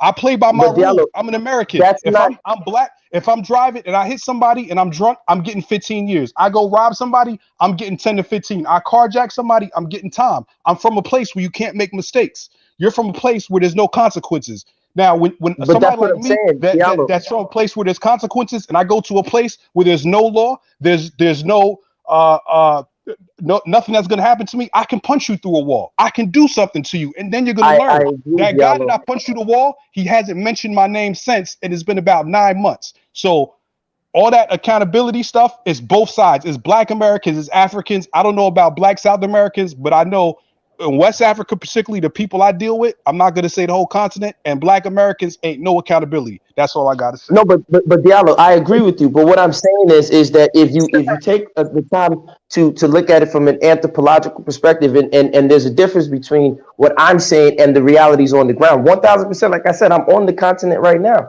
So I know what you're talking about. I face that on a daily basis. But what I'm saying is that I'm not going to use what people are doing in a modern sense to use it to say, well, this is the culture. Because and that's part of the reason why we have corruption to this day in Africa, because people are not adhering. So, for example, when the Europeans first came to Benin, right, which is the Benin Kingdom in Nigeria, they didn't have doors in front of they didn't have a door in front of their huts. You just put a stick there, right? And that was it, the belief in stealing against stealing was so strong that you didn't steal. You just put a stick in front of your door, and that let somebody know, oh, you were busy, you were not to enter into the hut. This is what the missionaries write. There was nothing like stealing. There's nothing like prostituting themselves. So when this guy, Shah, is saying, Asheo, money changer, what does that mean? And I'm explaining to him that the current discourse, the current word for prostitute is as a result of the African woman being forced out of her village to go into the city, and that's where you get the word Asheo, and he's trying to let it fly over his head. That tells me that he's being disingenuous. Okay. And two, that what's happening today in the modern sense, I agree. People are throwing away their culture to be modern. They're using excuses to justify everything. But if you really follow the language of the culture, you will see there's no excuse for stealing. There's no excuse for criminality. There's no excuse for degeneracy in the languages. If you speak the languages properly and you're interpreting them properly, you'll see that there's no excuse for that. So when these people are doing it, I challenge them all the time and say, you're not following the culture. And they know that. Let me ask you a question. Is culture static? Absolutely not. Culture is not static. Okay. All right. Thank you. So then how do you define culture? Again, I said it's the rules and the norms that govern the day-to-day behavior of a people within their environment. It may include dance, music, economics, politics, and other aspects and observations, but it's the day-to-day rules that govern their behavior.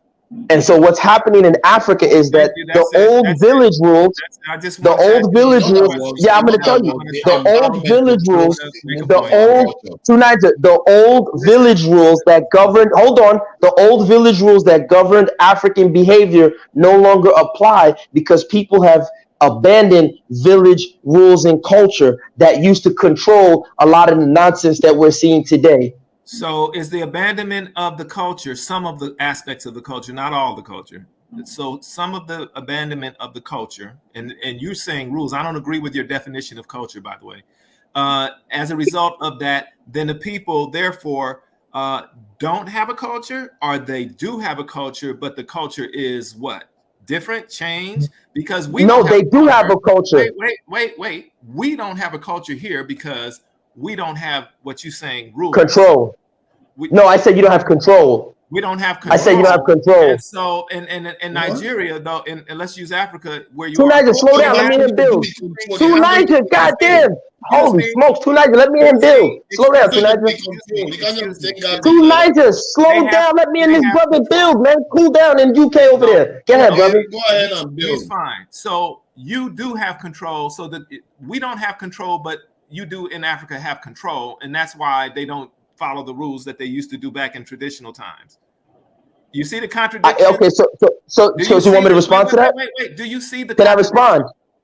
It's not a contradiction. I can quickly respond. Okay, so again, what I'm saying, control. That's why I said, if, for example, Hollywood, I'm just using that example, were to make a film about, let's say, a Yoruba kingdom in Dynasty's village, and they put two queens, and they said it was gender fluid, right away the people in Dinah's village will say, wait a minute, we have rules, control over how we behave ourselves, and what you're depicting is not the case. However, like you said a while ago, not the majority of African Americans are not criminals. However, if you take the average person who is consuming the image of African Americans around the world, what do you see? You see young boys talking like NBA young boy, talking about their steppers. You see city girl, hot girl summer, and coochie popping. That's what so there's no control. That's all I'm saying. I'm not saying that, oh, these are culturalist people, blah, blah, blah. Akata, all that nonsense. No, I'm just showing you.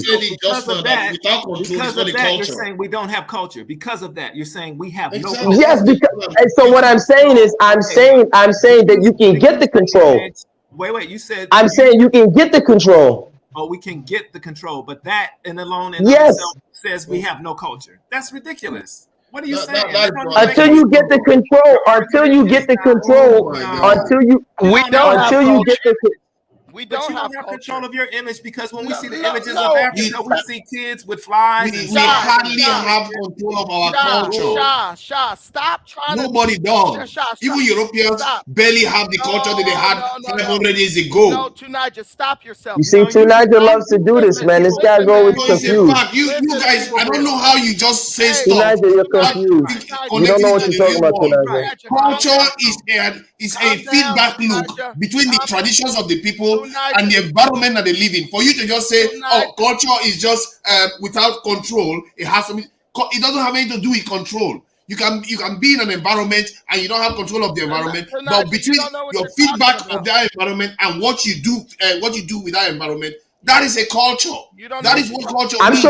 Thank you. I'm sure the women that you're around are moving all around reckless because a guy like you has no control. You have zero patriarchy in what you say, man. You have zero patriarchy, man. Zero testicular fortitude. Guys, let me say this before Tonight, you have no testicular fortitude. Let me say this before I leave. I think you are basically mixing tradition and culture. I don't know. Maybe that's what I think you are doing. Let me say this before I leave. Right. Culture's not static. Shah, you're doing this thing. You're doing this thing. Look, you're saying this about us, but look at you. Listen, bro. African Americans in America have no culture. Our culture, we do have a culture. Let me say this. Our culture is imitating anything white folks do. That is our culture. Doing anything white people do. You can say what you want, but that's not true. Bro, you know the closest thing we had to a culture? It's not true. The closest, and you would get muted. Everything, yes, I know, bro. Muted and booted. But listen, and the reason you would mute me is because the things I say go against your Eurocentric programming. No, and you that get proves, a chance to say it. All right, bro. Who did you vote for in the last election? I didn't vote. Exactly. Why? Because white people. Because I didn't want to vote. Don't vote. Why? I didn't want to vote. Exactly. That's why. Exactly. Because your culture. Exactly. Because your culture. If I had said I voted, you would have said exactly too. No, I asked you who did you vote for? Because if I said I voted for somebody, you would have said exactly. No, because let me explain. Point is, okay, stop interrupting me, bro. What I'm telling you is you are wait, so smart. Hold on. Because black culture is go along to get along. So we don't want to have any control in what happens to our lives. That shows you that we're void of culture. We want to do whatever white folks decide is best for us. Right now in Black America, and Dynas can attest to this, we talk about a bill for black people. We want a black agenda, right? We don't write the black agenda. We don't have a list of demands and stuff that we present to Washington. We want white people to write up an agenda that is best for us. What's best for us? Brandon, that is true for the continent too. No, that is exactly the same problem we have on the continent. We seem to expect Europeans to define our narrative. The agenda for Rwanda. What do you think? Do you know that Rwanda is very, very close to America? You don't understand what is happening. Listen, bro. Who wrote the agenda for Rwanda? Brandon, why are you wasting your time with Tunaja, man? Tunaja always comes on here and makes excuses, man. Many African countries are beholden to Western powers. See, I've spoken to Nigerians day in day out for how many months now. I can tell you that. All right, guys. I got a show coming up, so I gotta go. Peace to y'all. I appreciate it. Hey, hold on. Let's pass it to. We're gonna close out. Let's pass it to Judy. Then we'll let Professor Lumumba close out. Come watch my show when y'all leave here.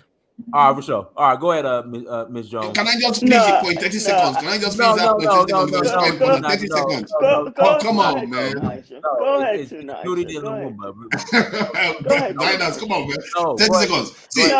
Nah, cut Tunaja off because then you ain't letting me finish my point, man. This guy's gonna say the same. You too. Go ahead, Judy. Please go. Go ahead. No, I want to disagree. As Black American, then I'm going to just differentiate. To make this point, we do have a culture. And the way we eat, the way we dress, the way we rear our children, we do have a culture. I would say that the problem, and I've said this, I think, plenty of times, that the advent of rap music has caused us to a large degree to turn away from our culture. So you think it's your fault, Miss? I blame a lot of what has happened to us in the last 20, 25 years on rap music. But that's what we perpetuate, though. I don't. Huh? I think what happened. I think those elements were always in our community, but we didn't glorify them. Like I grew up with a generation of women. That stuff was always there, but to a large degree, you got shamed if you behaved in a certain way. Right. And that was pretty much still part of our culture up until rap music came along and gave us this whole idea of be free, let go of all those kind of things. It doesn't matter, let go of all your morals and your mores, let it go to the wind. But we did pretty much come from a culture. Teenage pregnancy was shamed. If you weren't married out of wedlock, having kids out of wedlock was shamed up until, I would say, up until the 80s. Then it became OPP, you know me, then, the music, I believe, had a lot to do with it. And I've always said this, and I will continue to say this. But what about they say you're just a hater? Let her finish. Let her finish. I want to close out, and I'll get Professor Lumumba on. Go ahead, Judy. Whatever you say, booty popping and all that element was always there. If you listen to the music of Marvin Gaye, the Motown 60s, it was always there, but it just wasn't glorified. Rap music glorified it, put it on front stage and center, and marketed it out to the whole world. We always had teenage pregnancies in our community. We always had, out of wedlock marriage, but it was small, and it wasn't glorified. People shamed you. People would tell their daughters, "Oh, don't hang with her. She's fast," and things like that. I know because I used to hear the conversation. But rap music changed all of that. Yeah, she's right. So now we have to get back to certain behavior. No, you don't get rewarded for that. That's not behavior we reward. Miss Judy, do you think it could be a? That's why I disagree. We don't have a culture. We do have a culture. Do you think it could be a turnaround, Miss Judy? Yeah, I think it could be a turnaround. Sure. Wow. The fact that we're even discussing it and talking about it, I see more and more young girls now not wanting to have kids. I even see more and more young guys now not wanting to recklessly be irresponsible and have children they're not ready for. Yeah, but I think people are starting to restrain themselves and go back and realize that what our parents told us and was telling us was the truth. Right. All right, let's pass to Professor Lumumba. Professor Lumumba, you can go ahead and close this out too. And I still got to reach out to you too. I know you hit me up offline, but go ahead. No doubt. Appreciate it. Appreciate everyone. Queen Mother Judy Jones, I bow to you. I gotta have you on my show, sister. Please go to Lumumba Speaks on YouTube, and we can connect there. Please, I gotta have you on my show. So a couple things very quickly. One, we know that African American culture is based on an amalgamation of African cultures and, of course, Western culture. That's number one. We also know that we are not a monolithic group. So there are some Black people who are about that life. They're about better known Black. They're about Black empowerment. Matter of fact, I always give an example. When you go to New York City, you see the Marcus Garvey, New York City, and Harlem, and you see the Cameron Harlem, right? So we're not a monolithic group. In terms of when we talk about the rap issue, I always taught my children, because my daughter's a B-girl, there's a difference between rap and hip-hop, right? There's a difference between rap culture and hip-hop culture. I think KRS-One said it best. He says rappers spit lines that are mostly illegal. MCs spit rhymes to uplift their people, right? So I think we have to understand that there is a difference, and most people argue that when we talk about rap culture, it's just something that was created by white people and white corporate executives, and they found it as being financially lucrative, right? So that's number one.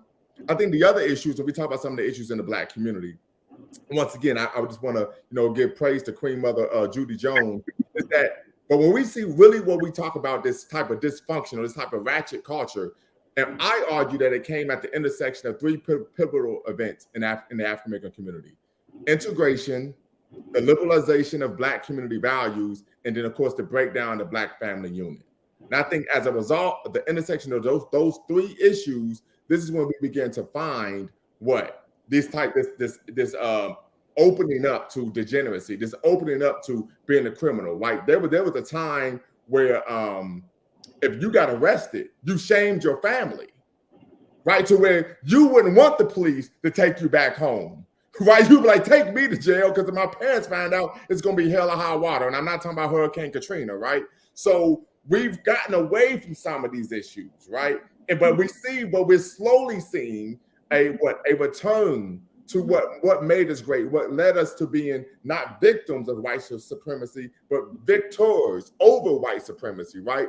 And so we're seeing it slowly but surely, because there's a lot of young people who are very intelligent who are saying, hey, this isn't for us, right? This is going to give me the outcomes I want in life. Or they have older people in their family who engage in this type of defeating, self-destructive, racially disempowering behavior, and they saw the outcomes that they got. So I think it's important to understand that we do have a culture, right? But that African American culture is not monolithic. We have individuals in the culture who are about creating institutions that give to what serve the needs of the people, who are about and creating initiatives to help give our people a competitive advantage, who are about respecting where we come from and our ancestors and so on and so forth. That we have issues who oftentimes don't give a you know what. So I think we have to understand that we're not a monolithic people, and that we have to coalesce with individuals who are about doing good and helping restore our people to our traditional greatness.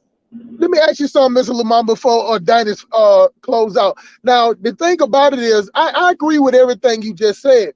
The only problem, and let me see if you agree with this, so I'll form it like this.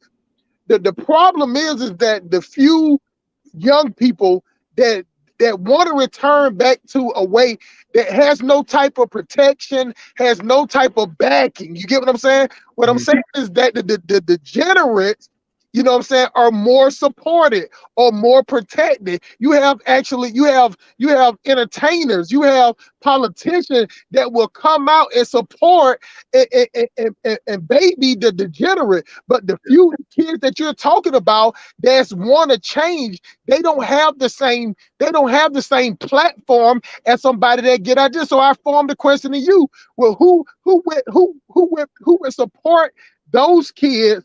Which one would get supported more? These kids that trying to go back to the norm, or these kids that's making TikTok billions, that's making Facebook billions, that's making YouTube billions by doing degenerate fuck shit? Which one you think is more supported, my brother? Well, I think on a macro level, we know we know that they get more of the support, they get more of the attention, et cetera, et cetera. However, I would argue that for those of us who are in the know, those of us that we would say are quote unquote woke, right? It's our responsibility to not only support those young people, but protect them as well, right? So I could give an example. Back home, my hometown, Dayton, Ohio, shout out to the 937 West Dayton Strong. There's a young sister who has her own show. She's about 12, 13 years old. And so the community has came around and supported her. They've helped finance her show. So she now has a studio where she could do a show at, so on and so forth. So I think it's on us as a community, because we know the power structure has always sought to go into our community,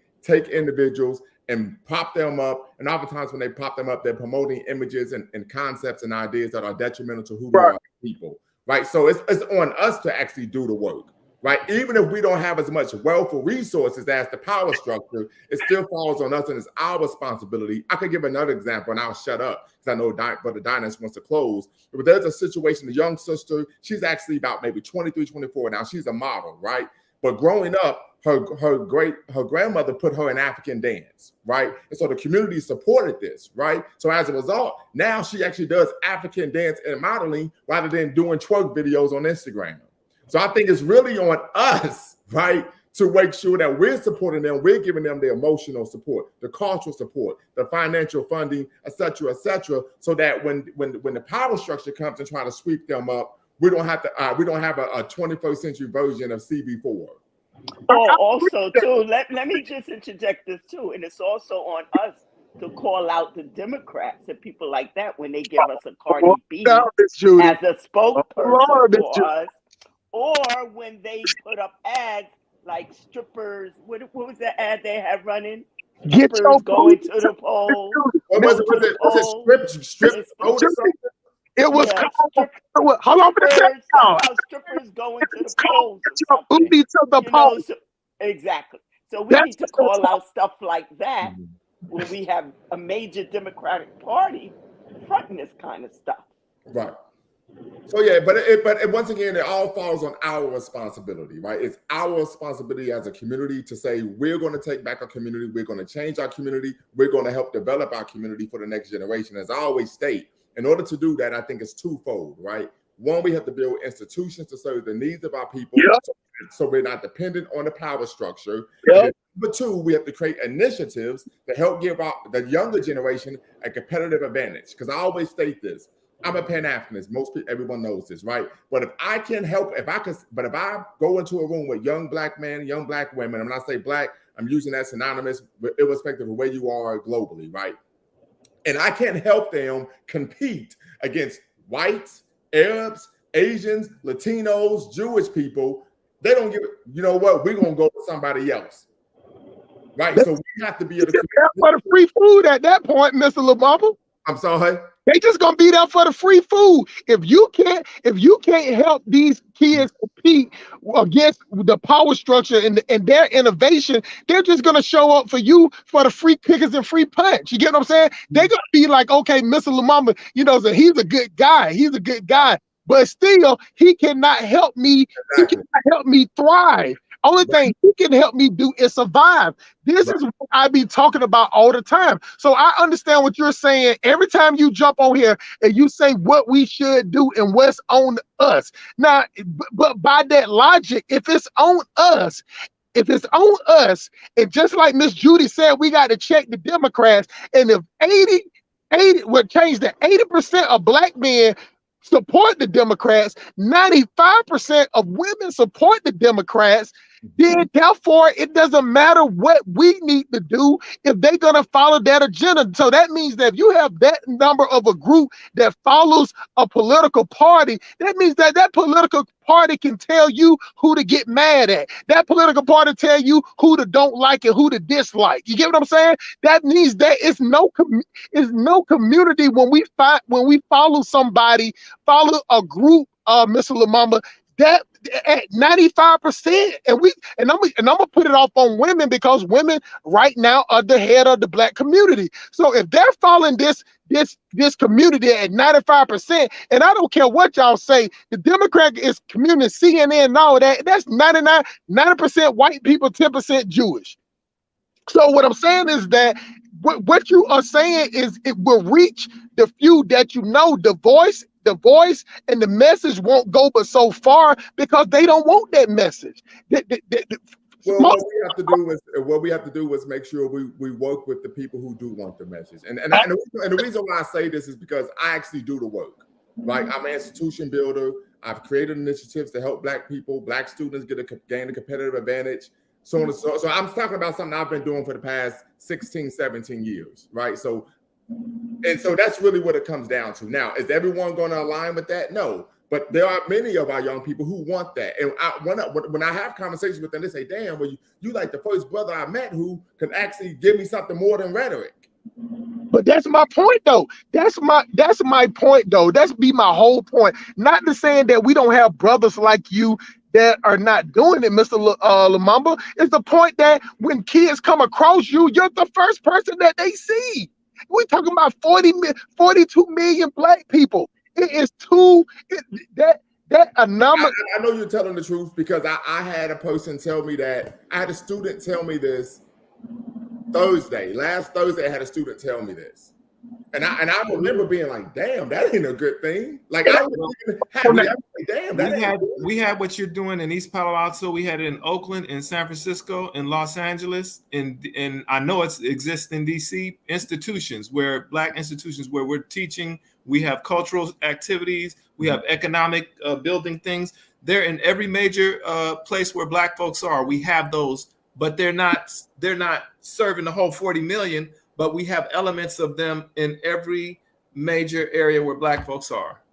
Well, all I'm saying is this: you can have whatever you want. What I'm saying is, it's pointless to the kids if they can't compete. What I'm saying is that Mr. Lumumba can have the best initiative, he can have the best wording, he can have the best lectures. But at the end of the day, when those kids go out into the real world, Mr. Lumumba, if you can't put them on a pedestal to compete, then what white people are good at doing, they are good at coming, taking our bright lights, plucking them up and putting them on a pedestal. So what I'm saying is, so no matter what, that's really where we can say that concept of selling your soul to the devil comes from, right?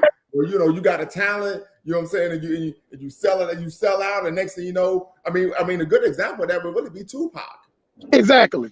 You know, I mean, if you want to keep it a buck, tell Didas, don't get me started about Tupac, because I'm go ahead, you go ahead. I ain't gonna even get Hey, even though you was a crack fiend mama, you'll always be a black queen mama.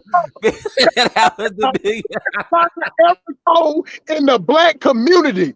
Ain't no way in the world we should treat degenerate behavior as degenerate behavior. Mr. Mama, all I'm saying is this: if I came from a community where after I did whatever I did to get myself in trouble, if I didn't get immediate consequence and repercussion, I'm telling you, I would have been 10 times worse. You get what I'm saying? You cannot, because the way that we are as a people, I have seen it so many times. I have been standing next to guys where I know they're on trial for killing 3-4 people, and they're on his knees begging and crying. Whole family sitting up there crying and talking. Yeah, I know. I've been there. I've seen it too. Talking about the family of the victims, they tell the family of the victims, we hate y'all. Well, what did they do to y'all? Exactly. Like, what the fuck is going on here? I know exactly what you're talking about. So what I'm saying is that as a community, we don't hold our degenerates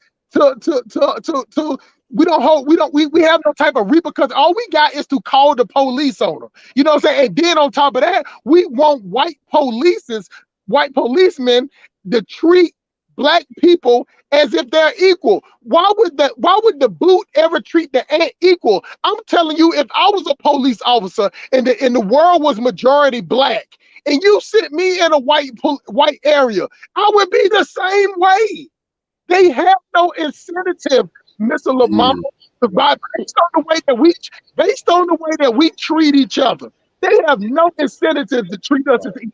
And that is true. If you are a self-respecting white man that have pride in their race, when they see some of the way our people behave, there's no way they will have any respect for us. You can take it serious. I mean, it's just grown men calling them masters. When you're calling them master, what do you want them to teach you as?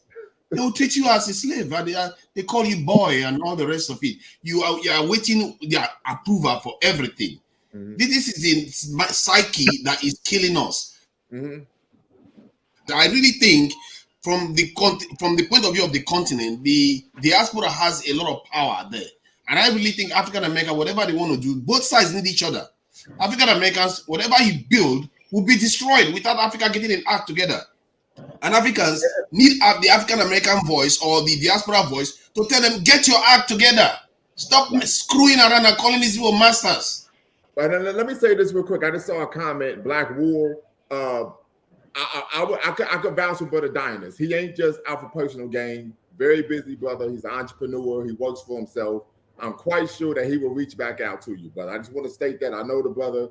The brother's very busy. I'm very busy. So sometimes we aren't able to get back to people immediately. But trust me, he ain't out just for personal gain. The brother's really about that life.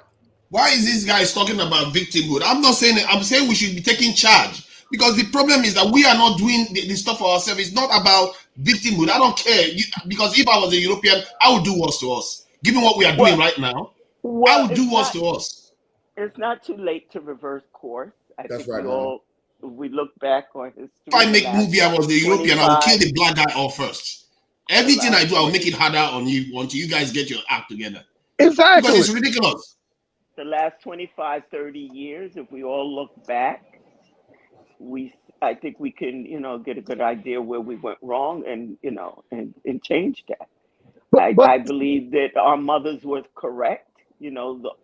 the old traditional values. I think we all learned a lesson that they were important. Yes, ma'am. And it's time to bring back those values in each individual household. You have to start within your own house and how you raise your children. Absolutely. The African proverbs. And that's where it starts before it gets to community and before it gets to corporations and things like the brother said that he's doing. It has to start, with you as a parent raising your children. You know, the African proverb states that the ruin of a nation begins in the homes of its people. Right. And I know I'm 38 years old, and now every time I talk to my parents, I'm like, damn, y'all were right about everything. Y'all were right about everything. Y'all were right about everything. And I mean, literally, I even tell my daughter, I'll be like, don't blame me, blame your grandparents. They made me like this, right? And the other issue, plenty of times I remember being told not to hang with so and so, or not to go to these people's house. And this and that, and I didn't know, and I rebelled against a lot of all that. And a lot of that too was in the music and taught us to rebel against it.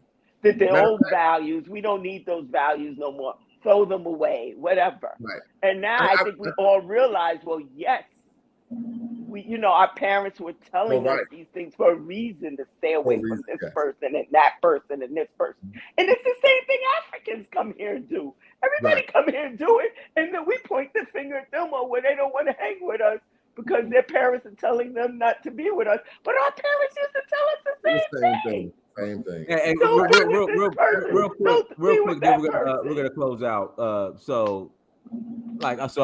used to live in LA. Roscoe Chicken and Waffles was my favorite spot. Another rapper shot at Roscoe's Chicken and Waffles in LA. I mean, I don't know. It's just I don't know.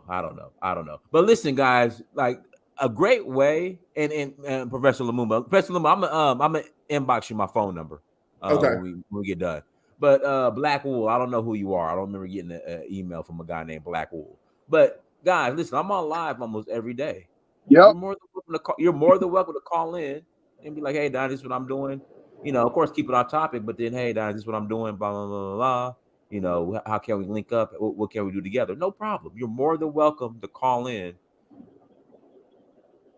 I'm on live every day. But hey, listen, we got to close out, guys. Listen, thank you so much for joining. Good room, man. Like, share, subscribe. Until next time, thank family. You, Dynast, as always. No problem. Anytime. And somebody